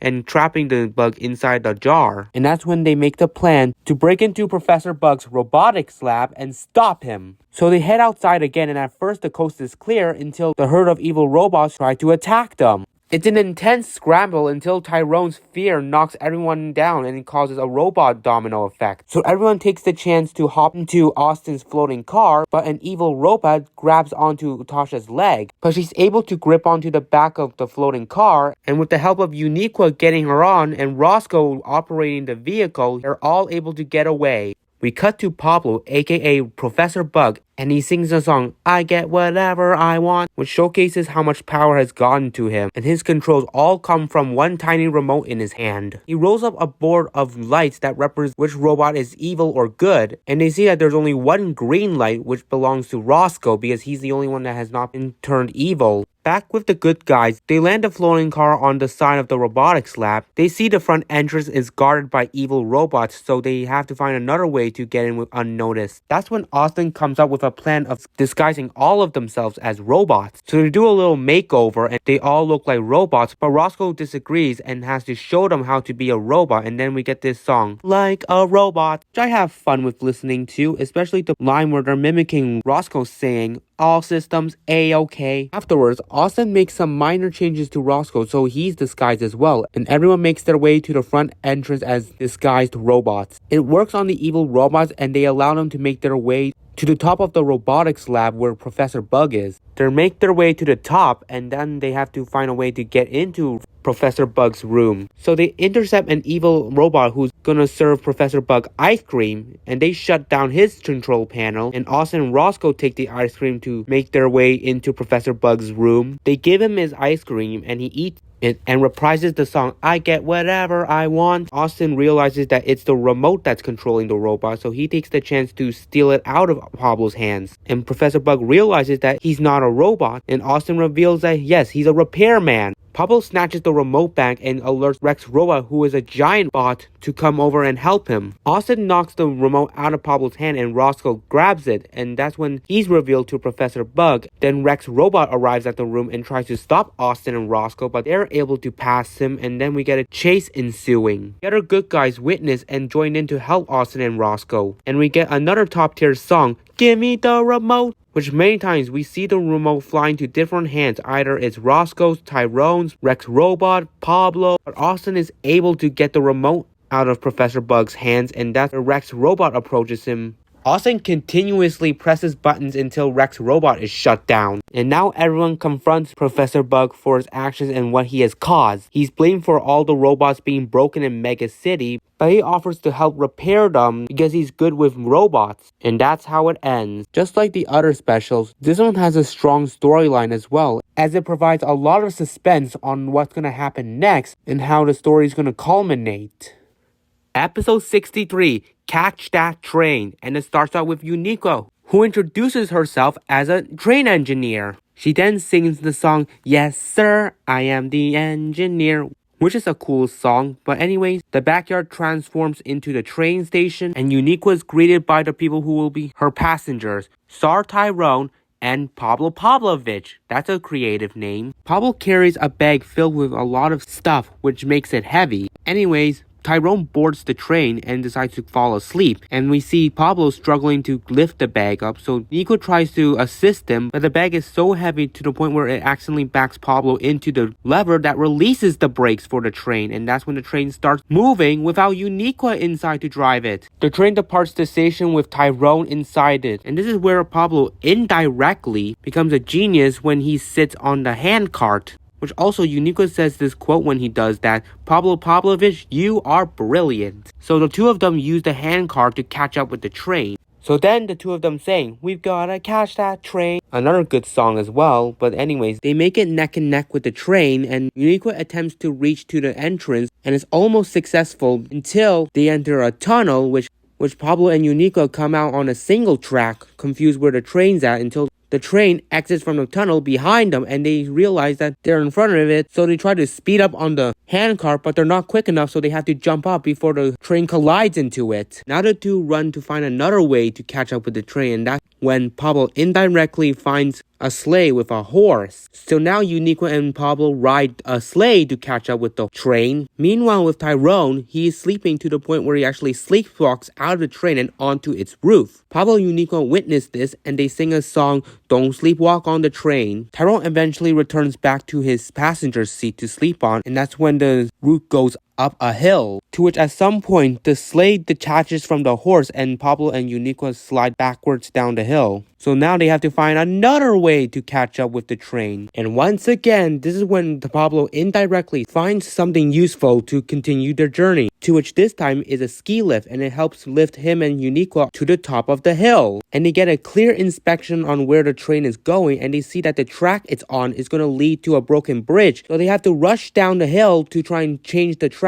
to direct the train to the palace. So they use skis to ski down the hill and get ahead of the train so they can reach the railroad switch in time. Pablo and Eureka struggle pushing the lever a bit, but they are able to succeed at the last minute and switch the tracks just as the train arrives. And this is when Eureka takes the chance to grip onto the back of the train while carrying Pablo as well. The two get on the roof of the train just as it enters the palace station, and Eureka makes her way onto the station platform to pull the lever that triggers the brakes to finally stop the train. Tyrone wakes up and sees he's at the station, and he exits the train and tells Eureka and Pablo that that was the best train ride he's had, unaware of the events that was occurring while he was sleeping. They sing the last song, It Was a Really Good Choo-Choo Ride, and episode 63 concludes. It's another personal favorite of mine just because I had fun watching Pablo and Eureka find different ways to catch up with the runaway train.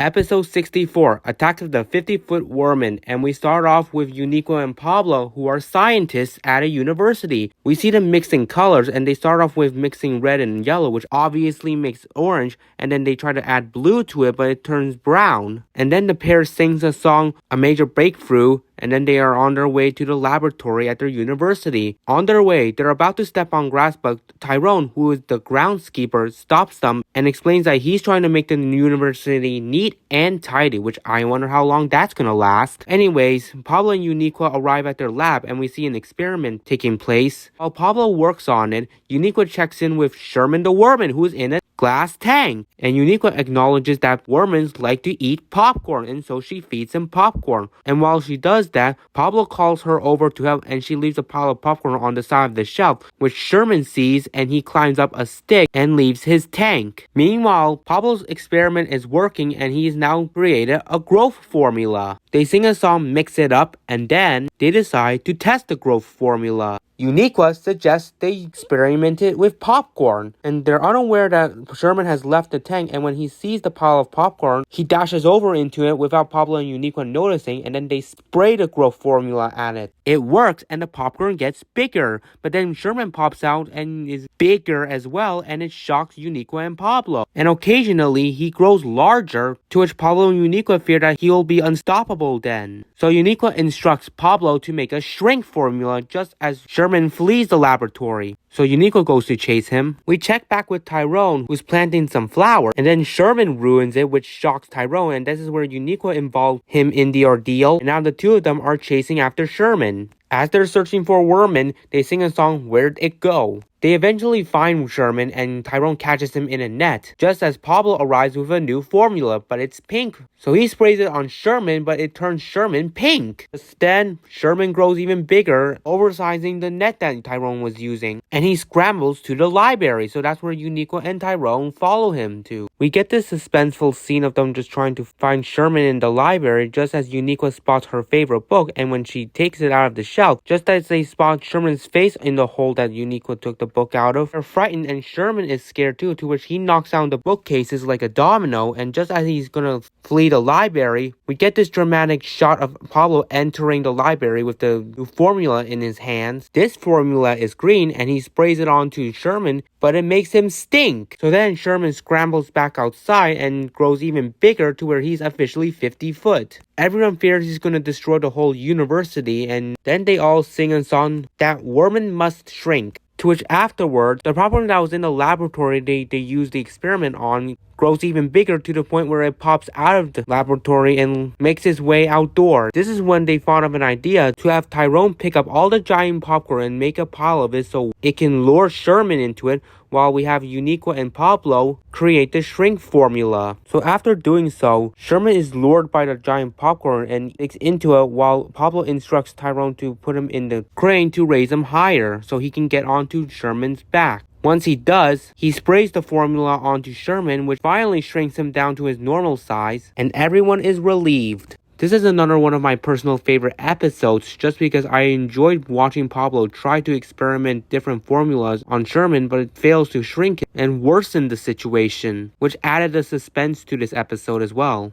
Episode 65, Dragon Express, and it surprisingly starts off with Pablor, who is a dragon jock, and he does some fancy flying with his dragon. It's his first day on his new job as a Dragon Express delivery. He then sings Dragon Express. Then afterwards, he heads over to his new job, which the terminal is located on a mountain, and that's when he flies over to greet his workers, who is Austin and Uniqua. He introduces himself and his orange dragon, whose name is Maverick. Uniqua introduces herself as the boss of the terminal, and Austin is another jock as well, who introduces his green dragon, and her name is Windy. They are all impressed by Pablor's amazing flying, and that's when Uniqua instructs them to deliver their first package of the day, which is to a clifftop castle. So both fly on their dragons to deliver the packages, and we see Pablor do some tricks while Austin is going straight forward. And there's a shortcut that Pablor takes because he's able to use his fancy flying to get through it, while Austin goes the long way because he's not used to doing tricks, so he just goes the regular route.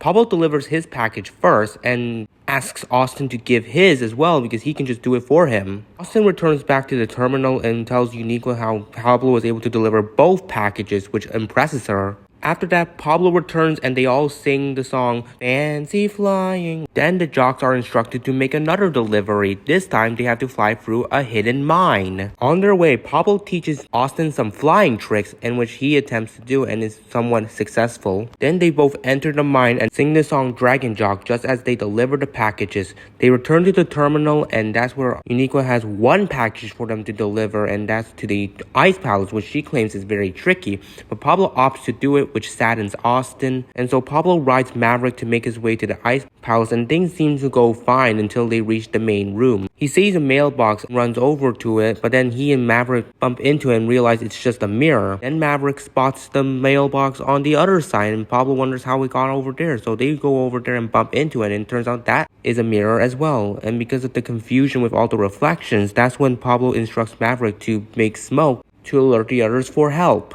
Uniqua and Austin see it, and that's where Austin gets on Windy and fly over there to help Pablor. As he enters the Ice Palace, it begins to crumble down, and that's when he has to utilize the tricks that Pablor has taught him to maneuver around the falling ice. He makes it into the room with Pablor, and that's when they help each other find the right mailbox. That's when Austin comes up with a great idea to use their dragons to melt the mirror with their fire to see if the mailbox is there. So they do that until they come across the real mail, and that's where they deliver the package and depart the crumbling Ice Palace. They return back to the terminal, and that's when they sing a song, Woohoo, and that's the ending. This one's another personal favorite because I was entertained by Pablor's fancy flying and him teaching Austin how to do it as well, so he can be on his level of dragon riding. Now let's get to episode 66, Flower Power, and it starts out with Uniqua. And she's a friendly flower seller because she likes to make things floral. She then sings her song, Things Are Always Rosy, and then she heads over to Garden City. She hands some flowers to trolley driver Tasha and window washer Tyrone and makes her way to the greenhouse where Pablor is working at. She requests him to fill her basket with some flowers just as she walks around and admires some flowers. Then notices one flower and brings it to sunlight, which blooms, and it's just beautiful. But when she goes to touch it, her finger is pricked on one of its thorns. At first, it's nothing until she starts shooting out flour from her hands. And she starts to shoot fireworks and pollen, which makes Pablor sneeze. Then Pablor deduces that the flower that pricked her finger gave her special powers. So then Pablor throws dirt and water on Uniqua and gives her some sunlight, and that's when she starts being more powerful and transforming into a superhero. During which they sing a song, Superhero Practice, just as Uniqua officially transforms into her superhero outfit. Now goes by Flower Girl. She flies out of the greenhouse and makes everything floral, which impresses Tasha and Tyrone. As she is decorating Garden City with flowers, that's when we're met with our villain, who is Austin, and he is going by Gloommeister. And he hates flowers so much that he just wants to make the world dark and gloomy with shadows. But in a questionable choice, instead of firing the shadow at the flowers, he instead fires it at trolley Tasha, to which she's in danger, and derails her trolley onto the road, and she almost falls into the harbor until Uniqua saves her with flowers. And then that's when Gloommeister strikes again with Tyrone, and he can't see anything, and he falls off the building, but thankfully Flower Girl gives him a soft landing with a giant flower. After saving those two, she wonders how it could happen until she spots Austin going down a sewer lid. She heads down and enters his underground lair, and as she's exploring, a cage falls on her which traps her. She tries to use her flower powers to break out, but because there's no sunlight, it puts her in a weakened state. Then Gloommeister introduces himself and gives his evil laugh, and then we get this amusing scene of Uniqua questioning if that's even his real laugh, but Austin reveals that it is not, and that he's just doing it to be more authentic with his evilness, and instead his laugh is more like snorting and giggling, which Uniqua agrees that his first laugh is better. He explains that he plots to make the world dark and gloomy, and that's when he sings the song Me and My Shadows. I like it as well. And then he presents his Gloomsday machine, but accidentally uses his real laugh first before he realizes and changes it into his evil laugh. And then he presses a button on it which fires shadow into the air, which darkens everything and blocks the sunlight. And so he leaves his lair and makes his way to the top of the buildings, just as Uniqua is trying her best to break free. The lair door unexpectedly opens, and she takes the opportunity to get sunlight using her hands, and when she reaches for it, she's able to get her powers back and break free from the cage, and uses a giant flower to break out of the lair. So we see the shadows overwhelm Garden City, to which Tasha, Tyrone, and Pablor have to run to the only area with sunlight left. And as it closes in, they scream until Uniqua comes and saves the day and uses her color power to eliminate some of the shadows. And that's when she meets up with Gloommeister again, who's on the top of the building. He's so confident that he's won, and then they sing another top tier song, This Is My Song, which I always found is so funny as they're singing it while combating each other. Then Austin uses his Gloomsday machine and fires it at Uniqua, which traps her in the shadows. And Austin just laughs, thinking he has become victorious, until Uniqua uses her pollen power, which causes Austin to sneeze and back into his Gloomsday machine, bumping it to face upwards and giving Uniqua a chance to break out of the shadows. She then uses her flower power on the Gloomsday machine, which destroys it and all the shadows dissipate. And we see Austin just say, "No, no!" To which I mentioned before, when Austin's the villain and he gets defeated, I genuinely feel so bad for him. And you can see that with the despair on his face as everyone confronts him on his crimes and why he would do such a thing. And you do feel bad for him, as you can see his looks of sadness, but at the same time it's kind of deserved because he did do these things that are wrong. So anyways, Austin is now having to confess, and that's when he reveals that he's afraid of flowers. They explain that flowers are nice, and Pablor hands him one to smell, and that's when he starts to change and realize that flowers are good, and now he reforms himself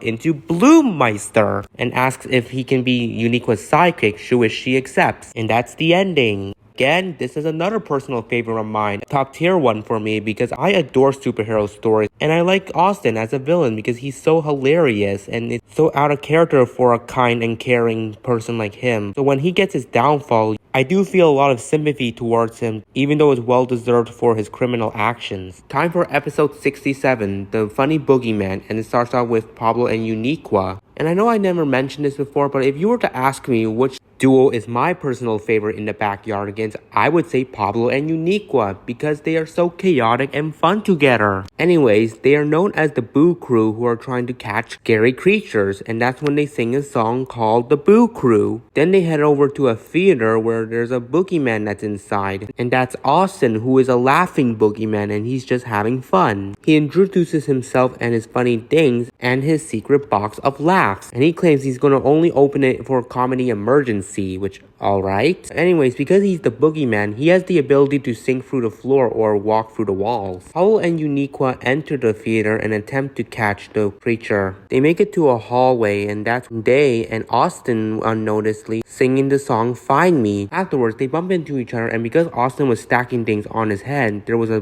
bowl of spaghetti that falls onto the top of Uniqua and Pablor's head, and then it's haunted goo, so they scream and flee the theater. They decide to head back into the theater, but this time with cameras. And occasionally, we see Austin just making some jokes, just as Uniqua and Pablor make their way to the back of the theater. And then when Austin pops out of the vase, they spot him but struggle with the camera, and then they blind each other with the camera flash. Pablor and Uniqua are blind and they are frightened, so they flee the theater again. They then sing Catch That Boogeyman just as they enter the theater once again with a hoop that creates a trap for the boogeyman. They place the hoop on the stage and then hide behind the audience chairs. And we get another funny scene of assuming that Austin doesn't see them behind the chairs. And it cuts to Austin revealing that he can see them behind those chairs. A complete dichotomy to what Pablor and Uniqua assumed. So then Austin's show began, and he just does some funny tricks with him either riding a unicycle and juggling, and then eventually stands in the hoop, to which Pablor and Uniqua trapping him. And they celebrate just as Austin notices he's trapped and just sinks into the floor to escape from it, and that's where Pablor and Uniqua are terrified to see him escape their trap. And that's when Austin finally realizes that they were trying to catch him, not knowing he's a funny boogeyman, not a scary one. So then that's when he has to use his secret box of laughs, because it's a comedic emergency, and Pablor and Uniqua think it's over until Austin reveals what's inside the box.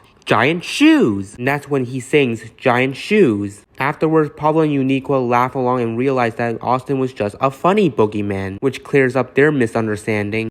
Anyways, my opinion is on par with many others' thoughts on this episode. Even though there were some fun bits, it was hard for me to kind of connect with this episode because we knew it was a misunderstanding and that it just needed to be cleared up when Austin reveals himself to be innocent.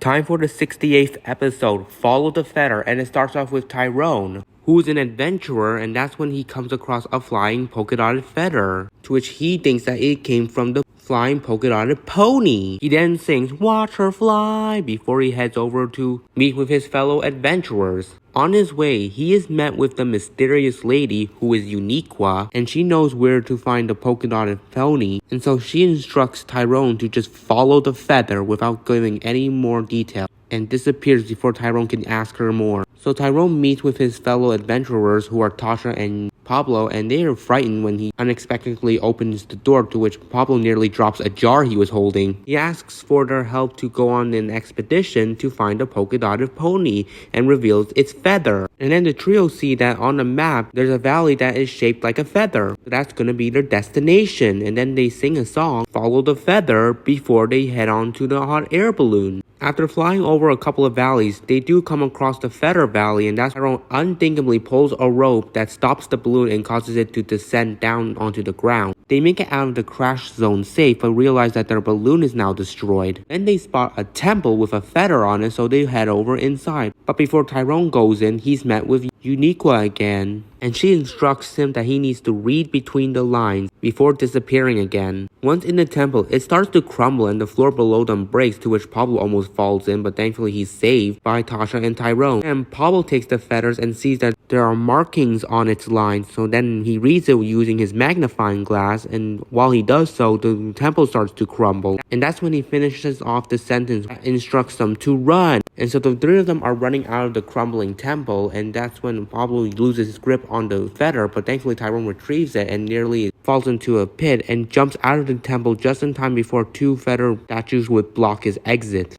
Pablor and Tasha think that the adventure is going wrong, and then they all sing a song, Things Could Always Be Worse. Then afterwards, they come across a mountain shaped like a feather, so they attempt to climb it, but fail to, and Tyrone is met with Eureka again. And this time, she instructs him to follow the feather and they'll see the light before she disappears again. And after explaining the instructions to Pablor and Tasha, Tasha grabs the feather and holds it up where the sunlight is able to reflect it and create stairs on the mountain. So they use it to climb to the top, and when they do, the area is just all gloomy and dried up, and then they see a colorless pony with wings, but she's not flying. And that's when Eureka finally reveals herself, and she reveals that she's the guardian of the flying polka-dotted pony. It's revealed that the pony will only fly once something that she has lost is found and returned back to her, which I think we all know what it was because they were holding it the entire time. The feather. They sing She Won't Fly before Tyrone returns the feather to the polka-dotted pony, and that's when her colors come back, the land grows some nature, and the pony can fly again. So she flies around and lets Eureka, Pablor, Tyrone, and Tasha ride her,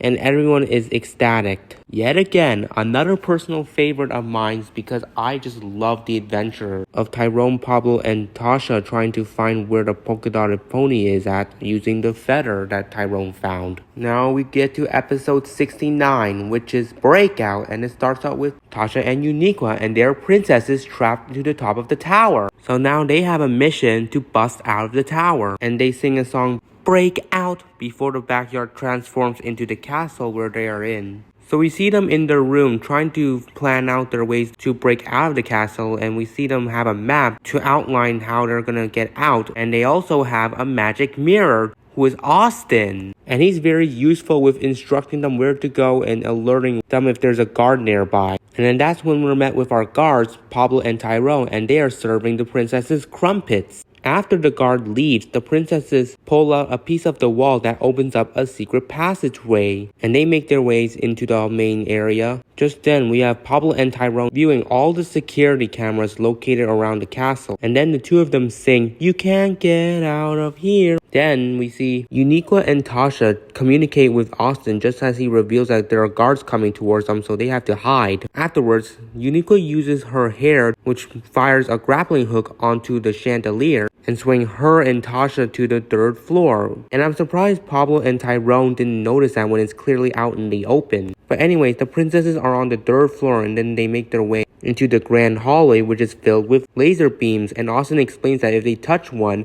it'll set off an alarm that will alert the guards. So then afterwards, while Eureka and Tasha are passing through the lasers, they sing another iconic song, Dance for Your Life, and I just love it. Their singing voice actors did a marvelous job with this song, especially the parts where like, dance, dance, dance for your life, and after that, they both make it across all the laser beams, but then Tasha's dress accidentally backs into one, which sets off the alarms, and the guards are alerted. And then that's when they find out that the princesses have escaped, so they're now after them. The princesses make their way onto the secret staircase, but then they're surrounded by Tyrone and Pablor, who are chasing after them in both directions, but Conveniently, there's a door behind them because they're now on the second floor, and they try to push in and struggle a bit, but they're able to make it in just at the final minute before Tyrone and Pablo can even catch them. They run towards an elevator and make their ways in and close it just before Tyrone and Pablo can make it into it. They see that the princesses are on their way to the first floor, so they make their way to the first floor and wait for them there. Which I'm surprised that the elevator was going a little slow, because I'm pretty sure the princesses would have made it onto the first floor before the guards would have even made it. But anyways, the princesses do some smart thinking as they realize that guards could intercept them once the elevator door opens. So they go through the ceiling of the elevator and hide on the roof of it just as it reaches level 1, and the guards are ready to capture the princesses, but they're not there, so they assume they must have already escaped. Afterwards, the princesses jump back into the elevator and try to leave it, but then Tasha accidentally slips the magic mirror out of her pocket and it lands next to Pablo. He assumes it's a mirror and opens it and sees Austin, and now he assumes that that's not his reflection, but Austin tries to make it believe it, and we get this funny scene of Pablo making some silly faces while Austin trying to imitate them to make him believe that he is the so-called mirror. Pablo does buy into it, but Tyrone snatches the mirror out of his hands and figures that it was a magic mirror that the princesses were using for help. He demands Austin for answers, but Austin refuses to give them anything and instructs the princesses to run. So then another chase ensues, and we get this song, "The Chase is On." And I just love the guards' vocals in this song. But the princesses do make it to the final room, which is filled with armor, and they hide behind one that has a giant shield. Pablo and Tyrone assume that they're hiding behind one, so Tyrone tries to get answers from Austin, but he refuses to say anything until he indirectly spills, and the princesses are now ordered to come out of hiding. And it seems dire at first until Austin instructs them to look up, and that's when the princesses transform their slippers into rocket slippers, shocking Tyrone and Pablo just as they snatch the magic mirror back, and then they fly through the glass ceiling and use their dresses as parachutes. Pablo and Tyrone lower the drawbridge and try to come after them, but when they're they're too short to make it to land and fall into the moat. Just as the princesses land and are about to leave, they hear the guards struggling in the waters and decide to help them despite them not really wanting to. They help the guards out of the water and think that it's over, but the guards reveal that it's okay for them to leave because they escaped them fair and square. And that's the conclusion of that episode. Another top tier personal favorite of mine, just because I love Tasha and Uniqua's dynamic, and it was fun to see them find many ways to escape out of the tower they were in. And on par with Mission to Mars, this episode has the batch of some of the best songs I've ever heard. Now for episode 70, the Actions Elves Save Christmas Eve, and it focuses on Tasha, Uniqua, and Pablo, and they are elves working for Santa Claus. They sing Action Elves just as they head over to Santa's workshop, and they head over to their secret underground workshop where Santa calls them, who is voiced by Conan O'Brien, and he does fine. But anyways, Santa explains that his sack has been stolen by the Abominable Brothers, who's obviously going to be Tyrone and Austin. He instructs them to retrieve it back, and if they don't, there will be no Christmas. So the elves get to action and ride their rocket horse. We cut to the Abominable Brothers, who are struggling to bring the sack up the hill, and they're tired. Then all of a sudden, the sack is magic and it turns into a sleigh. So they ride it up to get to their igloo. But as they're flying, the Action Elves spot them and follow them on their rocket horse. We get a little fun chase sequence until the Action Elves crashes into a bank of snow. The Abominable Brothers make it to their igloo, and then they sing a song, The Magic Sack, as they have a lot of fun with the magic sack, and then they bring it into their igloo home and turn it into a couch. Back with the Action Elves, they craft their broken rocket horse into a triple ski so the three of them can ski together to the igloo. Once they arrive, they craft a jack-in-a-box to eject them onto the roof of the igloo, and they use a candy cane to ring the doorbell while leaving them a toy robot to distract them with. The brothers fall for it and they chase after the toy robot just as the Action Elves enter their igloo and change the couch back to the magic sack. As they're exiting, their phone rings and it's a call from Santa, which I forgot to mention. He does that occasionally throughout this episode to check in on what's going on with his elves. But the brothers hear the ringing phone and they spot the elves retrieving the magic sack. So the brothers snatch it back, and then they have a snowball fight with the elves while singing Snowball Fight. Afterwards, the five of them fall down a snow cliff, and that's when the phone rings again, and this time the Abominable Brothers answer it despite the elves protesting. They answer the phone and realize that it's Santa on the other end. He explains that they are trying to get the magic sack back, and that's when the brothers realize it belonged to Santa. So they hand back the sack to the elves and they decide to join them to fill the sack with toys. And then we get another top tier song, To Fill a Sack, which is their version of the 12 Days of Christmas. But in the Backyardigans version, they only sing for 7, not 12. Anyways, they're able to fill up the sack and give it to Santa, and he flies off in his sleigh to deliver the presents. This was another cool episode because I like how they decided to do another Christmas themed episode, but this time Santa was involved, which was a cool element added to this episode. Now we get into episode 71, Los Galacticos. And we start off with Tasha, Tyrone, and Pablo, and they are a band called Los Galacticos. They sing a song called Los Galacticos, introducing themselves and showing what instrument they play. They then head over to ride their new tour bus, but the bus they see is strange because it's sort of levitating while having pictures of space planets embossed on the side of it. They don't check around and just assume it's their bus, so they board it. They get to the front of it and find very strange buttons, but they don't think of it at first, so they just go ahead and drive it. But as they're driving, they see that they're flying and they realize they're in a spaceship. Almost crash into a giant plateau, but Tyrone is lucky enough to press the right button to stop it in time. And then the ship ascends up and flies them into space. And as they're panicking in their ship, we're met up with the Goo Gores, who is obviously Uniqua and Austin, and they are gonna goo anything that's in its path. The pair sings We Love Goo, and then that's when they plan their next target, which is to goo Earth. So I wonder how convenient it is for the Los Galacticos to be in space at this time. So then the Goo Gores see the Los Galacticos bus coming to them, and that's when they meet them. The Goo Gores warn if the band gets any closer to the ship, they will goo them. And because the band doesn't know how to drive it, they press a button that speeds up towards the Goo Gores, so they take the opportunity to goo the spaceship. And it hits their windshield. They try to search for the windshield wipers button, but they keep pressing the wrong buttons and it makes their ship go crazy. The Goo Gores laugh in satisfaction and communicate to the band that they are now gonna go and goo Earth. To which the band now realize that they have to be the heroes and stop them before their planet is gooed. Pablo eventually presses the windshield wipers button with his head, and then the band sees that they're about to fly into the sun, but thankfully Tyrone is able to press the stop button, which they're able to stop and turn around. And then they sing a song pushing every button, which is a cool one because we see them experimenting with each button to see what it functions when they press it. So then back with the Goo Gores, we see them lining up their target on Earth. But the band contacts them again and tells them that they're gonna stop them from gooing Earth. The Goo Gores laugh about it and decide to fire goo at them again, but this time the band is able to dodge the attacks. The Goo Gores try various ways to goo them, but the band keeps dodging their attacks. Uniqua gets frustrated at Austin and he's like, I don't know, as he slams his hands on one of the buttons that discharges a goo pipe that actually lands on the band's ship.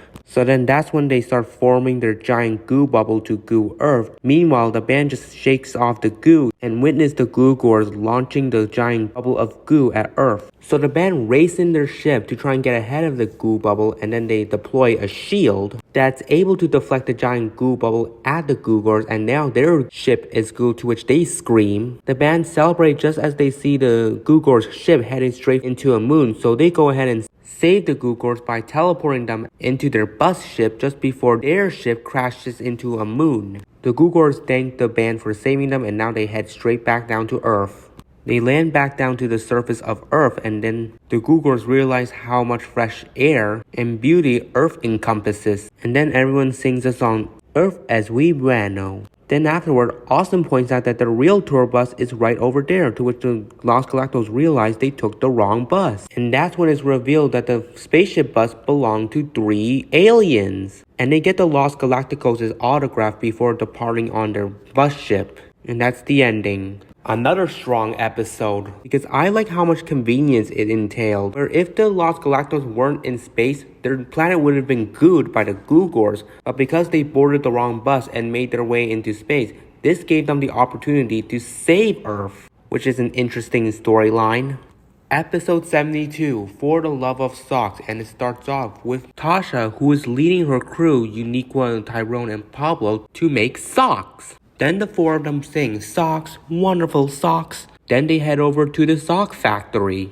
Tasha manages that everyone's in position before the socks are ready to be rolled in the conveyor belt. She grabs her clipboard and her very sharp pencil, and then she starts up the machine, which socks are rolling in on the conveyor belt. Everyone makes sure that pairs of socks match before putting it in a bin. And then the four of them sing a song, "That's my job, that's my job." Afterwards, while writing on the clipboard, Tasha accidentally slips the pencil out of her hand and it lands into the machine. Pablor tries to claim that, a little pencil is not gonna affect anything. Boy, was he wrong.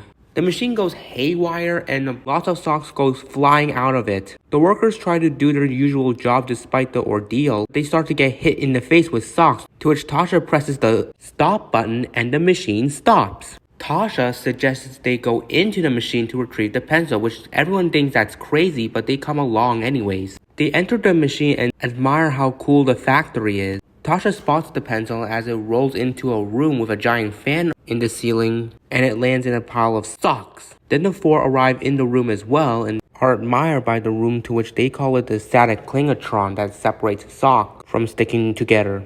Tasha spots the pencil on the pile of socks and she climbs up to try and grab it, but then the pencil flies away into the clingatron van, and Pablor tries to claim that it's not going to affect anything, which, why?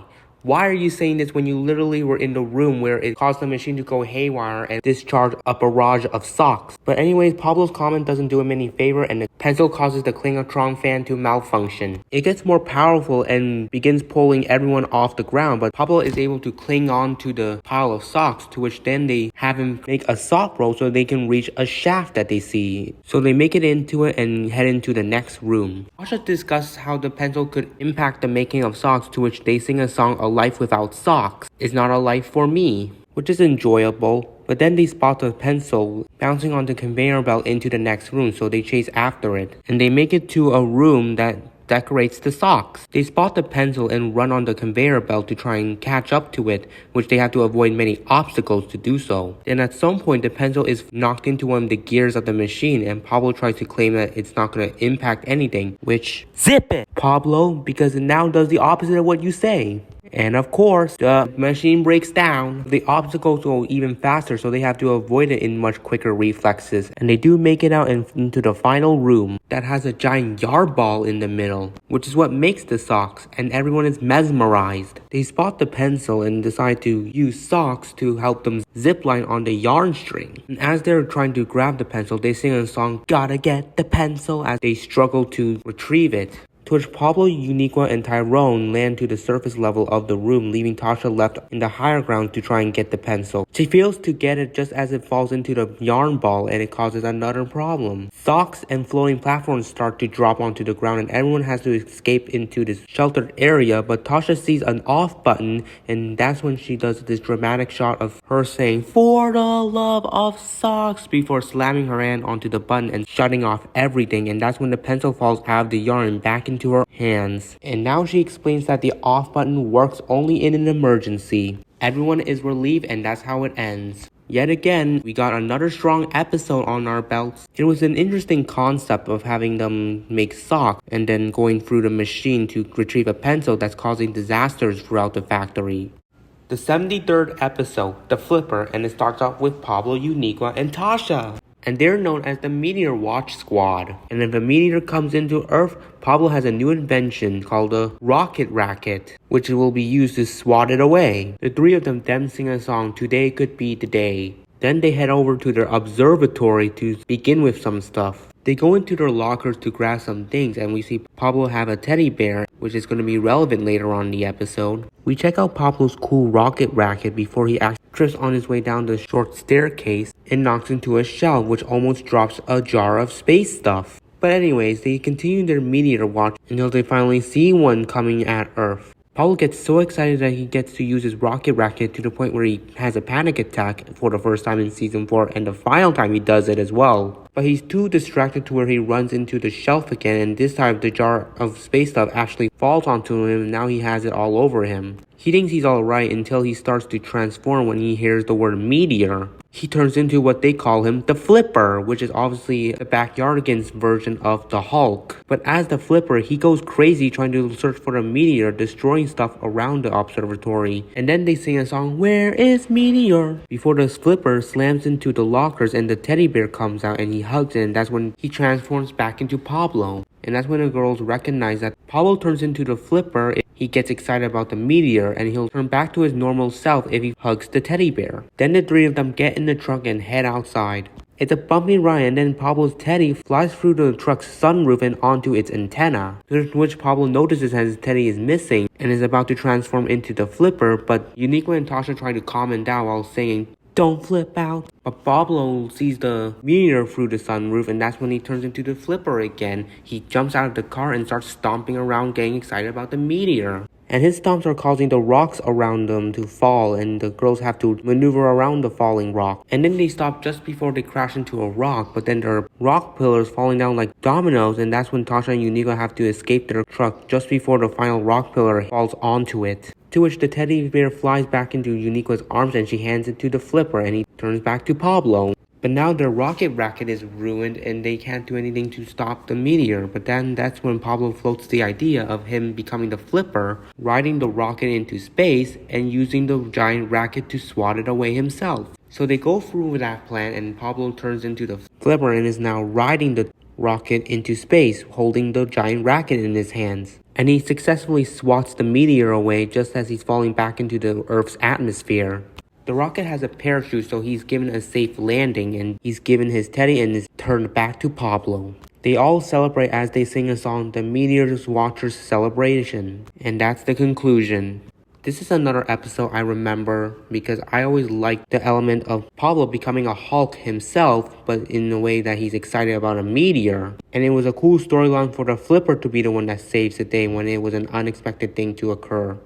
Then we go to episode 74, which is Elephant on the Run, and it starts out with Pablo and Tyrone, who are delivery agents and state that they never miss a package. They sing the song "We Are Delivery Agents" before the backyard transforms into a landscape, and they meet Park Ranger Tasha, who tries to quietly show them that they have to deliver an elephant. But they are unaware that they're being spied on Uniqua, who is Miss Ramaswamy, and Austin, who goes by Austin G. And they plan to steal the elephant so it'll be all theirs. Meanwhile, Tasha instructs Pablo and Tyrone to deliver the elephant to the wildlife sanctuary. But then as they're about to get into the truck, Austin G and Miss Ramaswamy already snuck in, and they have full operation of the truck and just drive away. The agents spot a jeep and take it to drive after them. Austin and Uniqua arrive at the train station and board the elephant onto it. And then they sing a song, "Having an Elephant as a Pet," and then the elephant humorously rips open Uniqua's hat. Just as the delivery agents arrive in their jeep and use a grappling hook to get onto the train. The two sides argue but don't notice that the elephant is walking away after the train arrived at its next station. They see the elephant making her way into a market, so they pursue her. Then they sing "Elephant, Where Could You Be?" But Austin and Uniqua do finally find her and have her board onto their private jet. Pablo and Tyrone spot them and are dashing towards them. Meanwhile, as the elephant makes her way into the jet, her trunk almost knocks over Uniqua's priceless cookie jar, which I wonder how funny that's gonna look later on. But anyways, as the cargo hatch is closing, Pablo and Tyrone make it in on time, and they hide behind a wardrobe before they meet with the elephant again. The jet takes off, and the agents see that the plane is flying over the wildlife sanctuary where the elephant has to be, so they pick up parachutes and gives her two. Just then, Uniqua is sipping on her drink, thinking that now she's gotten away and the elephant is all hers. But then wind blows her straw away, and she's like, "That's funny. It's not normally so breezy in my private jet." And as soon as she checks out why, she accidentally drops her priceless cookie jar and it ironically breaks. The agents remind Uniqua that they never miss a package, just as they and the elephant dive out of the jet and land onto the wildlife sanctuary where Tasha is waiting for them. But then Austin and Uniqua make it onto the ground and explain that the elephant is theirs and they will be bringing it to their house. But then everyone has to explain to them that an elephant does not belong in the house and that the wildlife is what's good for them. And that's when Uniqua realizes that elephants just don't make for good pets. The five of them sing "Right Where She Belongs" before the episode ends. This was a fine episode, not the most interesting of all of season 4, but it was still a fun ride because of the cool feature of elephants in this episode. Now for the 75th episode, the Magic Skateboard, and it starts off with Tyrone, who's trying to ride a skateboard but he struggles. He's trying to do tricks on a skateboard because he's going to be facing off in a skateboarding competition. He then sings the song The Show Off Showdown before he heads over to the skate park, which is called Skatesburg. And he's met with his competitors, Uniqua, Pablor, and Austin. And they're all together facing off to win the golden ollie. Tyrone tries to do some tricks in front of them, but he falls off his skateboard and Pablor and Austin just mock him. Pablor does mention about the Magic Skateboard, and that interests Tyrone. But Uniqua says it's just not real, it's a myth. So as Uniqua helps Tyrone have some skateboard skills, they sing a song, Get a Little Better. Then we have Uniqua acknowledge one thing. The board doesn't make the skater makes the board. And then she departs to practice just as Tyrone tries to practice on his board, but he accidentally kicks it down a hill and breaks into pieces as it lands on a rock. Then all of a sudden, a rock door opens and there's light illuminating from the cave. So Tyrone checks it out and he discovers the Magic Skateboard. And he goes to practice with it and he's developed a lot of skills. To which one of them was him rolling up the vertical side of a rock wall, clearly confirming to him that it is the Magic Skateboard. He's so ecstatic that he sings the song, I found the Magic Skateboard, as he's now confident that he's guaranteed to win with it. So he meets back with Austin, Uniqua, and Pablor, and the show-off showdown begins. So they skate through the first part, which is the grinding rail. The Magic Skateboard helps Tyrone stay balanced on it, while for Austin, he gets too distracted that he falls off and is eliminated from the competition. The other three make it through the first part, and now they get prepared for the second part of the competition, which is called the Maximum Pipe Challenge.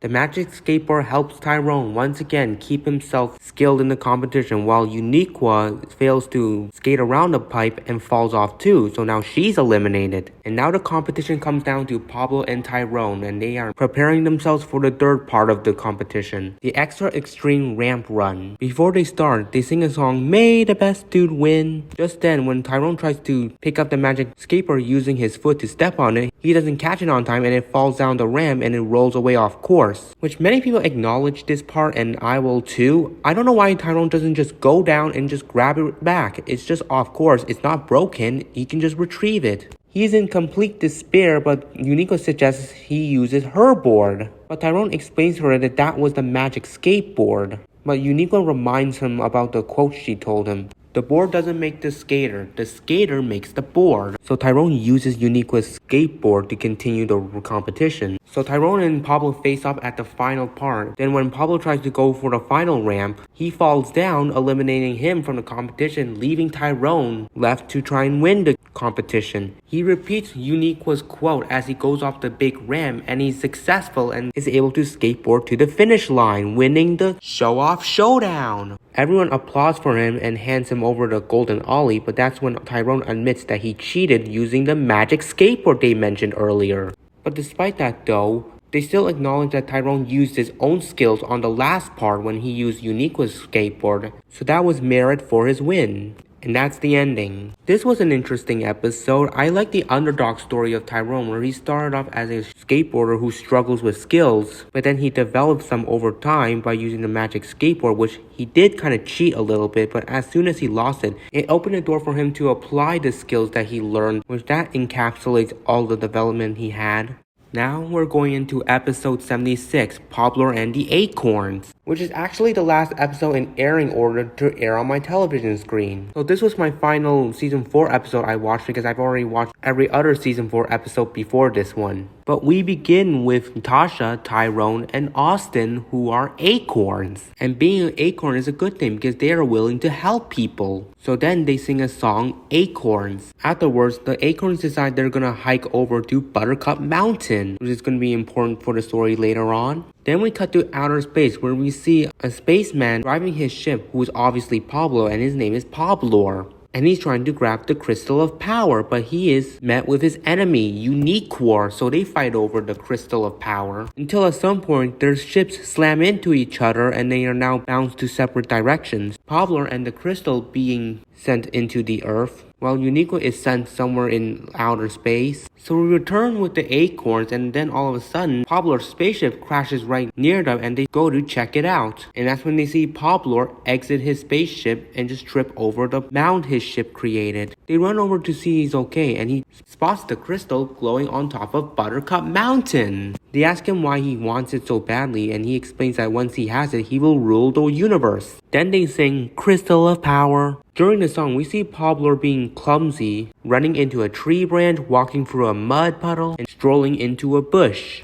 After the song ends, Pablor runs into a tree branch with leaves, and he just humorously fights it, ordering it to get out of his way. The acorns help him out and volunteer to help guide him to Buttercup Mountain, since that was their plan to hike to begin with. So now the acorns are accompanying Pablor on the journey to Buttercup Mountain. We cut back to Uniqua, who is still flying away from her ship until she finally gets control of it, and that's when she's headed to Earth to find the crystal. Pablor and the acorns come across a giant lake, and they plan to canoe across it, but just as they were going to show it to Pablor, they see him stomping in the middle of the lake saying, "Look at this water is in Pablor's way," before angrily crossing his arms. That scene was hilarious. But anyways, the acorns instruct Pablor that he needs to use a canoe to cross the lake. And once again, we get a humorous scene of him sitting in the canoe on land and is ordering it to go forward, not realizing that he needs to move it into the lake in order for it to move. So Austin goes to help him out, and that's when he teaches him how to paddle his canoe to the other side. Afterwards, Austin gives Pablor an acorn merit badge, and it helps commemorate the new thing Pablor learned, canoeing. Next, Pablor and the acorns come across a bridge they need to cross over. But Pablor is too scared, so that's where Tasha is able to hold his hand, and they sing a song, Hold My Hand, as Pablor is able to cross the bridge with everyone. Once on the other side, the acorns give him another merit badge for his bravery.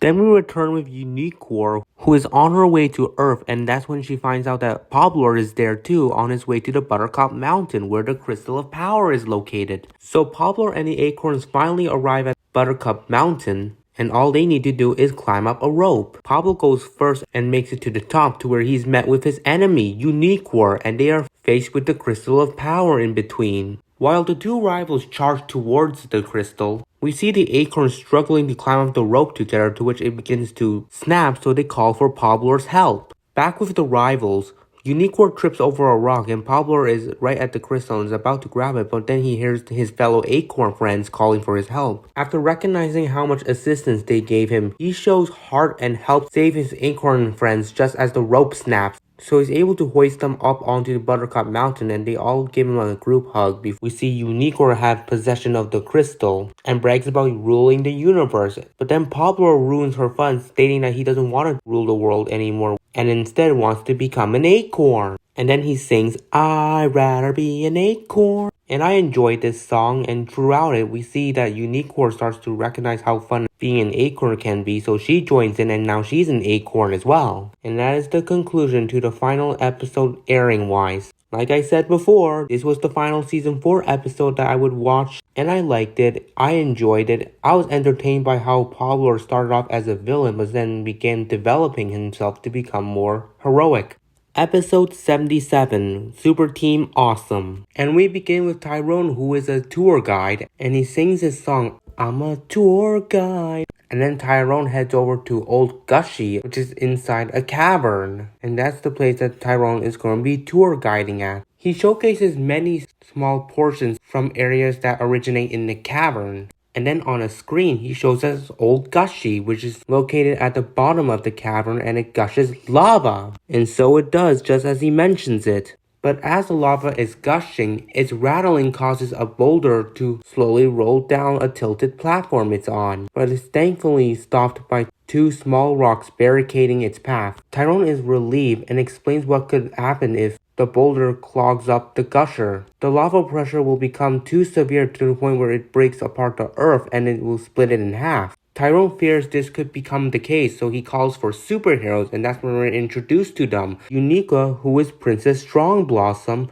Pirate Pablor, and Jungle Girl, who is Tasha. Tyrone explains the situation to them, and they vow to stop that boulder before it could cause any disaster. Then they sing "I'm a Superhero," which involves them explaining their powers. Uniqua has super strength, Pablo can blow wind, and Tasha can act like any animal of her choosing. Just then, the boulder starts falling down the cavern, so everyone rides on a minecart to pursue it. This is where Jungle Girl tries to do something, and she suggests that she'll fly like a bird to stop it, but she unthinkably chooses the power of an ostrich, which they don't fly. And Tyrone points this out just as Tasha leaps out of the minecart. She begins to fall down the cavern, so everyone else ride down the minecart to try and save her. This is when Tasha now thinks smartly and uses caterpillar power to stretch herself further to Tyrone's hand, and they're able to get her back into the minecart. So then they exit the minecart just as the boulder arrives and launches them into a room that's filled with speleobacteria, like the short portion of it that Tyrone was showcasing to us earlier.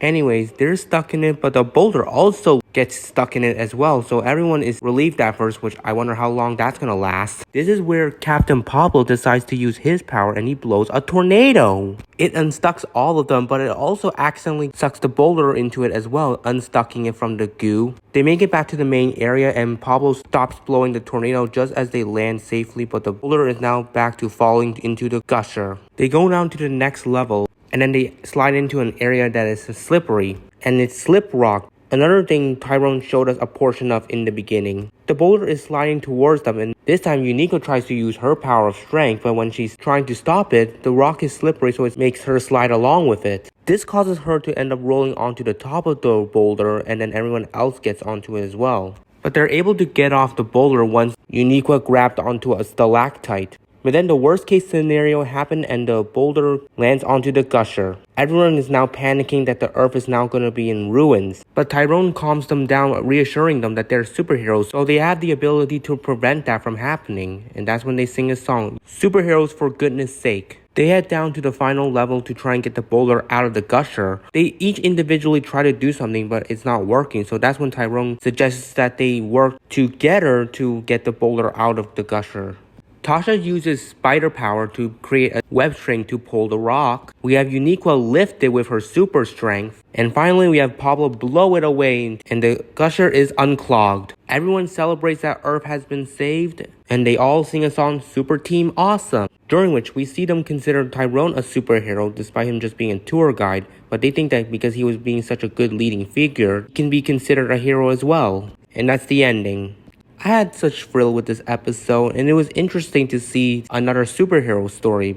Episode 78, Big Dipper Diner, and it starts off with Pablo and Eureka. They're employees at the Big Dipper Diner, which is a diner in space. The pair sings Big Dipper Diner before they head over to the restaurant in outer space. While Eureka is setting up the tables, she spots the space cops who are Tyrone and Tasha. They are both inside waiting for the diner to open, but then they're given an alert of a criminal alien who's shrinking stuff. His name is Blarg, and he's an alien who wears a purple outfit. We see him shrink a satellite, and the cops arrive to pursue him. Just then, we see another alien who's wearing a yellowish suit reposition the shrunken satellite and spots the diner, so she heads over there to eat something. Just then, we see Pablo and Eureka open up the diner while saying 2 eggs mooning side up. Just then, Hugs arrives into the diner and Pablo and Eureka assume that it's the cops, so they go to serve the breakfast. And once Eureka serves the food, she is startled to see an alien eat it all up. She then gives a hug to the employees, and that's where Hugs got her name.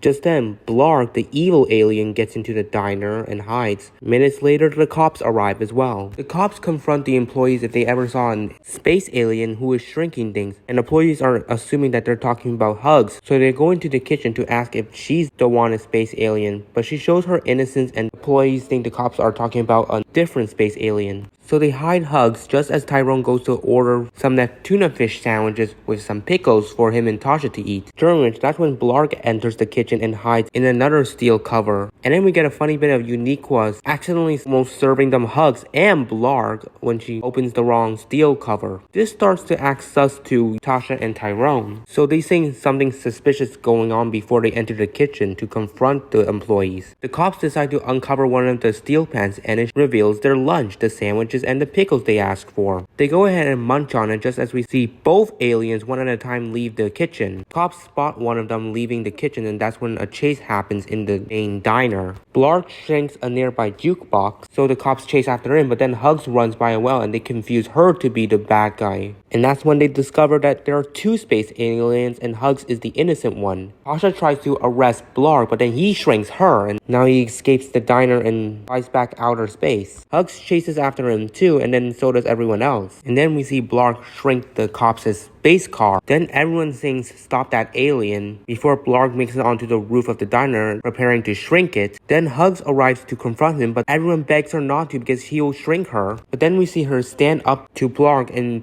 tell him off for being a nuisance and doing criminal activities that he doesn't recognize is causing damage to the whole galaxy. And these comments start to make Blarg feel a lot of regret for his actions. This is when Hugs leads Blarg to resize the things that he has shrunken, to which he does, and he finishes his fixing process in the diner as well as resizing Tasha as well. Blarg is cleared from his crimes and both him and Hugs leave the diner. And that's how it concludes. I had fun with this episode because it was super suspenseful, especially since they had an alien be the villain in this episode, and it was nice to see how he was handled. And I like the moment that Hugs stood up to him because it felt like someone had to tell him that his actions are something he needs to be ashamed of, and that's what Hugs did.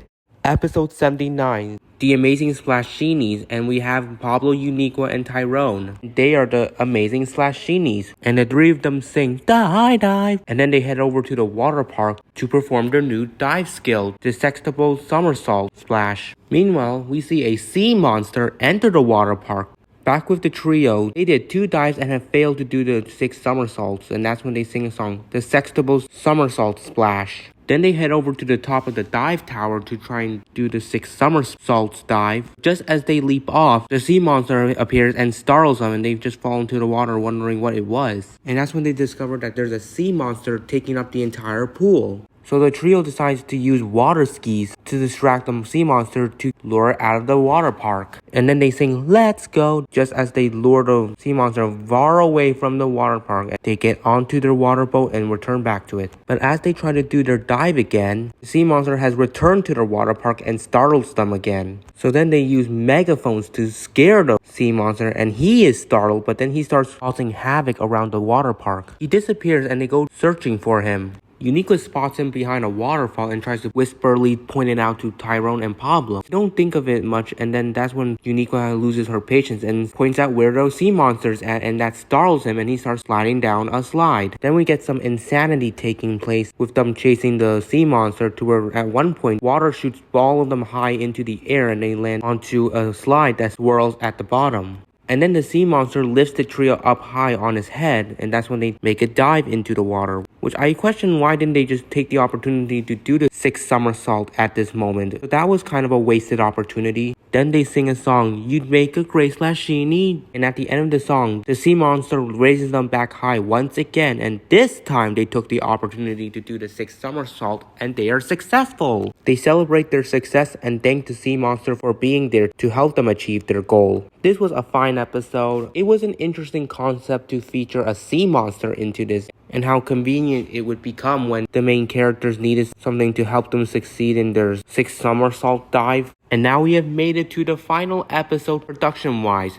Episode 80, The Tale of the Not-So-Nice Dragon. And for the first time, we have an adventure that is a direct sequel to a previous one. This one is of the sequel to Tale of the Mighty Knights. But this time we begin with Austin and Tasha. They reintroduce their roles and are planning to go to Pablor's castle for a tea party, and they are bringing mini muffins. Then the two of them sing "It's a Wonderful Day for Tea." And then for the final time, the backyard transforms into the front entrance of Pablor's castle. And at this moment, many people point this out, and so will I. Austin's the grabbing goblin, but he is not green this time. But anyways, they're on their way to Pablor's castle, and this is where Tasha uses her wand to turn bigger. Then Pablor suddenly runs out of his castle screaming, and they join in to hide behind a bush, and that's when they discover that he's running away from a scary dragon. Pablor explains that the only way for it to turn nice is if you grab on its tail, and hold on to it for 10 seconds. So then Pablor instructs his mighty knights, Eureka and Tyrone, to do it, but they fail to and they're thrown into the moat. Pablor comes over and orders the mean dragon to leave his knights alone, but then the dragon kidnaps the three of them and they are now being carried to Dragon Mountain. Pablor screams for Austin and Tasha to help them because they're their only hope. And we see the dragon toss Eureka, Pablor, and Tyrone into a cave and barricade them in with rocks. Austin and Tasha wonder how they're going to even help because they are not knights. They're just a fairy and a goblin. And they sing, "We're not knights," before Tasha comes up with an idea of getting help from Dragon, the one that hatched from Pablor's egg in the Mighty Knights. So Tasha uses her wand and they get to his cave where they reunite with him. They explain the situation to him and he helps fly them to the